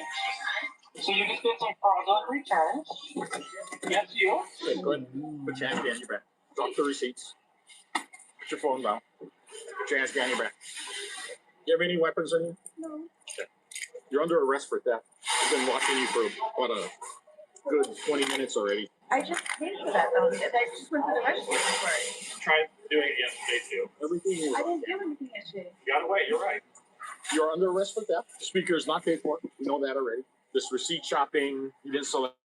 You selected these things from the store. I just paid for it. I got the receipt right there. Remember, everything's on camera. No, So- I get it. That's fine. But You lie to us. I'm not It's a lying. good straight I ticket to just said, jail. look at the receipt, please, is what I was saying. Yeah. The receipts are all fraudulent. We know already. You're not the first. Yeah, she keeps telling him, look at the receipt, look at the receipt. And they're like, yeah, we know the receipts are fraudulent. They're fake receipts. She thought she was clever. She thought she was clever. You cannot outsmart a corporation like Walmart. They have billions of dollars. Billions. You are not smarter than them. You're not the first person that thought this up. Okay, so anyway, you have the right to remain silent. Do you understand your rights? Yeah. Okay, so we're gonna escort you back to the loss prevention office. Dave, just throw her in my car. I'm just gonna drive her over there. Okay, first off, we have to identify you. What is this nonsense? Tessa M comes back to a Taliesin P, who's a male that's 6'1", 175.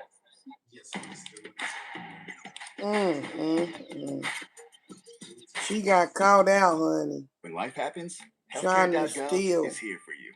from Like his dad for Gary, Walmart when with he moved fake and lost health receipts. coverage. What? Oh, is she lying to the police about her identity now? She gave them a name, and it came back as being a man who is 6'1". Ma'am, I think you gave them a false identity. No, that's against the law, right? Why would your brother come up as you? That's not my name, though. I don't know why. I don't know either. There's driver's status right there. Well, you better start thinking about a different name, because this one ain't working. You just said that was your brother. No, I'm saying I don't believe that's not me. Right there? You know, you got to keep your lies straight, because I listen really well. He brings up a very, very valid point. If you're going to lie, keep them straight, because they're paying attention to your thieving ass. Okay, what I'm trying to say is that his driver's status. I don't give a rat's ass about the driver's status. I want to know who you are. I'm going to run it one more time. And if not, you're just going to go to jail for providing false information to law enforcement. Regardless if you have a warrant, nothing. I'll just book you. That's the simplest way for me. It's Sunday. Damn, she's already pissed him off. He straight up said, even if your receipts are legitimate, I'm still going to take your ass in for giving me a false identity. I love this so much. Last name again. What is your real name? I'm going to run it again. If it comes back, no record. We're not even going to go in the office. You're going to go straight to jail. I'm listening. I don't either, but it usually means that people are lying about their name. I don't give a shit about the driver's status. What is your fucking real name? Man, I love it when police officers don't hold back. I love it so much. That don't look like her. Oh, she's got multiple. What is your middle initial? And what is your date of birth? 93. Nope. Comes back. So it cut to another police officer's body cam. It looks like they were going through her purse and found multiple IDs. So that is going on at the same time. This officer is talking to her in the car, trying to get her identity. The other police officers found a whole bunch of IDs in her bag. I think they might have found something else too. Let's find out what it was. Comes back to Taliesin, 6'1", 175 male. You're definitely not a male. Is your ID out of Washington? No, it's Portland, Oregon. It's out of Oregon? Yeah. It's in my purse. It's in your purse inside? That should be. Okay. I'm not sure. So which one of these IDs is yours? Tessa. So how many? Passport to the right? Yeah, who are these? Not sure. Well, they were in your purse. I understand that, yeah. So where's your Oregon Right ID there. at? It's in there. If it's not, it's in my car. Whose car is that, by the way? It's mine. Not registered to you. I just got it. So are you Ashley? No. It's probably in my car. Oh, the car is registered to someone named Ashley. Is she Ashley? She keeps saying she's Tessa, but the car is registered to somebody else. Is that a stolen car? Is that her friend's car? Whose car is this? What is her real name? Why is she lying so much? Guessing you're not this guy, Elijah. I was just looking for it too. It's probably in my car. Where's this passport? He's got it in his hand. Passport? And then my driver's license, it should be right there in my car. So the name on this is correct? Yes, sir. My driver's license, it's in my car. I had it on me. Did you check this pocket? What's the address on Do you your wanna- wallet? Where your coins are? Wasn't any of my ID or anything in there? That's what I'm saying. You would know that, why you? Well, no, because it might decide it can't feel right there. Oh yeah, where is it? It's in my car. If it's not in my purse, it's in my car. Just for your car? Yeah, but I mean, I don't want to just have the door open, like, without me there. Transport you to your car. Nice, okay. She got lucky yesterday because when we were dealing with all the other commotion is when she tried to do that shit. They must have all been together and then I feel like they do have like a little meetup and say, hey, let's all just try to mass surge them and see what happens. So we already know, just so that you know, in contact with loss prevention the whole time you've been here, they spotted you right away because they recognized you from yesterday. They know that the things you returned, you selected from the store. You didn't pay for them. 2 days in a row? She's bad at this. She got greedy. 2 days in a row. She's using fake receipts and returning stuff that she just like walks in, grabs off the shelf, and then takes to customer service. 2 days in a row. She got overzealous. When she did it the first time, she was on loss prevention's radar. Then she came back the next day. They recognized her right away because she didn't wait in between. Come on, lady, get better than this if you're going to be a professional criminal, because that is something I actually did a video about not too long ago. I will link it up in the iCards down in the video description somewhere, talking about how Walmart specifically, in addition to other retail locations, they allegedly, well, not really allegedly, we're seeing it happen in real time right here. They know that you're shoplifting, they watch you, and they wait for a certain threshold so that they can prosecute you for grand larceny. They don't want these petty theft thieves. They don't want someone stealing $30, $5, $20. They want to get you for over $1,000 in most states. She got greedy. Hit up Walmart 2 days in a row. Serves her right. You didn't come in with A couple them. of them I did. There's a couple things you came in with. The Right. speaker you selected and had to be removed from a glass case by an associate, right? Yes. You never paid for that. Fortunately, you didn't try to return that for cash, but you did do two previous ones for cash. And those are being scrutinized right now. It's just been a little hard for me. It's not like I was doing major stuff, but I mean, I know What I do you did mean it. major No, stuff? I did it. Yesterday was almost 1,000. Exactly what this officer said. What do you mean I'm not doing major stuff? She doesn't think this is major? I'm not doing major stuff. Is she kidding? Is she kidding? And I know What I do you did mean it. major No, I stuff? did it. Yesterday was almost $1,000. I got really scared. What? Yeah. For my card not working? Yeah, But I $1,000 didn't bucks. drop anything. Okay, back to the store. We'll figure something out. Is she 100% the one that tried to get out yesterday? Yeah, my card She didn't declined. change her clothes or anything. Really? She said she tried to use her card, but everything she still said. tried to take the card out of merchandise, but there was 3 managers that prevented her from doing it. No, they didn't stop me or anything. They were just standing around me. And that's when you decided that, oh, I'm not going to risk it getting caught because you were right there. Right, my card declined. But you still took the card all the way to the final point. Yeah, who does that? Hotels.com is where you go to choose from hundreds of thousands of hotels and their reviews on every stay. She's so bad at this. So not only was she in there the day before, but he said she was wearing the same clothes. She didn't even bother changing her clothes. At least put a freaking wig on. I don't know. So apparently she tried to purchase almost $1,000 worth of merchandise, and when her card was declined, she still tried to walk out with a cart full of stuff. But they stopped her. And now she's back today trying another tactic because apparently it didn't work yesterday. Wow.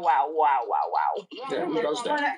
You have to ring it up. But your card got declined. How are you going to pay for it? You leave your card. Okay, you're gonna be booked into jail because that's the only reasonable way we can identify you. Because you got so many IDs, you can't find your driver's license. So that's the safest way for me. Because I don't want to get your name is not really Tessa. I don't want to get Tessa in trouble because you lied about your identity. I'm telling you the truth about my identity, guys. Which one? We don't believe you. You have like half a dozen IDs in your purse. Sorry, they don't believe that that's your real name, honey. You ain't Tessa. Tessa. Like I said, I just grabbed that bag. It doesn't really look like you. I just grabbed that from my bag. Okay, so where's that bag? So that's 649. That's not counting the refund fraud. Wow. $649. Wow. Yeah. I just paid for something else. Not even close to. This ain't even close to $649. I've never been trespassed or anything from you guys. Right, gonna be trespassed and cited. And Or do you want me to do the theft and the refund fraud like twice? you can do it all in one. Okay. So I don't know. I've never been arrested before. Oh, come on. I find that hard to believe. I don't believe that either. Please. I've never been arrested before, ever, never. I'm a good girl. Honey, you can't possibly expect them to believe you right now. Not only can you not possibly expect them to believe you, but you can't possibly expect that they're just going to change their minds at this point and let you go. You're in too deep right now. You are in way too deep. Come on, I find that hard to believe. Everything I've never done it. Everything before. you said I've seen people since the time we contacted you has either been a lie or some kind of roundabout crap. How is it been a lie? I've been on everything. I paid for that. No, I paid for some of it, as I said. You know what? We're not dealing with semantics here. This is not an English language I've course, never been okay? in trouble before. I have pretty good ears. I've been doing this for 30 years. I know when people lie to me. What state were you born in? Wisconsin. Oh my Oh, God. like you said, it's a passport. More of that. Well, no, I don't There's a difference. No. You just asked me. I didn't hear him say State were you born in? I heard it. Okay, that's fine. Sorry, I thought he was talking about that. And you said Portland, Oregon. That's where I'm from. I'm sorry. That's just, you guys have a lot going on right now. Like, What do you mean a lot going on? I got a lot going on too. I'm sorry, you guys. Okay. I've never done this before. What's your last name? How do you spell it? Okay. What's your middle? Or sorry, what's your first name? Tessa. What's your middle initial? M as in Mary. Why does your passport say L? That's not your passport all of a sudden? No, I didn't do that. Then what? You know what? I'm just gonna. Oh my God, how frustrating for these officers. Where were you born? Portland, Oregon. This says Wisconsin. Oh, yeah, no, it was Wisconsin. I thought you asked where I was from. What's your middle initial? M. Okay, why does it have an L on your passport? Oh, seriously? Tell the fucking truth. You're already in deep shit. Don't make it worse. Do the site based on what she's giving me, and the jail can figure it out. You know, this could have been so easy. I'm answering everything. I've been telling you everything. Yeah, you're answering everything. That's great, but everything's roundabout or a lie. It is not. You know, I'm very observant. So is this officer and that officer. And you can go get my It driver's says license. place of birth, Wisconsin, USA. He asked you specifically, I thought he was where talking about were where you I'm born? from. I didn't hear that part, you guys. I just said I was sorry. And what the hell is this supposed to be? I don't know. That's in there. You say somebody trying to wash the driver's license, make another one. You know exactly what that means. You guys, please don't do this. Like, If you ask them nicely, they may not tow your car. If your car's not gone by 11 o'clock tonight, your car's being please don't towed. do this. Like, understand that this is really wrong. Come on, you guys. Please. I've never been in trouble with you guys before. I've seen my Because you haven't been caught.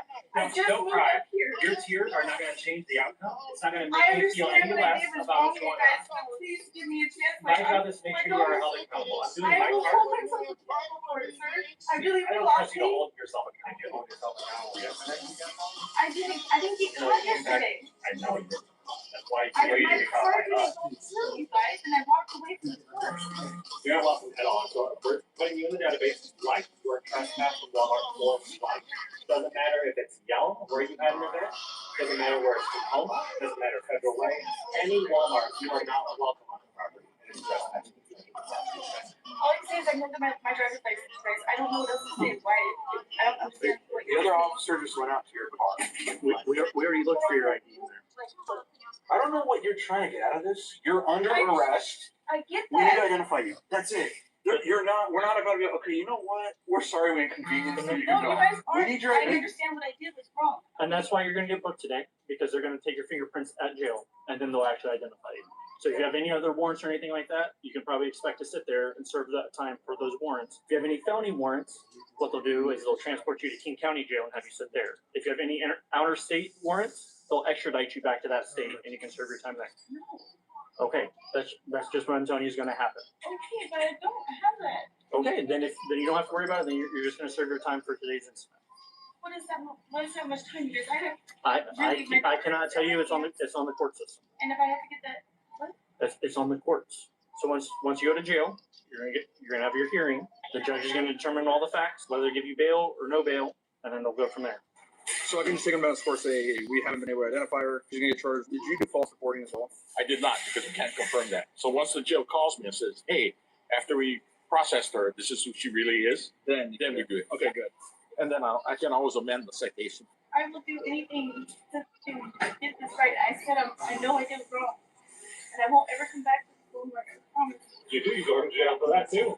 Yeah, well, she says, I promise I'll never come back to this Walmart. Baby, you better not walk into any Walmart ever again. You can go 6 states away. They're going to throw your ass in jail if you cross over that Walmart threshold. You banned for life from every Walmart. Damn, she pissed them off. Too. But Come back to this Walmart. I know I'm saying I won't. There's so much worse things going on right now. Like, I don't understand, like, why you guys can't give me the one chance. Like, I've never Correct. been here So before. you're right. There are worse things going on. But when we have a call for service, we have to answer that call for service. Yes, I get it. And instead of 3 police officers helping other citizens, we're sitting here doing with you. 1, because we can't identify you, I know, and because of your actions today. This is your citation. It is for theft in the 3rd degree, despite you stealing probably a felonious amount of merchandise. We're going to go with the lower degree. I'm not real sure what I'm going to do with the crystal meth, because that I can test. Crystal meth! That was what else was in her purse.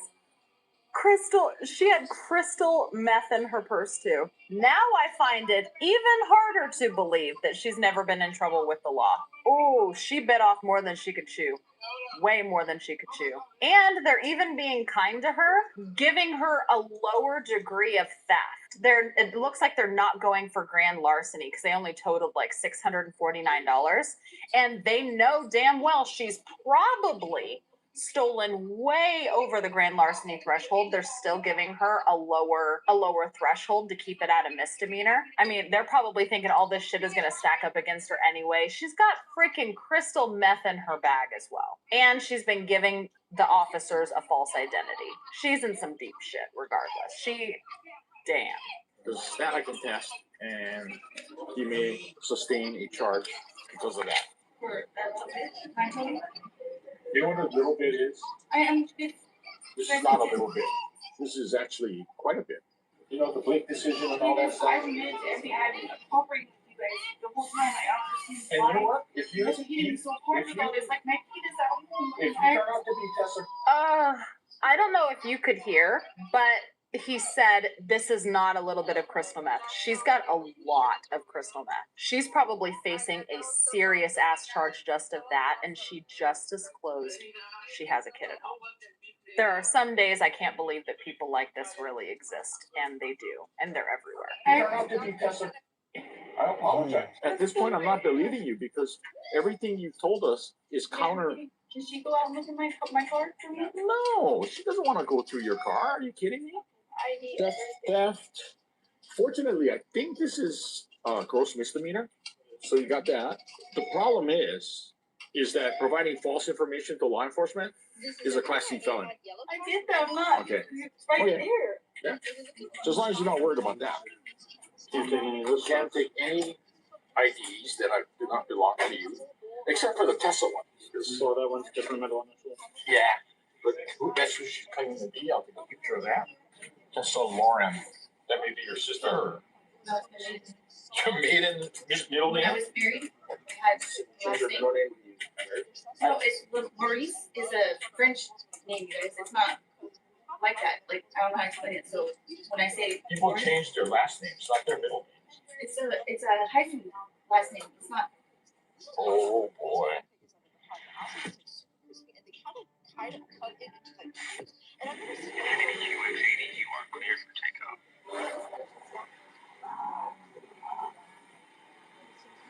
go commercial when you can have all the comforts of private? The Infinity QX80. Take luxury to new heights in the Infinity QX80 at your local Infinity retailer. Eating more breakfast today? I got my spicy golden beef soup leftovers. School is back in session for Harry and his friends in a special live concert event. Watch as a live symphony orchestra performs with the full movie projected on the big screen. Don't miss Harry Potter and the Chamber of Secrets in concert, part of the Harry Potter film concert series. It's so good. It's got a very heavy numbing spice. See this officer? Oh boy. She's trying to claim that she changed her middle name when she got married. Now, is it possible that that's a hyphen last name? Maybe. But if it's in her documents as a middle name, unlikely. Nobody changes their middle name when they get married. She's literally trying to say that the other middle name was her maiden name. She really this stupid? I mean, she does smoke a lot of crystal meth, so she could be. When did you get married? I was married 14 years. No, when did you get married? I was 20 to. Look straight at the camera. 28, maybe. In my 30 years of police work, right? I have never seen anyone change their middle name when they got married. Nobody. Zero. When did you get married? I was married from, what did I say, like, I was 20 to 34. She literally just say, what did I say? Didn't the officer towards the beginning of this tell her that if she's gonna lie, she needs to lie better and she needs to keep track of what she says? Literally, how long were you married? What'd I say? 20, I was 20. This woman's making my head hurt. How old are you now? I am. Are you still married? No, that ID is from when, or the newest one. I'm sorry. Yeah, we're done here. I had enough. I'm done here. We gotta go. She's at this point, she's just wasting their time. Yeah, get her out, haul her ass off to jail. You guys got better things to do. This is too much. This officer's going to drive you by your car, and then you're going to watch me put all your stuff in the car, and then I'll bring back the keys. No. No. So you finally admitted that you lied to us. Thank you. If you think I do. I'm sorry for lying to you guys. But that became. I don't know what I was lying about, though, you guys. The woman was charged with theft, possession of a controlled substance, and providing false and misleading information to police after fingerprints revealed the name she gave wasn't hers. And look at that. After all that, it wasn't her name. What'd she keep saying? I didn't lie. I didn't lie. I didn't lie. Hey, guess what? Fingerprints revealed she lied. Freaking meth head. From fake barcodes to fake names. This wasn't a refund for her. This was a full-blown reality check. Now she's banned for life from Walmart, charged with theft, drugs, and lying to police. All because she couldn't resist that sweet cash refund. What's the moral of the story? If your digital receipt doesn't scan, maybe that's the universe or Walmart telling you to take the loss and get your ass out of the store. Thank you guys so much for watching. If you like videos like this, remember to hit that thumbs up before you leave. I greatly appreciate it. While you're down there, also double check, make sure that you are subscribed and ring that notification bell. That way you're notified whenever I post my next video. Thank you guys again so much for watching, and I will see you in the next one. Bye. The federal exemption limits just went up. What does that mean? You get to keep more stuff, like your car, your personal belongings, bank accounts, all that. If you thought filing bankruptcy meant you'd lose everything, it's not true. More protection, less stress, follow even to keep up with the latest changes.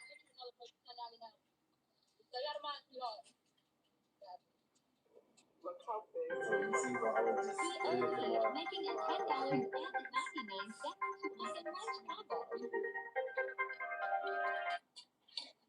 Like I'm saying, they had like 8 players. They had 8 friends of them. So 8 players at the base, with the military base and jets, and 20 at my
you get these large.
Oh.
Yeah, took this other down the TV.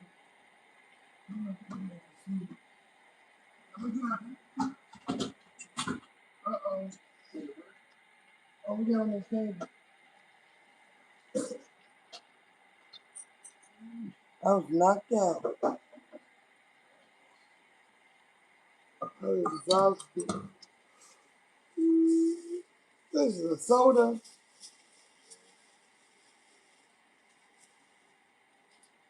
7-Up. You don't like 7-Up, but I'm gonna thank you. I don't too much care for 7-Up. Oh, that one don't taste bad.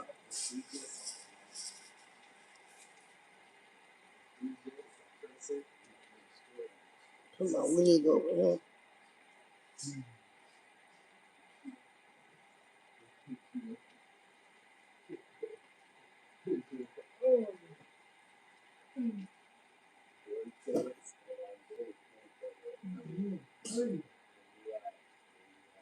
Hit it.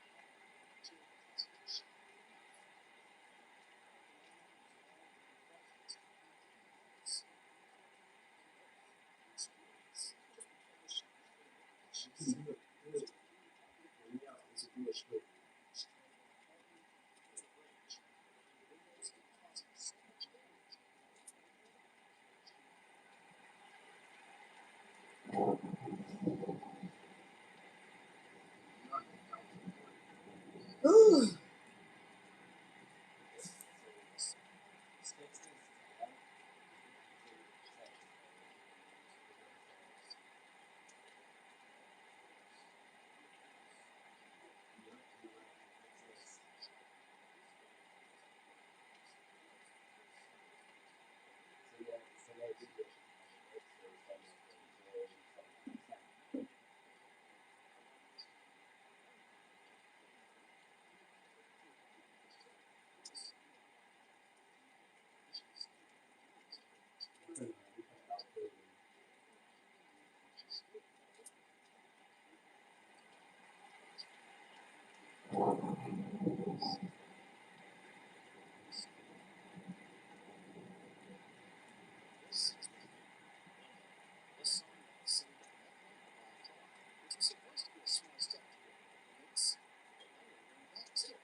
opposite arch broken limit. One that was stable. He was trying to help me. He said,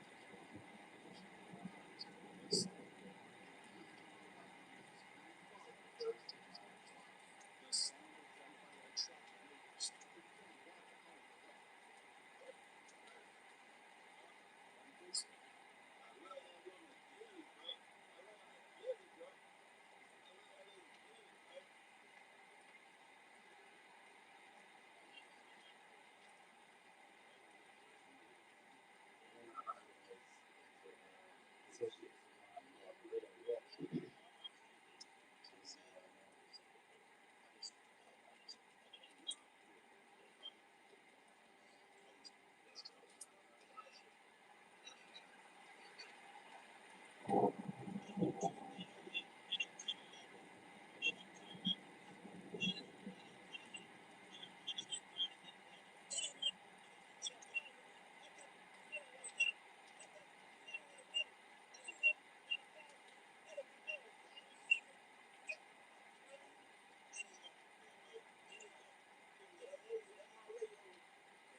There's no justification for what he had done.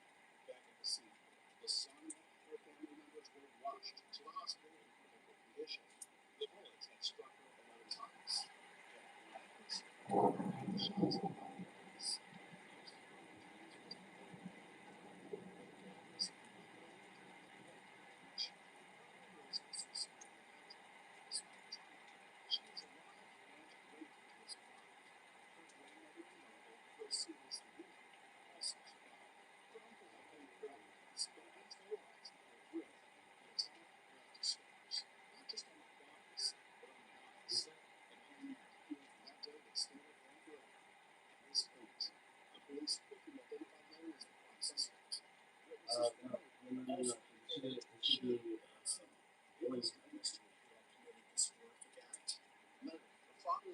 Son, and her business partner was responsible. And she was still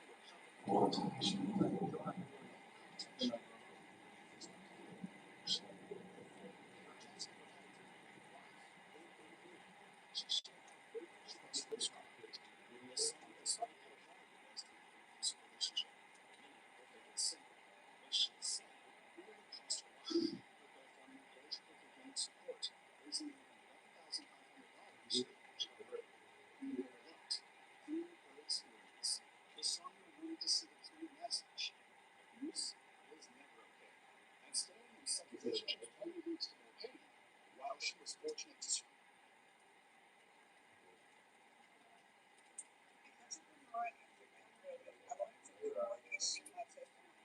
Listen, I know it looks good on Instagram, TikTok, and all over social media.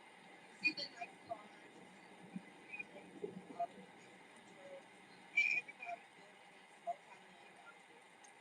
Well, hello. My name is Sierra Day Thomas, and I have 4 successful companies. And one of my companies has been stressing me out. Ghetto Girl eats so bad, so I just found out that I have a population. I've been dealing with over 500 packages that have been missing since February. It's so stressful because we started with a new shipping company and we got people that literally order at the top of the month, and a couple of days later they're posting and saying, "Oh my God, here I received my order." And then we have those people that have been missing their orders since January and until February. They don't want to hear anything about a new stuff or new shipping company. They want their orders. So this will be our second time shipping orders. And that's out of my pocket that I have to make sure until it's those situation.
Is it cheaper to just go ahead and drain the water and put fresh water in it? No, honey, because my power bill is $388 this month. It's $100 in there. So look at that change your bill. You spend $60 for food chemicals. So I'm saving about $40 just about $50. So no, I'm not gonna change your water. And what I like to do is around the beach.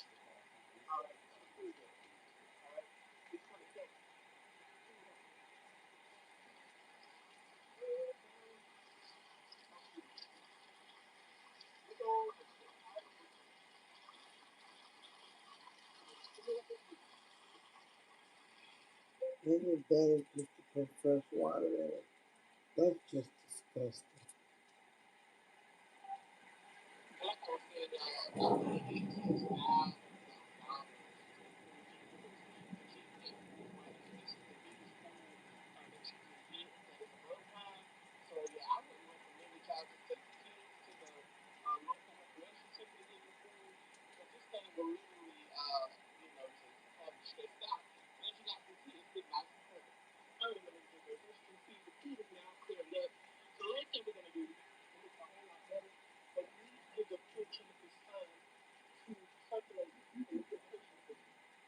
So much better.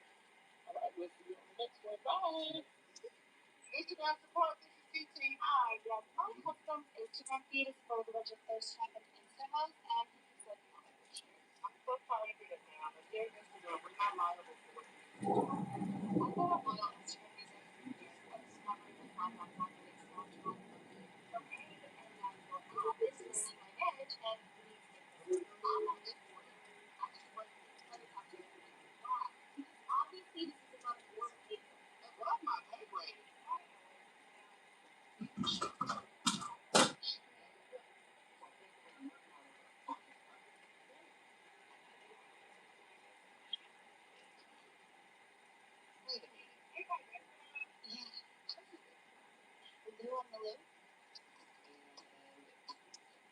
What'd you do? I locked his DM so no one wants to message him no more. Then I made his profile picture not waiting for her. You don't get one. It's blocked. I'm so sure. Angry. Sad. Strong.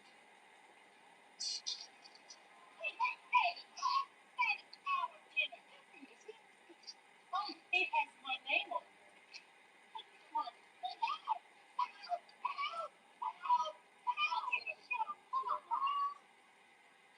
Oh,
You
out here trying to heal and get better. Get away from around grown ass people. They don't know how to take accountability. Get away from around grown ass people. They don't know how to have a conversation. Get away from around people that love to lie to themselves. Quitting your job before you get another job. Or even got no money saved up in the bank. Take your damn suck up.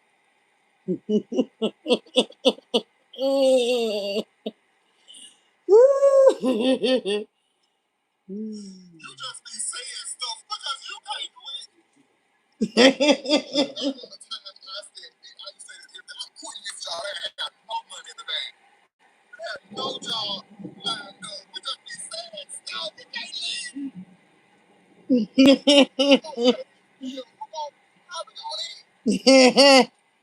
Every day I wake up and I just want to quit. I want to quit that job.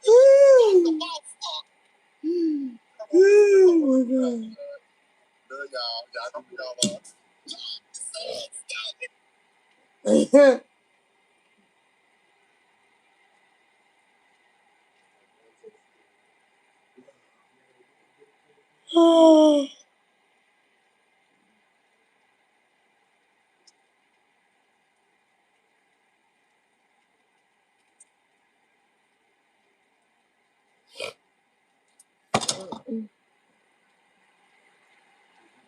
Oh, my head is hurting.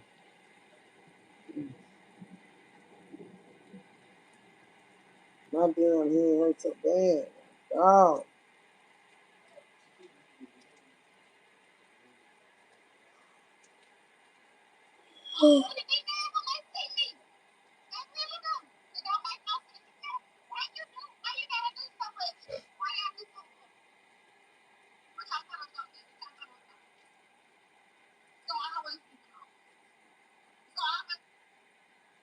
Mm-hmm.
Mm-hmm.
in and say, fuck you. It's gonna always be a light. It's gonna always be the best shooter never seen. Oh, really be mad when they see me. They really do. It don't make no sense. Why you gotta do so much? Why y'all do so much? What y'all thought it was gonna be? What y'all thought it was about? Friend, and It's gonna always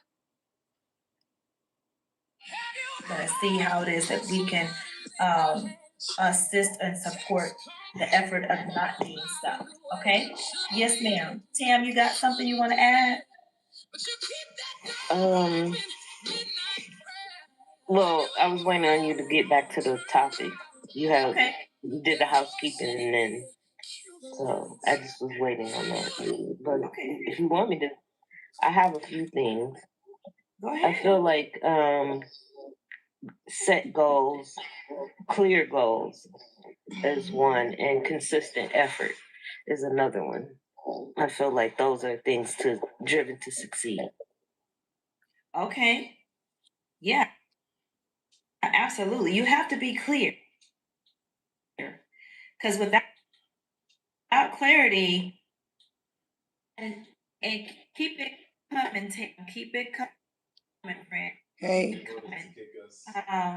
let me fix my internet. Coming into the house. Hey, good morning. Morning. That's okay. I think she's bringing. So my question was, have you ever wanted something so badly? And I know a lot of you responded. Good morning, Abigail. A lot of you responded with the one.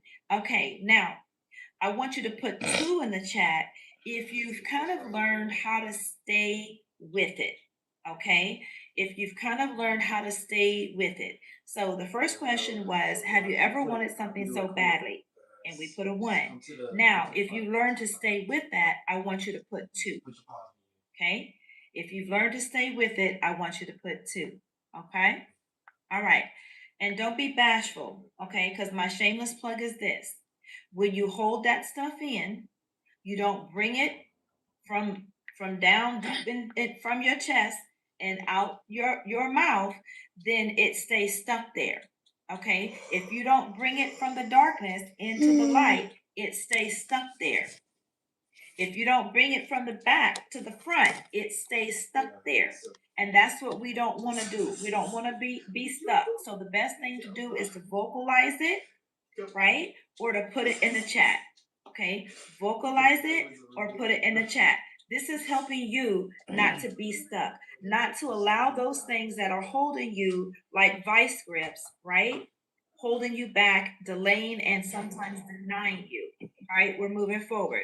Okay, so no matter where it is that you are, guys, no matter where it is that you are, you have to know that desire starts it. The desire for something will get you moving. That's for sure. Okay, that's for sure. But determination is what's going to sustain it. You can desire it all day long. Okay. Let me ask you this. Something tells me I need to back up for a second. I want everybody to just pause. I want everybody to just pause and just I want you to take a deep breath. Let's just take a deep breath together this morning. Okay, let's take a deep breath.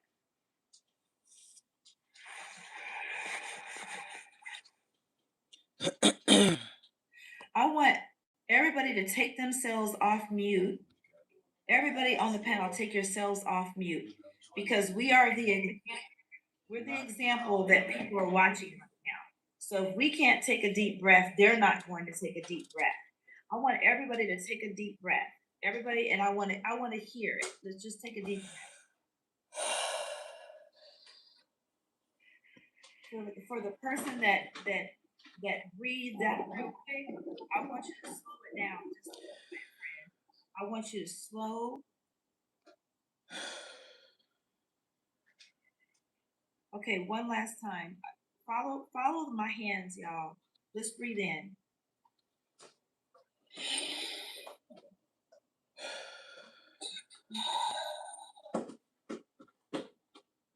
Okay, Now I want you guys to go ahead and put yourselves back on me.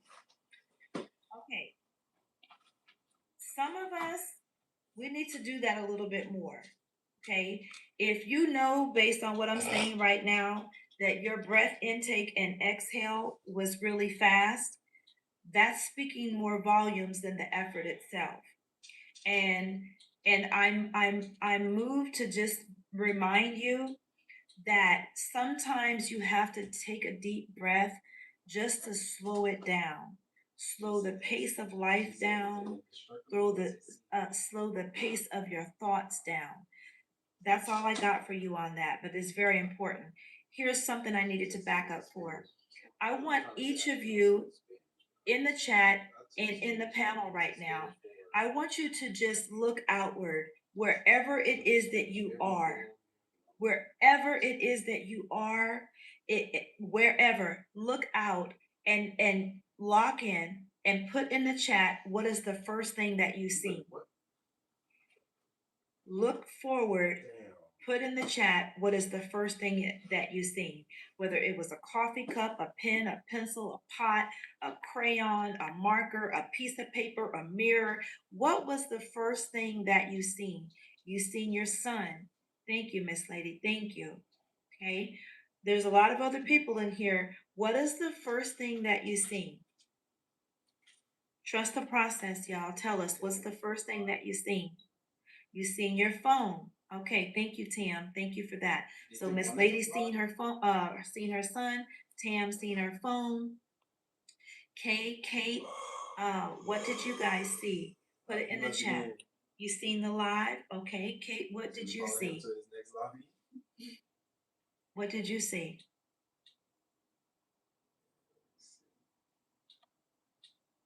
You seen the live. Okay, now I want you to look up. I want us to get a little quicker with this. Look up. What did you see? Don't think about it. What did you see? Did you see the ceiling? Did you see the sky? Did you see a light?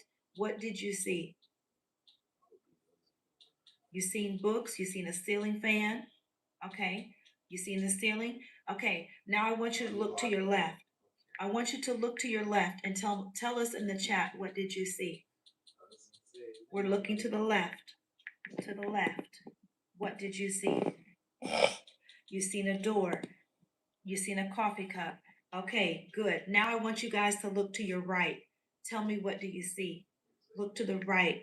Look to the right and tell me, what did you see? You see a plant. You see a wall. You see a window. Okay, now I want you to look down. I want you to look down towards the ground. I want you to tell us in the chat, what do you see? What do you see? Tell us in the chat, what do you see? You see your feet, you see your toes, you see the ground, you see carpet, you see LPV, you see, what do you see? You see carpet. Okay, now I want you to tell me what you hear. What do you hear? Put it in the chat. What do you hear? What do y'all hear? You hear airplane, okay? You hear airplane going by. You hear the ceiling fan and your son, okay? You hear me talking, okay? Now, we talked about looking forward. Oh, one more thing. Last one, y'all, I promise, okay? Look behind you. What do you see? Look behind you. You might need to turn around. That's okay, we'll wait. Look behind you and tell us in the chat what it is that you see. You see a bookshelf, you see my pillow, okay? That pillow's probably enticing, but we're gonna keep you up from that pillow right now. You see the head of the bed. Yes, okay. Now, on average, we looked forward, correct me if I'm wrong. We look forward, we look to the rear, we looked up, we looked down, we looked to the left, and we looked to the right. Am I correct, or did I miss something?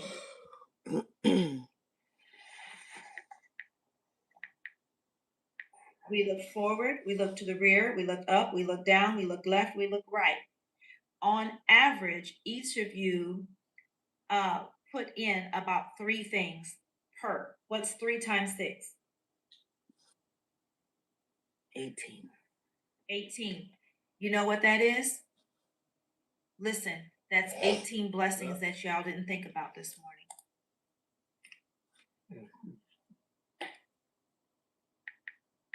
Somebody put land my plane. Somebody, we got at least the plane in there. Somebody put land the plane. Put the land the plane. Thank you so much, friend. I appreciate that.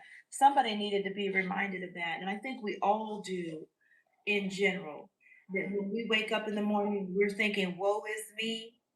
We're not thinking, we're thinking about ourselves in the moment of what we have or what we don't have. But look at all the things. Look at God, right? Look at the things that we do have, and somebody doesn't have that. I'm moving. But somebody just, I think we just needed to be reminded. I'm going to tell you who it was really for. That person who, okay, and doesn't have any type of medical things going on that would cause, like me, asthma, shortness of breath. What that said to me, friend, is that we're not giving ourselves a break. We're not giving ourselves time to just really breathe and be in the moment of where we find ourselves. That's what it said to me. Okay. But we're going to move on. Yes. Attitude and gratitude. Okay. So, yep, that's what it was. Okay. So, real example, like I said, thinking about something that you wanted, a goal, a change, or a different outcome, right? Hold on. Let me just make sure. I need to go. Hold on, y'all. Hold on.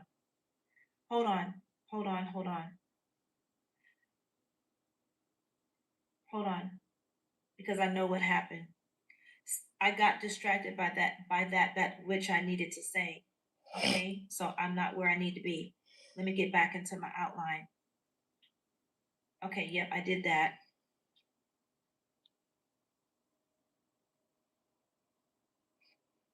Okay, hold on.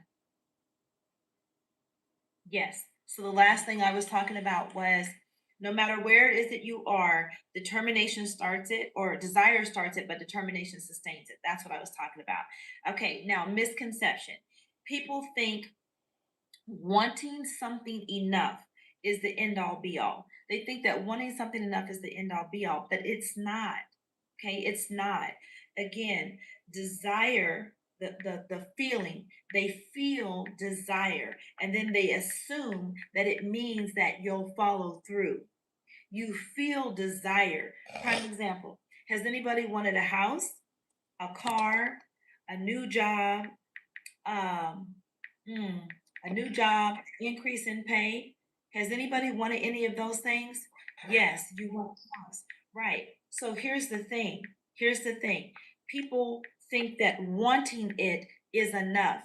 But Miss Lady can come out here and tell you that that's not true, because every day she's waking up doing something towards the effort of having that house. You know how I know that? I'm going to tell you how I know it without her even saying it, because I can see in her action. I can see that every video that she posts. Tam, I'm going to go ahead and mute you for just a second, friend. I can see in her action, in the videos that she goes out and posts, in the people that she reaches out to, in the things that she does for people without even them asking. What do you say? I can tell that she's on a mission, because nobody just does something just for the heck of it. Something is motivating that. Okay, something is motivating that. It's giving her the fuel. I've seen her, I've watched her, I've heard her shut people down that are distracting her from getting to her goals. Prime example, and you may not think, Miss Lady, come up for a second. Let's take you off mute. I want to have a conversation with you. I can't even follow this outline. Hello. I want to have a conversation with you, okay? Okay. The other day, you were on a live, and you were getting ready to go to a family event that evening, right? Yeah. Do you remember that? Somebody was in your room. I think it was your daughter. And between your daughter and whomever else it was that was in there, I'm going to tell you what they did.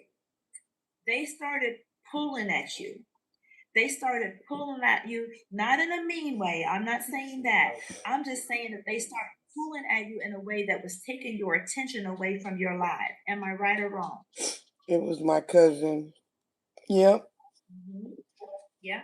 And you know what she did in that moment? She let it be known. Good morning, Digital Diva. I appreciate you being here, family. So what she did was she in the best way that she could let them know, I got to do this. I get what you're talking about. I hear you, but I got to do this because this right here, this is about me. This is how I'm getting to what I need to get at. Now, whether that's the house, whether that's, and I'm not trying to be funny, I'm not.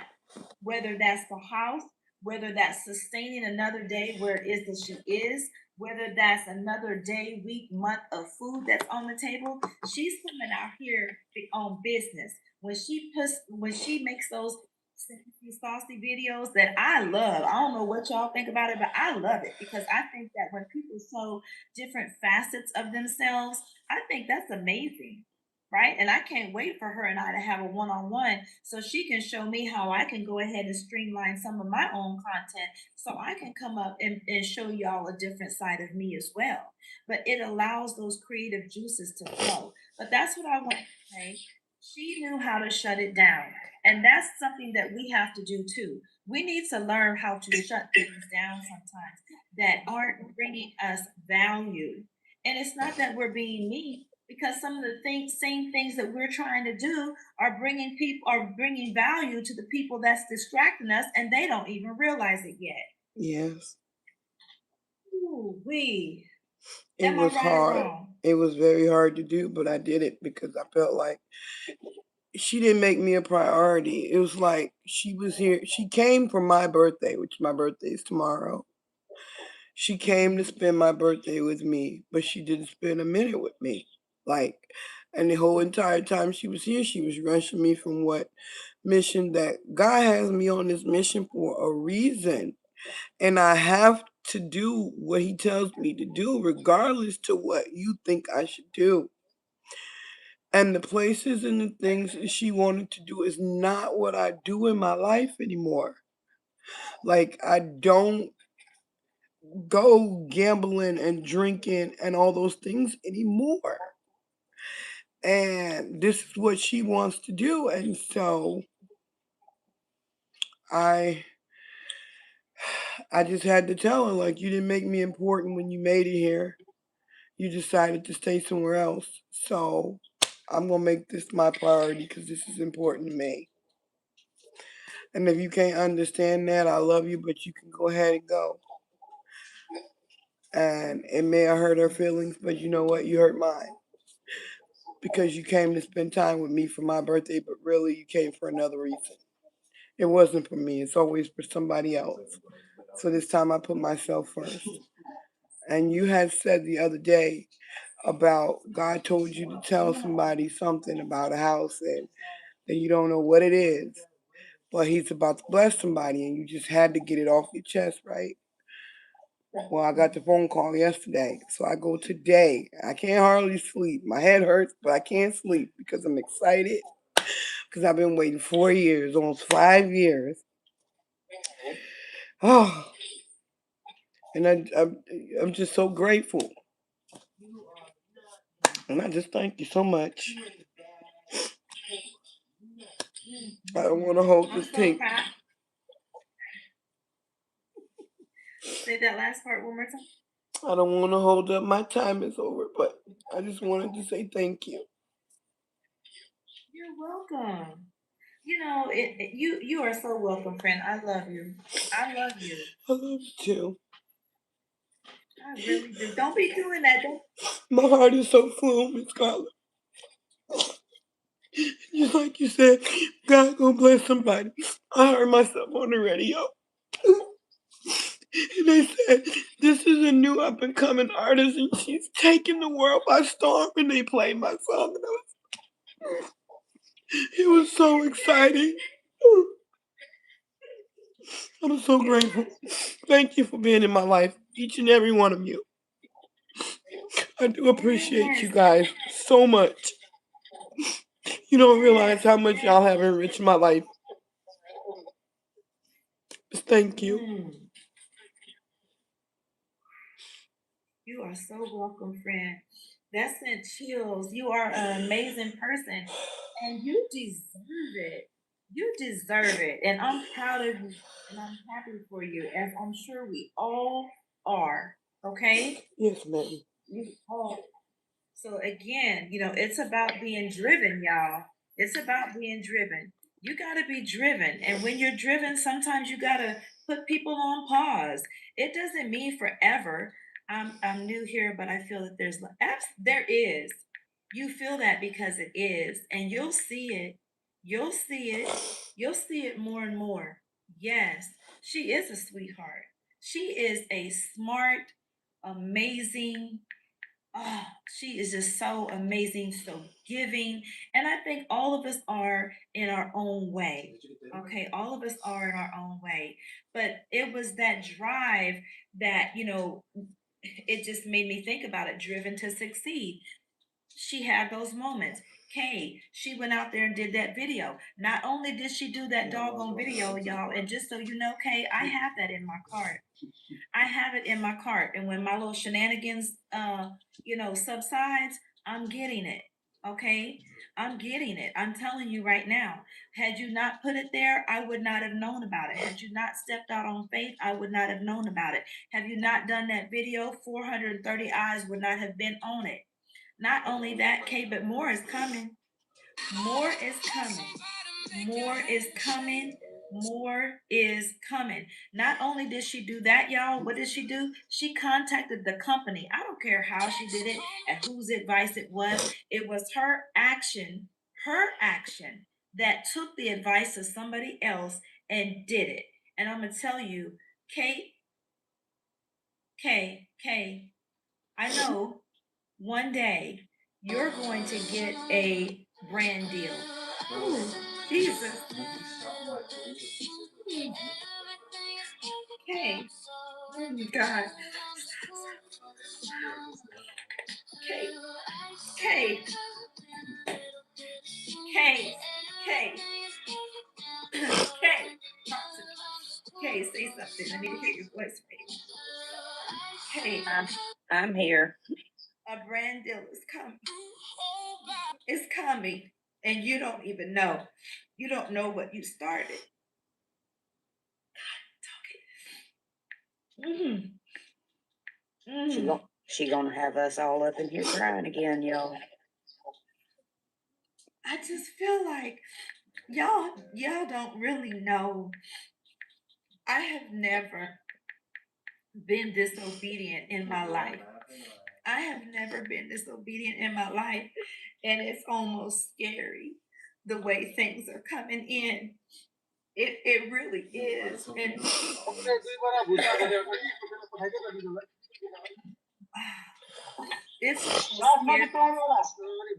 how things are coming in. It really is. But I needed to tell you that. Out of nowhere. Out of nowhere. Now Okay, I have one quick question. There are a lot of people coming up on the panel that we have never seen before. Did you accidentally change the settings today, and do we need to take care of it?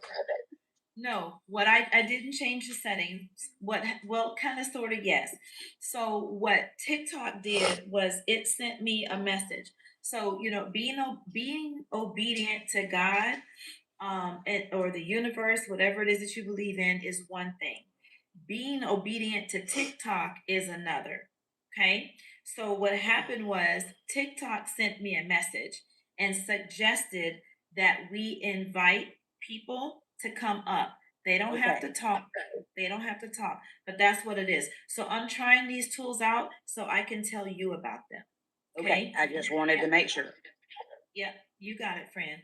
You got it. But our buttons still work. Mute and block. And yeah, mute and block. They still work. Okay, so we feel it's necessary based on those individuals that are coming in. Then you're the moderators. You know what we got to do to keep our room in alignment. Okay? Okay, Sniper? I got you. Okay. All right. Okay. Whew. But brand deal is coming. All right, we're moving on. Common misperception. People think that wanting something is enough. It's not. They feel the desire and they assume that it means that they're going to follow through. But desire alone, right? Desire alone, it's not going to carry you far. It's not going to carry you far because desire is only at its strongest when you first think about it. When you first start doing it. That's when it's at its strongest at the beginning. It's strongest at the beginning. But we need to shift this. We need to shift this because desire, it gives you direction. Okay? Desire will give you direction. It'll tell you what it is that you want, where it is that you're aiming for, what matters to you. It'll tell you all of that. But determination, whew, Lord have mercy. Determination is what shows up when nobody else does. Determination is what shows up when you have to walk it yourself. Determination shows up in a feeling, but that feeling, it will fade. It'll fade. Let me just be honest with you for a second. Let me just be honest. There have been times when I really wanted something, okay? I was clear. I was strong. I was 10 toes down. I want this. But when it got rocky, when it got repetitive, when it got uncomfortable, when people were taking my attention off the prize that I set, when all of those things happened, that's when the real test showed up. That's when the real test, the real test showed up. Because that's where determination is required. That's where determination is required. Think about this, okay? Think about something that you've wanted. You had a goal, you wanted to make a change, you wanted a different outcome, okay? You had a goal, you wanted to make a change, you wanted a different outcome. Sometimes what we want isn't what we need. That's facts. And you know what? You're absolutely right about that. Sometimes what you want, your wants and needs are two different things. Okay? You could need $1 million, you could want $1 million, but do you really need it? If you got it, what would you do with it? I want to say educated, had you made yourself smart on what that looks like? Where would you put it? When would you tell your friends and family? Would you be ready for the fallout of that? That $1 million, doggone it, is like a shiny object out there in Never Never Land. Not to say that you won't get it, just for frame of reference. And the distance, the gap is, here's $1 million. Here, I'm gonna give it to you. Okay? And this thing right here is $1 million. I'm gonna give you this $1 million. What are you gonna do with it?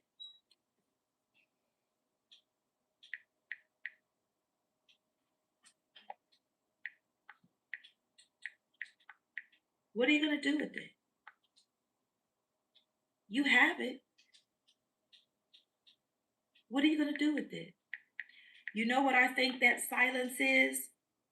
People don't know. People don't know. You said build an empire. How? How? What's the first step? What's the first step to building that empire? And I'm not picking on you, Tam, but let's follow through with that. Help me with this. What's the first thing? Do you know? You have an idea. $1 million. You want to build an empire. What's the next step? What's the next step? Plan. Okay. What is it? 30, 60, 90, 365 day plan? What's the time frame?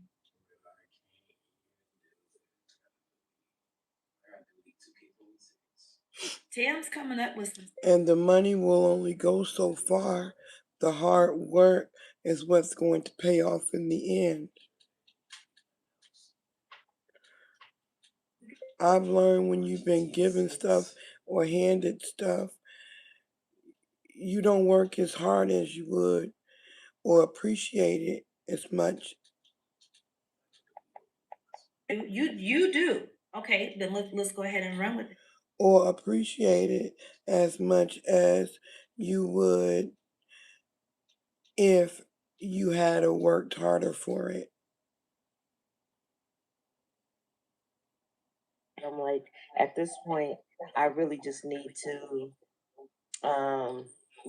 go to investors instead of to the bank. The traditional way isn't working for me anymore for what I'm trying to do. Okay. So you know you need to pivot. You're gonna do a pivot and do investors instead of banks. Yes. That's good. I love it. I love that. Well, let me tell you this. I had an idea and I went to investors and they stole my idea and they went to a bank and now the city has it.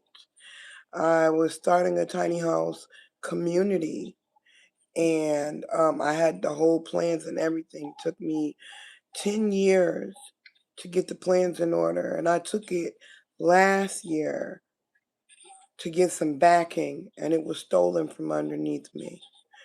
So be careful with who you tell your what you got, plans for. Be So I careful had who to you tell patent it to. mine because of it's a product that I'm putting out, and then there's other things that I have. My goal is to have 7 streams of income. So yeah, I'm a Dale Carnegie type of girl. I've been yeah. Yeah, so I'm all into that. So but yeah, I mean I was listening and I don't have what my mom told me is there's no such word as can't. So I live by that.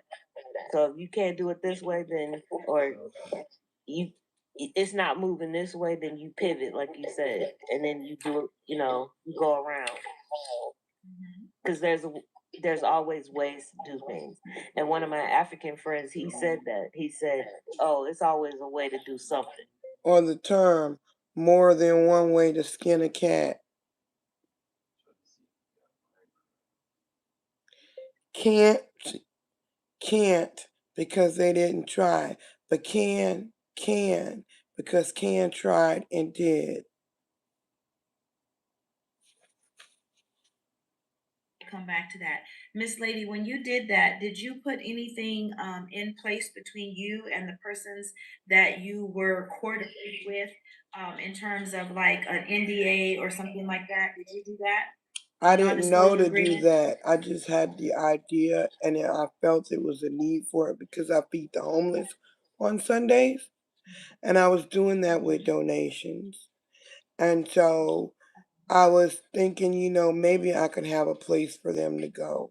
Even if it gave them a year not to be homeless, coming from being homeless myself. If you have a year to stay there and you had to get a job and you had to, who is that? And you had to say they had to pay $100 a month to be there. When they finally moved out after a year, they would get all of that money because we would put it in a savings. We would have on-site things like places where they can get like personal hygiene stuff and all of that stuff. They took my whole idea. They just broke ground on it.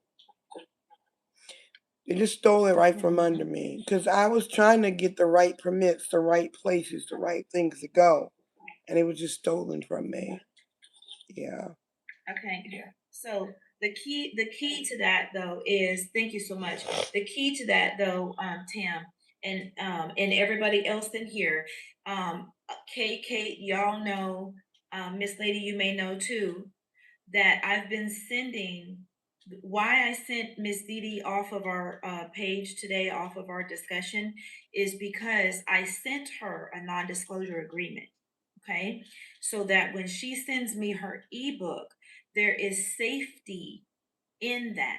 I know me. I don't need it, but I wanted to get her and now sharing with you all the practice of when you're sharing your intellectual property, when you're planning and coordinating, and you need other hands like Tam, you need investors. So a discussion has to be had, but a discussion needs to be had in the right context with the right timing and the right tools in place to protect your assets.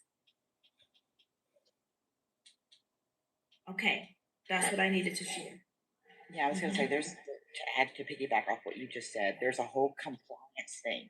People have great, wonderful business ideas, and they're really great at that thing.